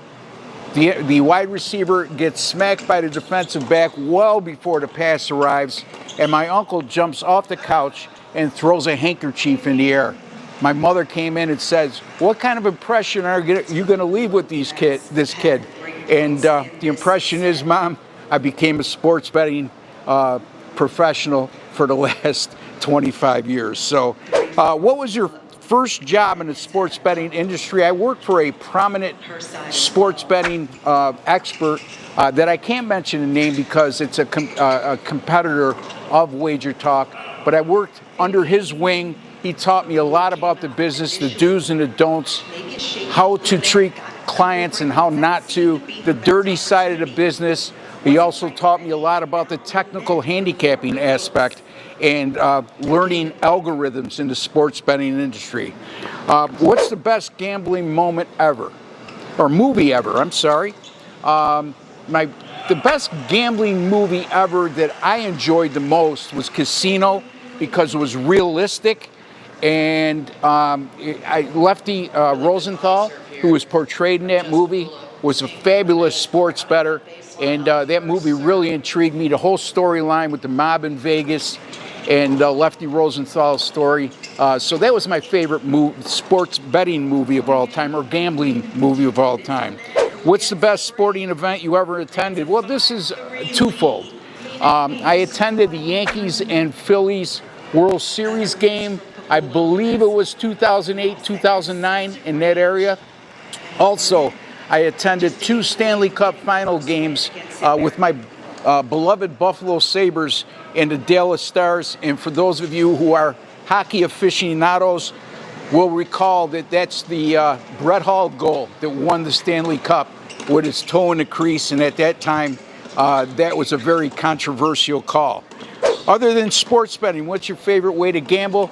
I love to play blackjack when I'm in Vegas. I love to play blackjack when I'm in the local casinos in Western New York. If you could only bet one sport for the rest of your life, what would it be? Just the major sports, NFL, college football, college basketball, NBA, Major League Baseball. It's hard for me to pick one. A lot of people ask me, what am I the best at? And my answer usually is, I'm good at everything. Some years in specific sports are better than others. But if you put the proverbial gun to my head, I would say the NFL is my favorite to bet on. What's the biggest mistake you see sports bettors making today?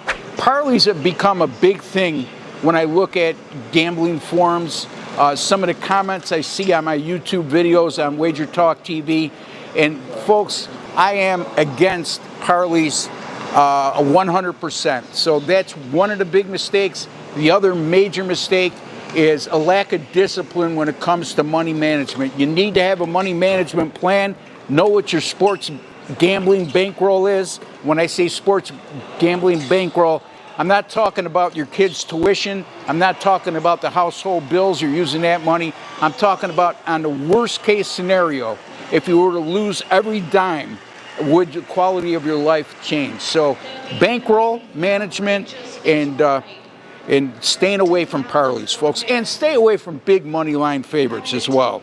Is there a specific NFL season that comes to mind as the best? If so, when was it?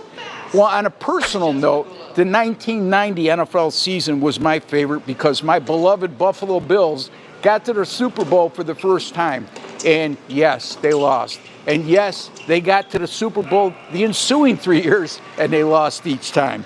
But that's my best memory in terms of an NFL season from just a fan perspective. Best advice for sports bettors. Start slow. Listen to as many veteran handicappers as you possibly can. And I'm talking credible handicappers, and we have a plethora of them over at WagerTalk.com. And especially watch the videos on WagerTalk TV. You'll learn little things as you go along to pick up on. And folks, the guys at WagerTalk TV, we've been doing this for a long time. There's a reason why we're on WagerTalk.com, and there's plenty to be learned. And then you could incorporate that into your way that you would like to handicap. College football Saturdays or NFL Sundays? Tough question. College football has been very good to me. Number one in college football at WagerTalk last year. Number two 2 years ago. The last 2 years college football. Number one in units earned. So I like college football in terms of there's so many games on the board on a Saturday. For somebody with the skill set that I have, it's a lot easier to identify sports betting value in those situations. But make no mistake, I love betting on the NFL a lot more than college football, and I've had success. It's just more recent success has come in college football. Do you remember a day that was the most profitable for you in sports betting? If so, what was it? Another funny story, back in the early 90s, I went to a place called Finger Lakes Racetrack in Canandaigua, New York. I'm from Western New York, by the way. And I hit a trifecta on that day, a $2 trifecta for $5,800. Was that my biggest sports day? No, but it was my biggest thrill because I knew nothing about sports betting, or horse race betting, I should say, at that time. And for a $2 investment to make $5,800, I was absolutely elated. Do you remember your first sports bet you ever made? And if so, what was it? I think I alluded to this earlier when it came to my beginnings. And my dad handed me that sports parlay sheet or betting sheet. And I hit a 3-teamer in the NFL. He put $1 on it for me. I won $5. What was your most memorable sports bet? This one's easy. 2008 Super Bowl. The New England Patriots were 18-0. They were a 12.5-point favorite against the New York Giants. I had the Giants, and people were all over me saying there's no way, it's a sucker bet, blah, blah, blah, blah, but bing, bing, bing. Guess what? The New York Giants won the game outright, 17-14. And in my mind, other than Super Bowl when the Jets beat the Colts, biggest upset in Super Bowl history when considering the fact that New England was on the verge of becoming the first team to ever finish 19-0 in an NFL season. Until the next time, Ross Benjamin, WagerTalk.com. You can find me at WagerTalk TV on WT.buzz/RossTV.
What's up, everybody? Welcome into Picks, or welcome back, rather.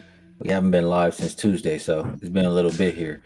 But we do always start this show by being transparent. While I was away from the show, I wasn't really doing too much betting. No shows over the weekend. I don't really have too much to talk about. Things have been going pretty well, though. I mean, I think 28-17 run in all sports, so try to keep that going here today. And we're back with my good friend, Mr. Ravino. How are you doing today? Hopefully everything's been okay for you. Yeah, things have been good, Ski. This year-long almost run stays pretty much intact. We're up about 100, I think it was 101.5 units since I'm dating way back to the college tournament, but it's been the best at WagerTalk. So been good. A little disappointed Saturday. For those of you who are college football bettors, Saturday had a little overplay on Kansas State, Iowa State. It looked like I won the game, Ski, until the review people came into play and decided that I wasn't going to win the game, and landed about 3 inches away from an over win in that one as Iowa State chose to kneel on the ball 3 times and crush my heart. But other than that, it's been good. Can't complain. And glad to get back with some WNBA here today. It's kind of a weird schedule, right? They had a couple of days where no games were played at all, and then 5 games, no games. But it looks like we're a little steadier here through the rest of the season. Yeah, and that I didn't get involved in that Iowa State versus Kansas State. Yeah, Kansas State. I didn't get involved. That one was in Ireland, right? Yeah, I It didn't get was. involved in that game, but I should have because I would have had a winner. But it's all good. We'll kick off college football this week, the week one. But we're not here to talk college football yet. We will touch on it later in the week. For right now, let's get to a little bit of WNBA. And we have 2 games on the slate. We'll go in rotation order like we always do.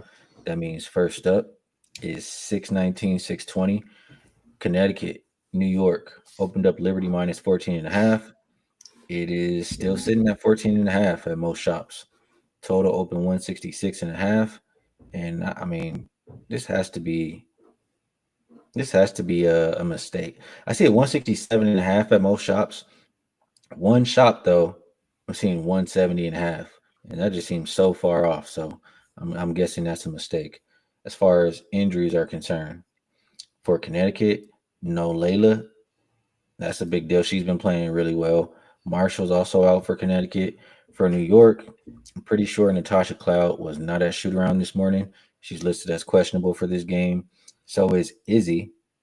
And you do get Sabrina back in the lineup and Brianna Stewart back into the lineup. They've desperately needed her. I'm pretty sure the Liberty have lost 4 of their last 5 games. And their last one, pretty sure they got blown out.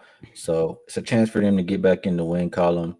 For the Sun, Ravino, they've been overachieving.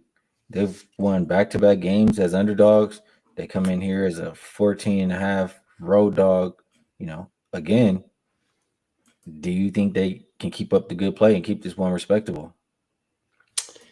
Well, I think you do have to, Ski. Obviously, they found a little something that has clicked. I don't want to say since the All-Star break because it was a little further along than that, but let's just say the last couple of weeks. I mean, this team is 5-0 against the spread in their last 5, 6-1 over the course of their last 7, and that dates back to early August. So this month has been good for Connecticut. Again, looks like something has clicked here with this team. Kind of youthful, obviously a restart this year. Talk about the line here for a minute, though, and it just seems to me that, again, this line gets a little bit too big for my liking as far as the favorite is concerned, just based on the return of Brianna Stewart. We say it all the time. We'll say it again. When you have an extended absence, and I guess before I say this, I will say that Nafisha Collier is the outlier in this experiment because she comes back with 30 plus. It doesn't matter if she Caitlin sets. Clark do it too. Caitlin Clark has done it too. 60 games, but I wonder how well this New York Liberty machine runs, especially first half with Stewart getting back into the lineup after such a extended absence. I do like the fact that she brings the defense to the table, though. I've talked about that a little bit during her absence. I think that New York will become a better defensive team. And I like the word you used when you said desperate, because New York's fallen all the way to the 5 seed. Not like they're separated by a bunch, 2 games from them to Atlanta, who's in the 2 spot. But for New York to be looking up this morning and seeing that they're 5th, that's not good. When you get outside of that top 4 and lose all home floor advantage, kind of tough. So certainly having Sabrina back, I think she could have played Saturday, according to Sandy Brandello. She said if it was a playoff game, she would have had her right there on the floor. Maybe a little precautionary, but it cost them a game against the Dream. I think the points are too many here, Ski. Honestly, I think New York might feel their way through this game. You've got 2 games between these 2 teams this month where we could kind of base some things on. New York wins by 9, and the other side, Connecticut, won by 16. So they've played them tough. To play them within 14.5, 15 points, I think they can do so. So for me, I would be looking toward the Connecticut side. And total-wise, I don't know. My initial lean would be under, just because I like Stewart's defense back on the floor, and maybe the offense is a little bit rusty. And I don't know. Really quickly here, you don't know that Sabrina's 100% here, so she has not been consistent on offense either. Maybe I would look at the under, but I didn't play either. Well, I can understand if you want to say, she might come back a little rusty. We do know she'll help the defense. But at the same time, like you mentioned, we saw Fee come back from a long absence, put up 32. We've seen Caitlin Clark come back from a long absence and go crazy. I mean, it's possible. Not every situation is the same, though. You mentioned the two games that these teams have played recently are the two meetings. Neither one was with Stewie. New York won both of them. Oh, no, I'm sorry. New York lost one, they won one, but both of the games were without Stewie there. So it'll be the first time they see them, you know. The one time they did have Stewie, I think they beat them 100-52. So it's capable of going both ways. I'll say it looks really easy to go and just and take all these points with the Sun. They've been covering every game. Just go to the window with them again and you know, expect them to keep it competitive. But a big part of why the Sun have been good is Layla Lacan. I think it's Lacan. Like I said, I don't watch the games with the sound on usually, but she's been playing really well for Connecticut for probably a month now, and she's a big part of, you know, the success that they've been having. So her being doubtful for tonight is a huge miss, and just trusting the Liberty after getting destroyed in their last game to come out here and play up to their talent level. When I look at Connecticut, I mean, are we really impressed with what they've been doing lately? They played the Sky. They played the Mystics twice. They played a Fever team who are missing everybody with ACL injuries. It seems like so many players are done for the season. Are we really impressed with what Connecticut has done lately? I would say no. I mean, I know they've been a bottom feeder, but like I said, I'm just not impressed. I think the Liberty are clearly the much better team. I think the Liberty are in a spot standings wise where they gotta give it everything. They need every single game, and they've already shown when healthy, you know, they can blow this team out by about 50 points. So I don't see any reason why they can't do that here tonight. I think the Liberty are the play in this game. All right, one more for today.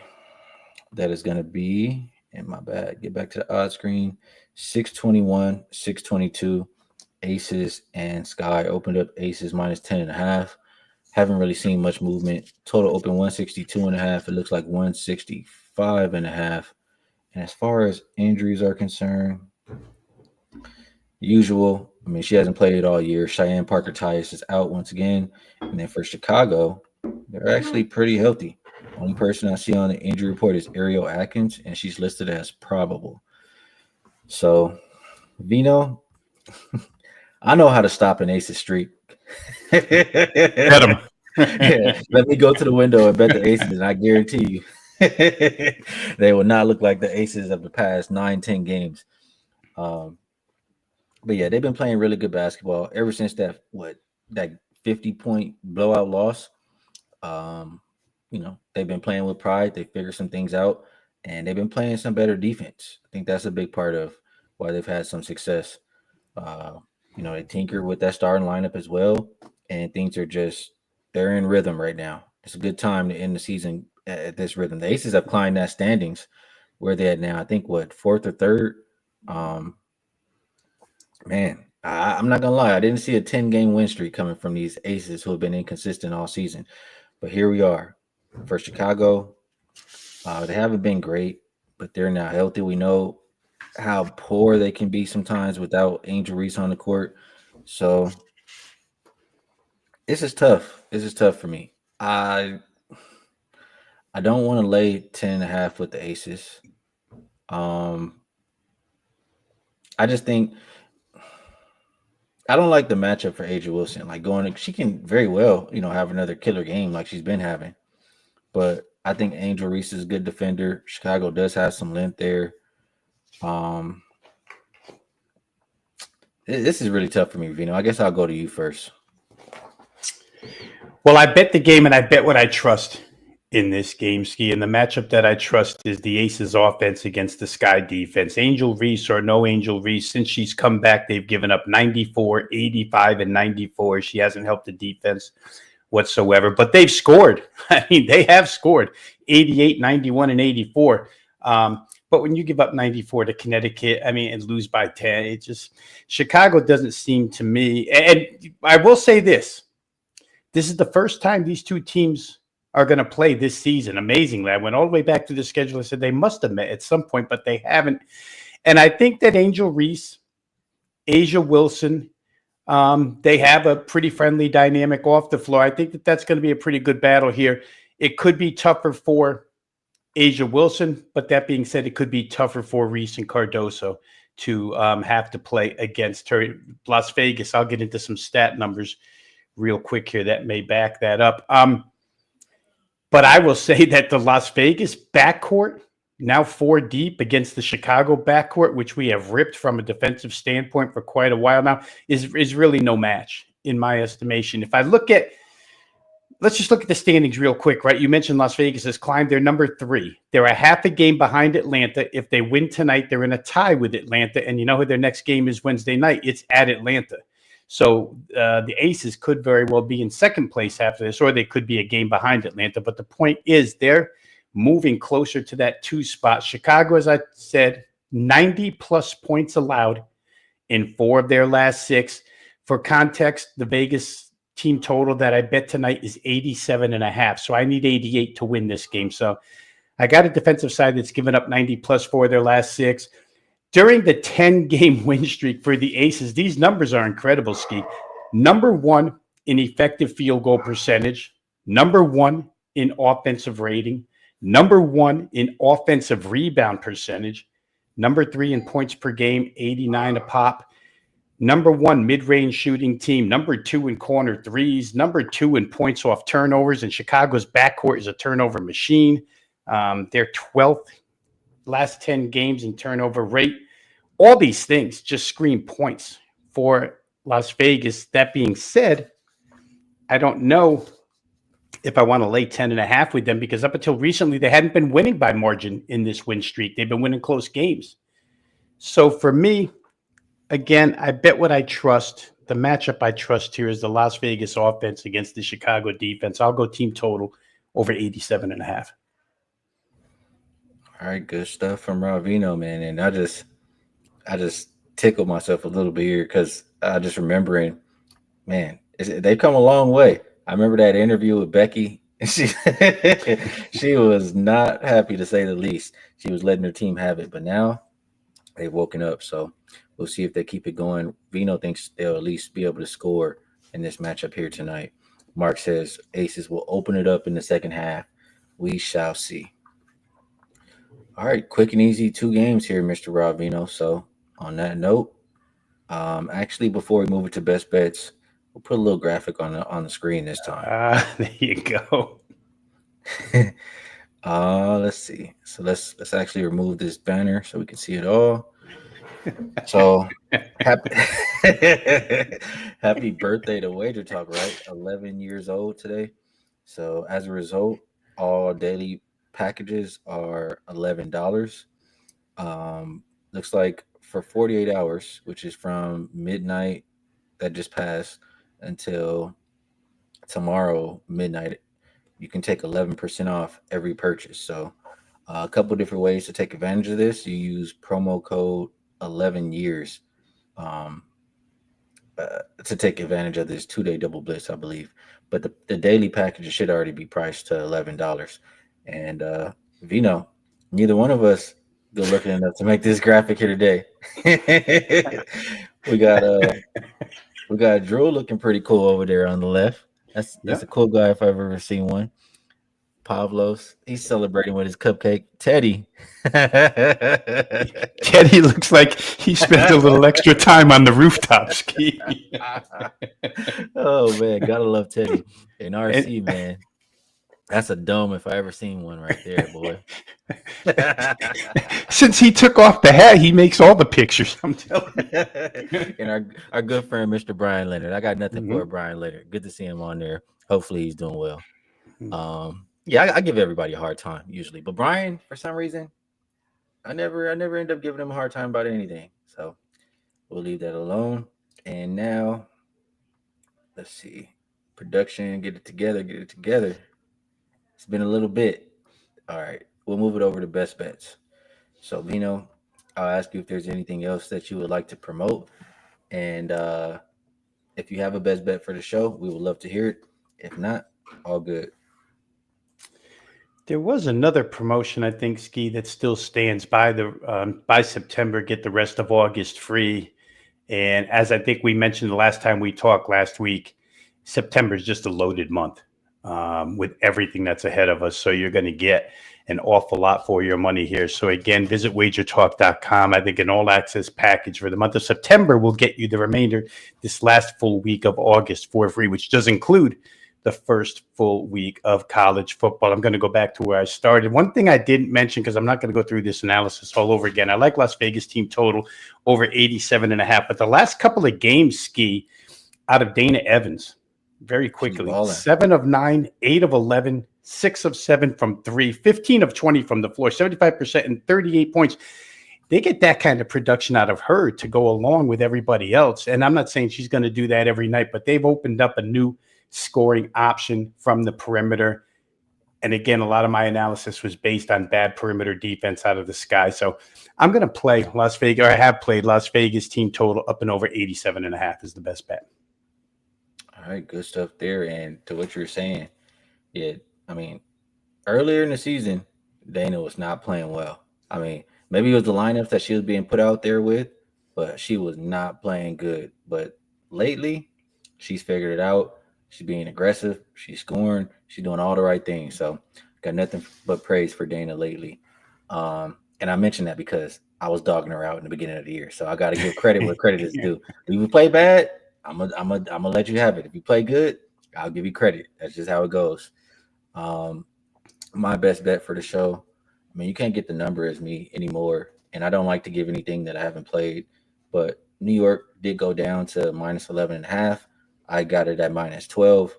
I think that they're going to win this one by closer to 20 points, honestly.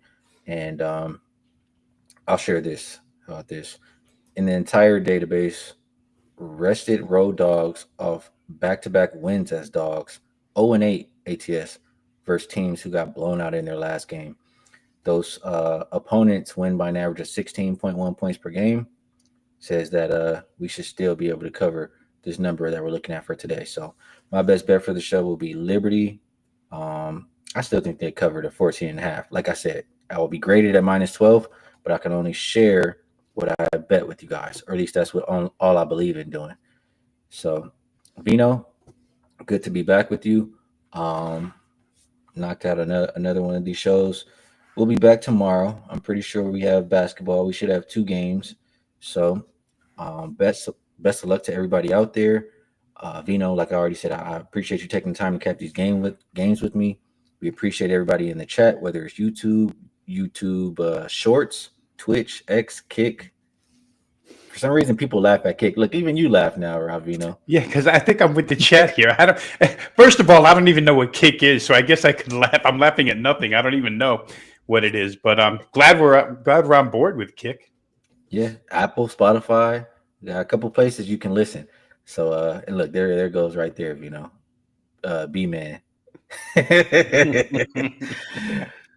Best of luck, everybody, on all your action today. We'll be back again tomorrow, and we'll see you all then.